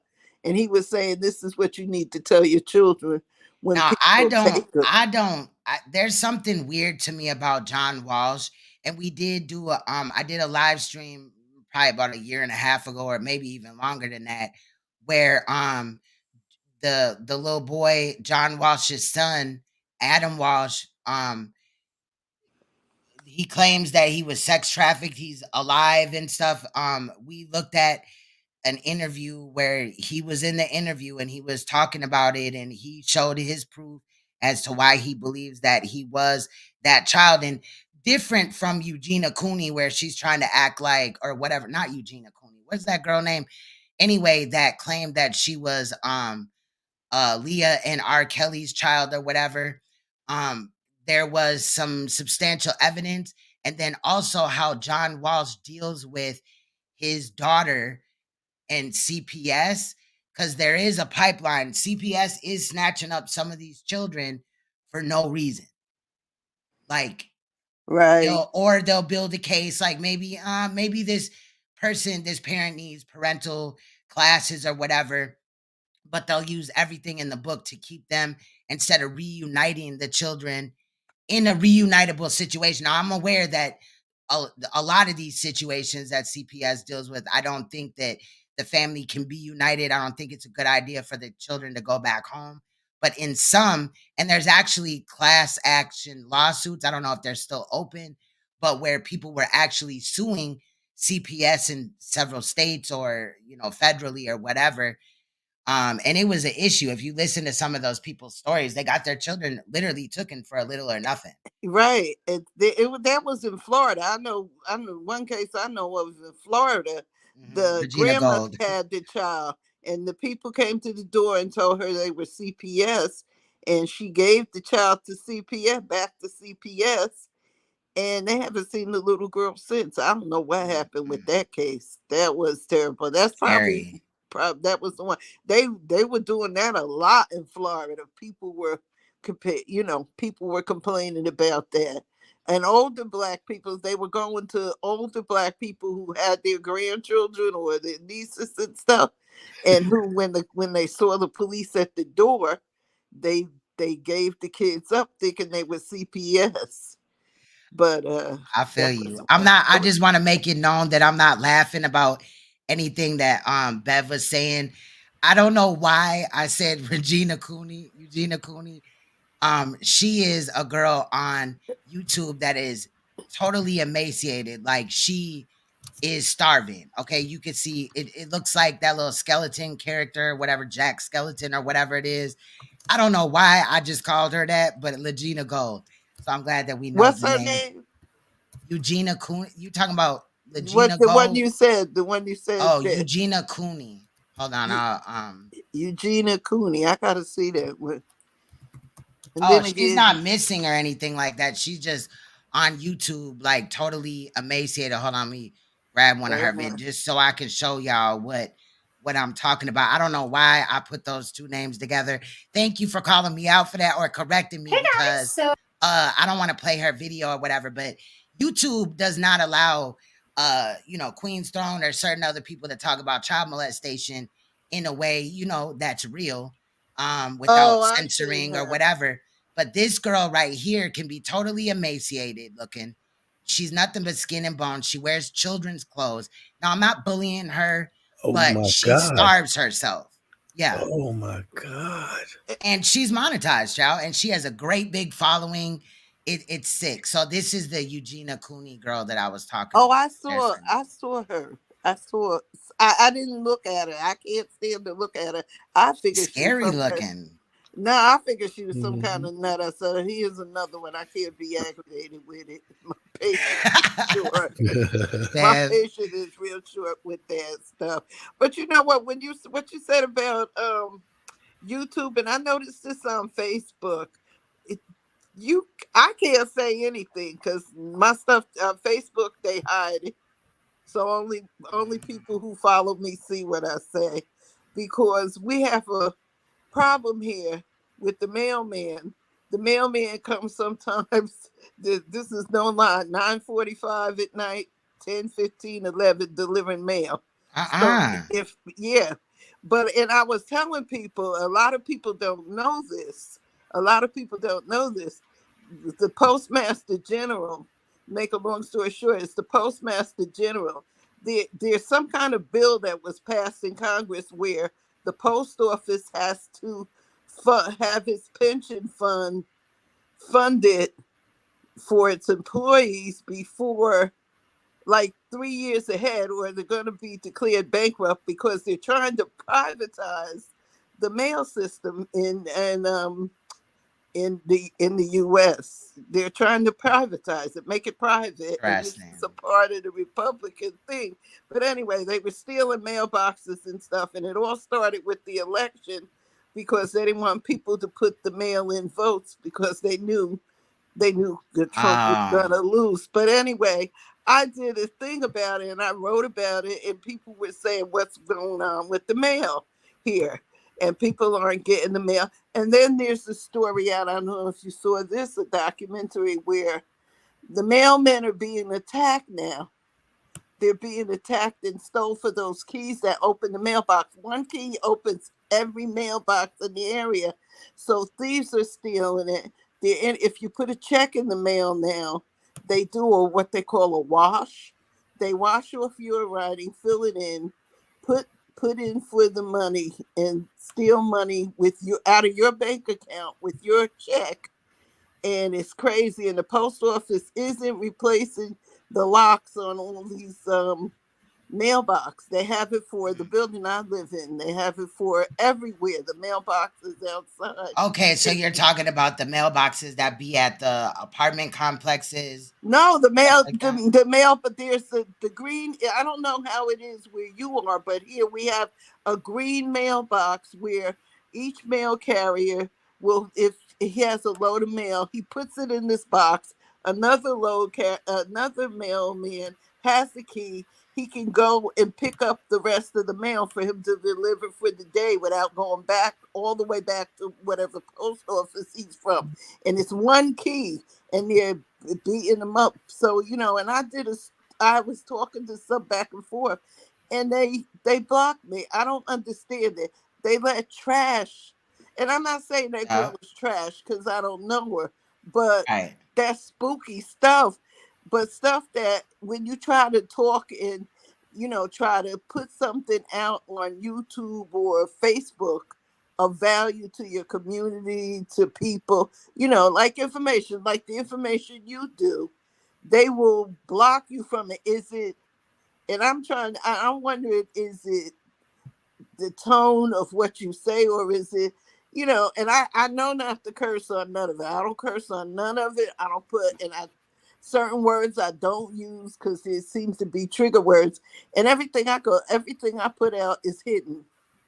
It's really hidden. Right. But I also don't understand like the censorship, the reason why we would need to censor. And now I'm watching other, channels that are bigger or whatever, and they're highly censoring their thing. They're not even saying like sexual abuse. How do you tackle a topic without just saying child molestation?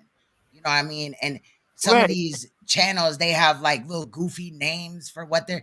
I kind of did that with the pedomon, right? Gotta catch them all.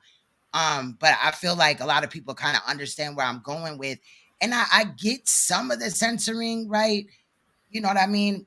Right. But I just feel like YouTube need to have specific guidelines and specific rules. If they don't tell you exactly what words to use versus what words not to use, then But we ought to come be on, able to know that. Exactly. Then everyone will know. Then you can, but how you can't just censor people outright, or you can't issue out punitive damages like which is censoring on YouTube. You can't do that if you never inform the users of the platform of what language they can use specifically. And I that's the issue. I think that it's not this, they're not following the same exact, they don't have one rule for all. And then if you get a community guideline strike, right, when dealing with these topics, they don't tell you what it was or what, you know what I mean, you Exactly. said or whatever, that they it's just a community guideline strike. Fuck it, you know what I mean? Yeah. And that shouldn't be like that, especially when somebody's fighting for a cause.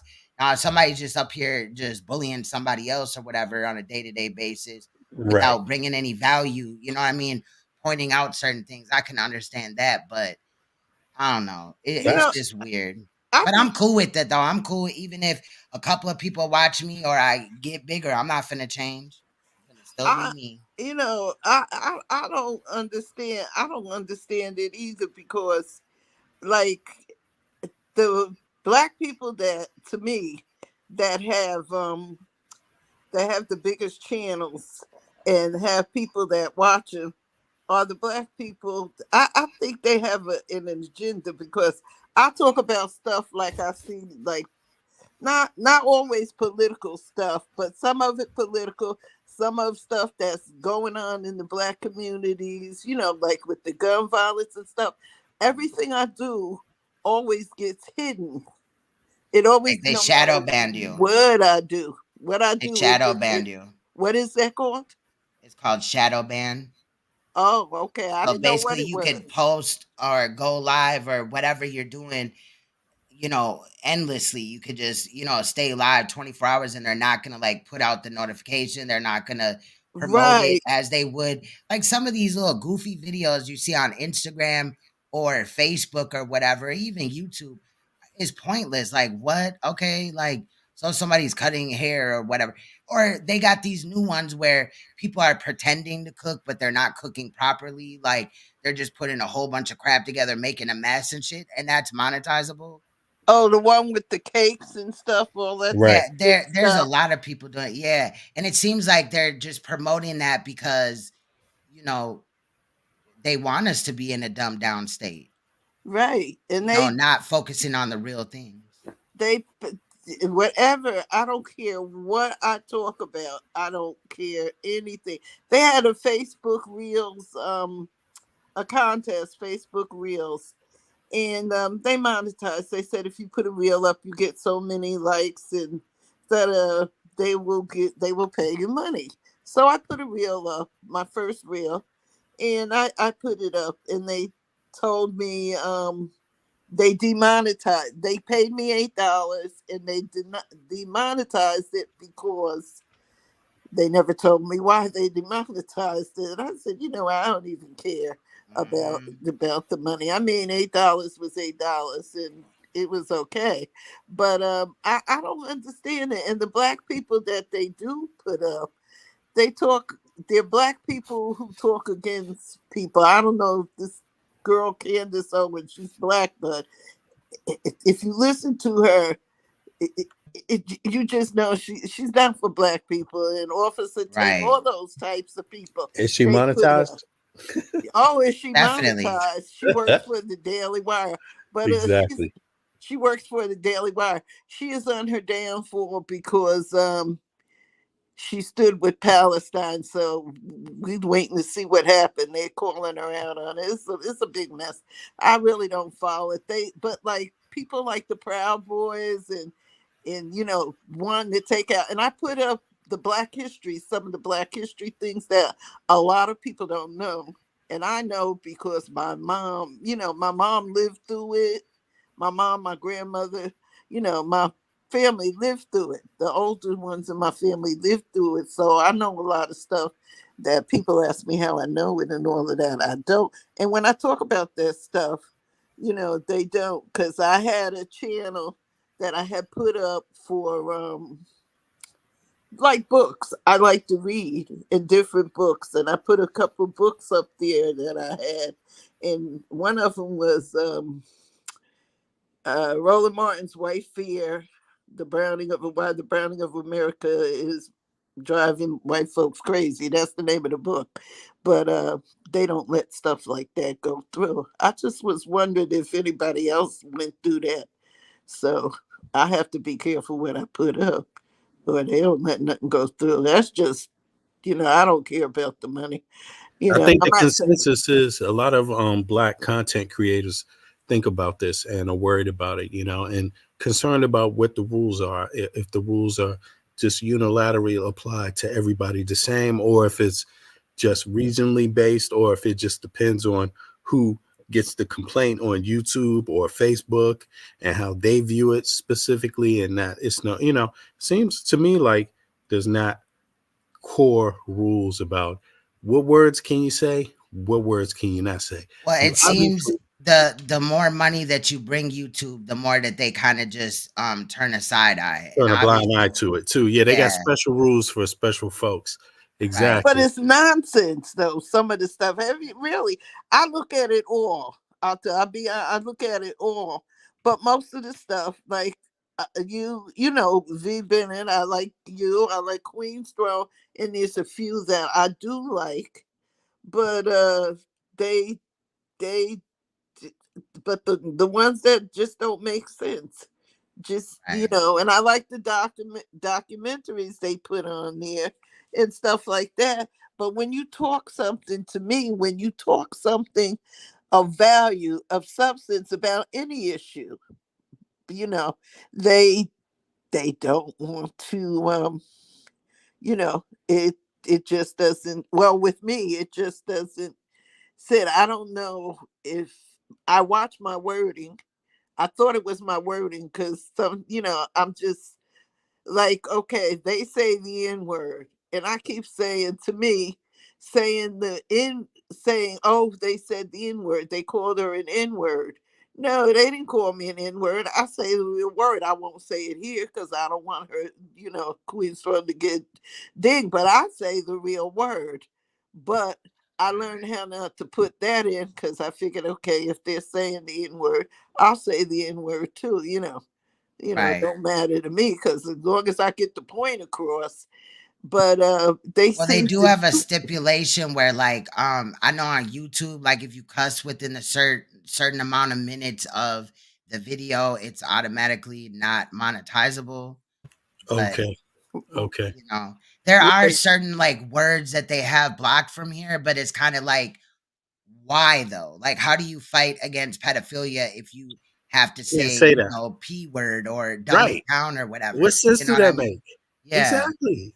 That can't make it. I mean, that to me that borderlines on what is it? The Second Amendment, right? Isn't that freedom of speech, or is it the Freedom of First Amendment? speech. Freedom of It's the speech. Yeah. first. It's the First Amendment, right?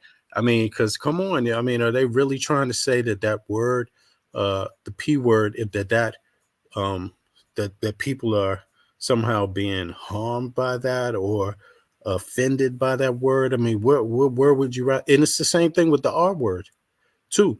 Like, okay, sure, I get it's a sensitive word. I get that. But to penalize people for using a sensitive word, sensitive is not the same thing as offensive or hateful. Right. So Especially in the that's, context you have it. If you have it in a good content, it's not. It's just like with the gay people, you can't say the F word, You can't say that because that's offensive to them.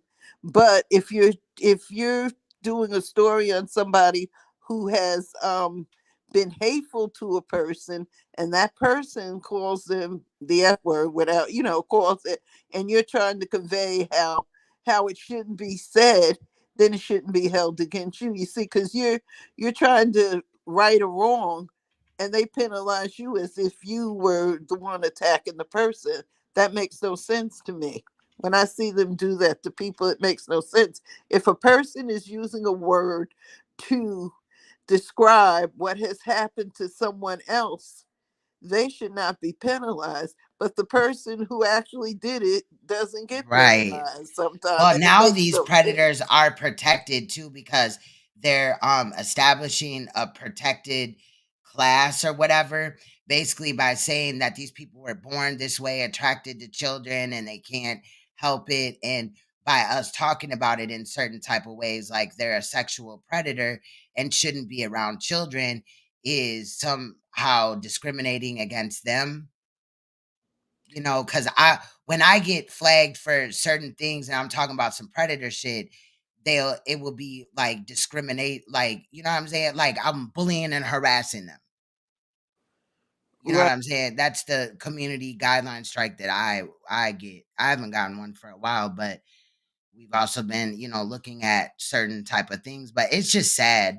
Like, I know that some of the people that are in certain areas of true crime, even putting out public information far as the case, they'll get in trouble sometimes. But these are like mid-level, right? Like people that have maybe a couple of thousand to, they haven't reached maybe 15,000 yet. But the ones that have millions of subscribers or hundreds of thousands of subscribers, it's different. They let them get away with more because they're bringing YouTube money. But I think You got to think about it. You're giving YouTube money every time that these monetized channels go on. They're giving YouTube money. When you get donations, do you have to give YouTube part of that money? If you get a super chat, or whatever, you have to give them a fraction of it. I think it's like 60-40 or something like that right now. Mm-hmm. And that's just like, that's crazy. So I'm glad that I'm demonetized. I'm cool with it. I have 3 channels that I could monetize and I'm good. I'm straight. I like to be you're not me. monetized on this channel? No, not on any channel. I've been monetized before, and I just feel like because of the genre that I look at, I'm not, most of the content was looked at as not monetizable anyway, because I'm talking about rape, child molestation, abuse, in other ways and I'm not advocating the harm of anybody when I do this, but, I guess calling it out and not censoring the words that I use. But even when you censor, like I said, to me, even when I, watch the words I say, put it together and stuff like that, and and for one thing, there's something I want to do, but I can't do it. I can't do it. I have something I want to put on the channel, but in order to do it, I need to be able to do it from my phone right now, and I don't have a camera, right, like a regular camera where I could do the video and upload it, upload it to my computer, my laptop or whatever, and there. So but I just like I said, money is good. I'm not going to say I don't need money, but it doesn't matter to me if I'm monetized or not. And with YouTube, I think YouTube destroyed its value when they started monetizing people, because you got some stuff up here that just don't make no sense. It just don't make no This sense at all. morning when I woke up, I don't know, after a while, I was just kind of sitting there chilling or whatever, and I grabbed my phone and I looked, signed into YouTube, and the first video recommended was a short, but over like 11 million people watched it. They literally had an incinerator there. I guess somebody had died or whatever, so the family was recording their loved one being put in the incinerator, whatever, being cremated.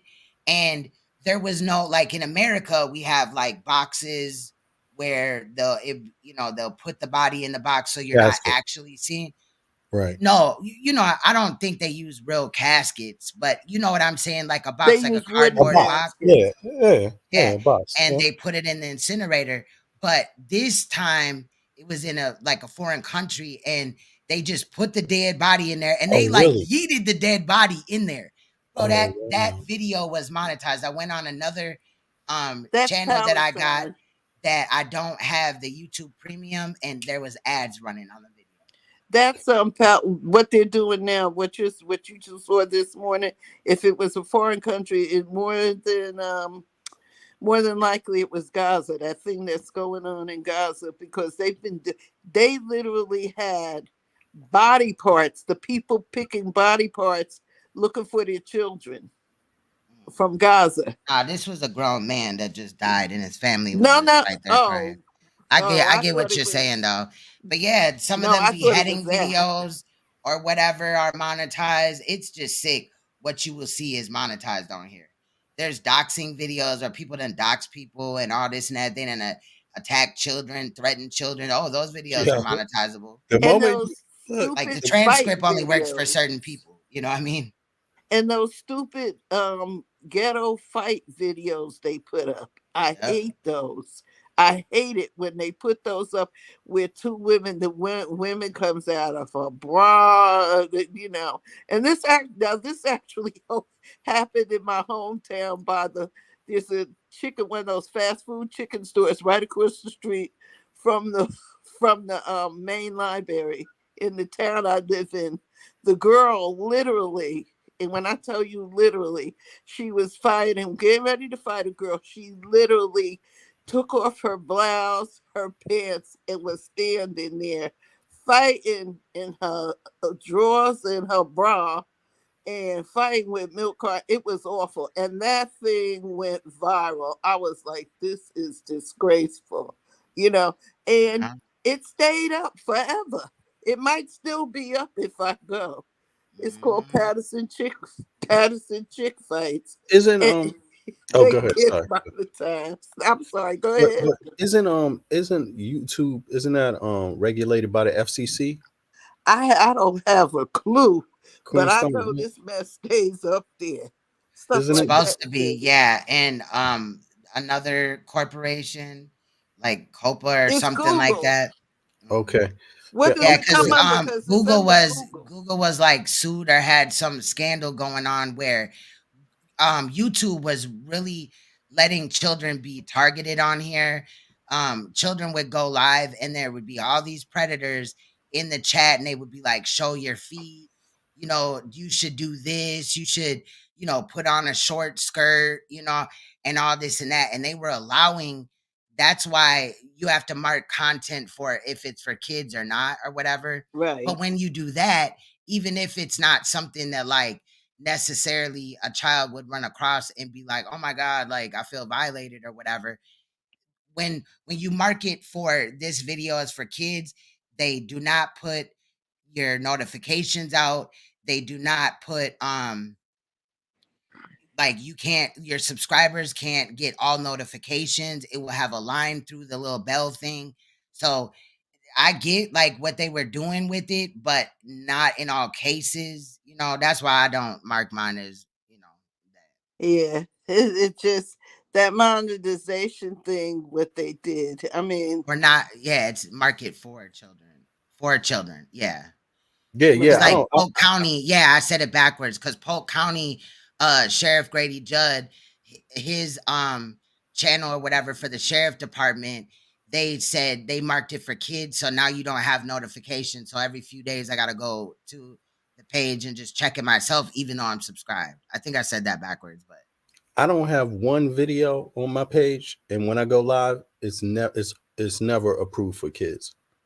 Never. I never do that. I always choose that it's not, because I know that someone could come up in the live and say one word, then I'll have to go back and edit that or something of the context, because when it's live, you don't control it the same way, right? What someone says incidentally, and but I'm gonna take a closer look at that because it seems like it's a lot of people. I mean, I guess they say you can make some errors. There's room for some errors to happen, even if it's suited for kids, right? Isn't that what they're saying, or no? I mean, that's what I'm trying to understand about the monetization. If it's for children, they're not even going to put out a notification. So I got you. I got you. It's just, I get what they were trying to do or whatever, but I don't think they executed it the right way. And so if you don't check it. If you don't check that it's not for children, or if you if you say it's only approved for adults, then they don't send out notifications. That's what you're saying? Or That's Yeah, they what they say. if you mark it for children, they won't send out notifications. And if you if you mark mark it your for children, they don't yeah, if send you out yep, notifications. a All right, lot I got of it. like No, no, the no. Isn't it if you don't mark it, I don't know. That's confusing. It's no, it's confusing. if you mark it for children, yeah. Well, and also not only that, let's say you go live and you mark it for children, you will not have a chat. You will also not have a comment section or anything. That's what I'm at. Yeah, okay, that's Yeah. what I wanted to know. So Yeah. there's a section where it says audiences. I'm looking behind my screen or whatever, and it says this video is set not for made for kids, set by me. It says regardless of the location, blah blah blah, and it just says like features like personalized ads and live streams won't be able available on live streams made for children, and that's for video and all that. Also, it kind of does the same thing when you market for this video. Do not like if you mark the video, yes, restrict my video for viewers 18 and older. It will have like it won't send out the notification. It will kind of like not promote it and things like that. So you really got to push the video. So I always mark mine. No, don't restrict mine, for 18 and up, because when you do, it ends up being a situation to where it's hurting you better than helping you. Right, I got I you. don't feel Okay. like a lot of children watch my videos anyway, you know what I mean? Besides my kids, sometimes they might watch something, if they research the story with me, they want to watch and see like what were my talking points, that type of thing. Yeah, I gotta go to YouTube school. So for I real, because I don't know nothing about these rules really. The family channels are a problem too, though, because in my opinion, a lot of the family channels are exploiting children. Um, in the situation, there was also a large YouTube channel. It was a man and a woman, and they had foster children, and those children were being abused, and they had a family channel, and it was like this big old thing on YouTube and stuff like that. right, But right. I saw yeah, that. That was bad too. But let me ask you this. Now, one of my twins, one of the twins, my twin granddaughters, she is like a designer. She makes clothes. She takes different things, puts them together, gets material, the whole thing. So I posted a video of her, and she was going to a Rod Wave, whatever the Rod Wave is, I don't know, some kind of concert. And she took and she made a shirt, actually made a hoodie for herself and a friend to wear to the concert, and she had her outfit on. It was short, but she had the like cheerleading trunks on and she had stockings on. I put that up and they made that disappear. Was it because she had his actual face on the shirt that she made, the hoodie that she made? Is no, that what it I was? doubt it. I feel like it was because she was wearing little to nothing. I don't know. Sometimes you never know what rhyme or reason YouTube, This Facebook, was on Instagram, Facebook because and them use. Yeah, they're really weird. yeah, and she started her own. She has an LLC One that of was my set up children for. was banned from TikTok. His TikTok account, he's grown, but he was banned from his TikTok account because they said that he was underage. Who, Because your son? he used one of those apps on Instagram to make a little reel or whatever where it makes you look like a baby, and they banned his account. Who, they did that to your son? Yeah, and my son is grown. That the son that I'm talking about is grown. Oh, yeah, that's So, what I don't it's understand. or sometimes like when I do the little shorts or whatever, like the YouTube shorts, and I use something off of like Snapchat or whatever, and it has the voice like the kind of like the chipmunk voice, I will have to constantly check that video and go back and mark it, like they'll mess with the settings and stuff like that. I can't remember because it hasn't happened in a while. But yeah, they'll disable the comments. That's what it was. And I'll have to go back and like wrestle with YouTube back and forth and stuff like that. And then finally they'll just leave it alone. I don't get it. Like I said, she had these stocks. I mean, you know how these kids, they dress crazy, and she put an outfit together. I mean, her mother and her father, they don't let her, go. We don't let her go naked on the screen and I all mean, that. if it was a copyright issue, far as like his face in the shirt or whatever, it would have been a copyright. If it was like a community type of guideline type of It was strike, none of that. It just won't. It I don't will know. show for a while, and then it'll. If you're there when it first goes up, you see it. After that, when I go back, I can't even find it. I have to look for it. It's in my personal profile. You might want to look under, like, if it's on YouTube, like your YouTube studio, because sometimes they can private videos, they can do all type of stuff. But with YouTube, you never know. But I'm gonna get out of here, y'all. I'm really gonna get out of here. It's 3:21 where I'm at. Oh, it's Hell, 4:21 child. where I am. So Yeah, I gotta wake up in a little bit, get all these kids ready for school, and Yeah. Good morning to y'all. Yeah, have a good evening. I appreciate it. Thanks for letting me up, Queen yeah, Star. this was Appreciate it. good. I enjoyed it.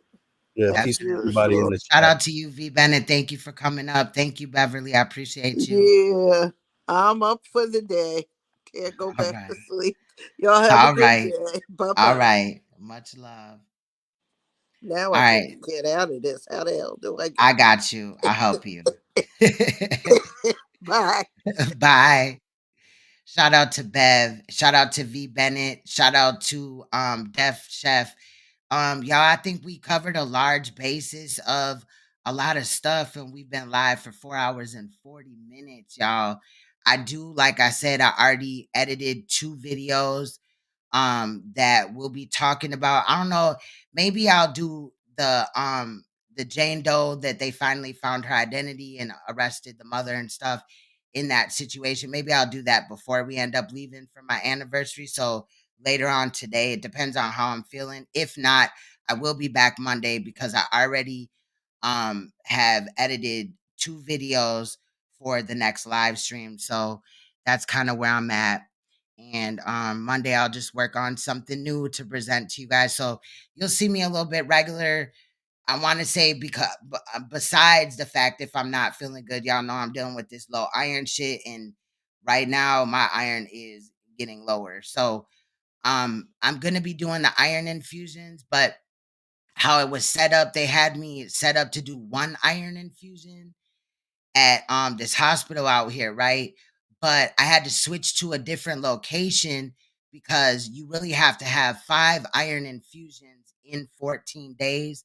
And normally, because of business hours, weekends don't count. Unless you go to the hospital, the hours are more open, but they only scheduled me 1 appointment.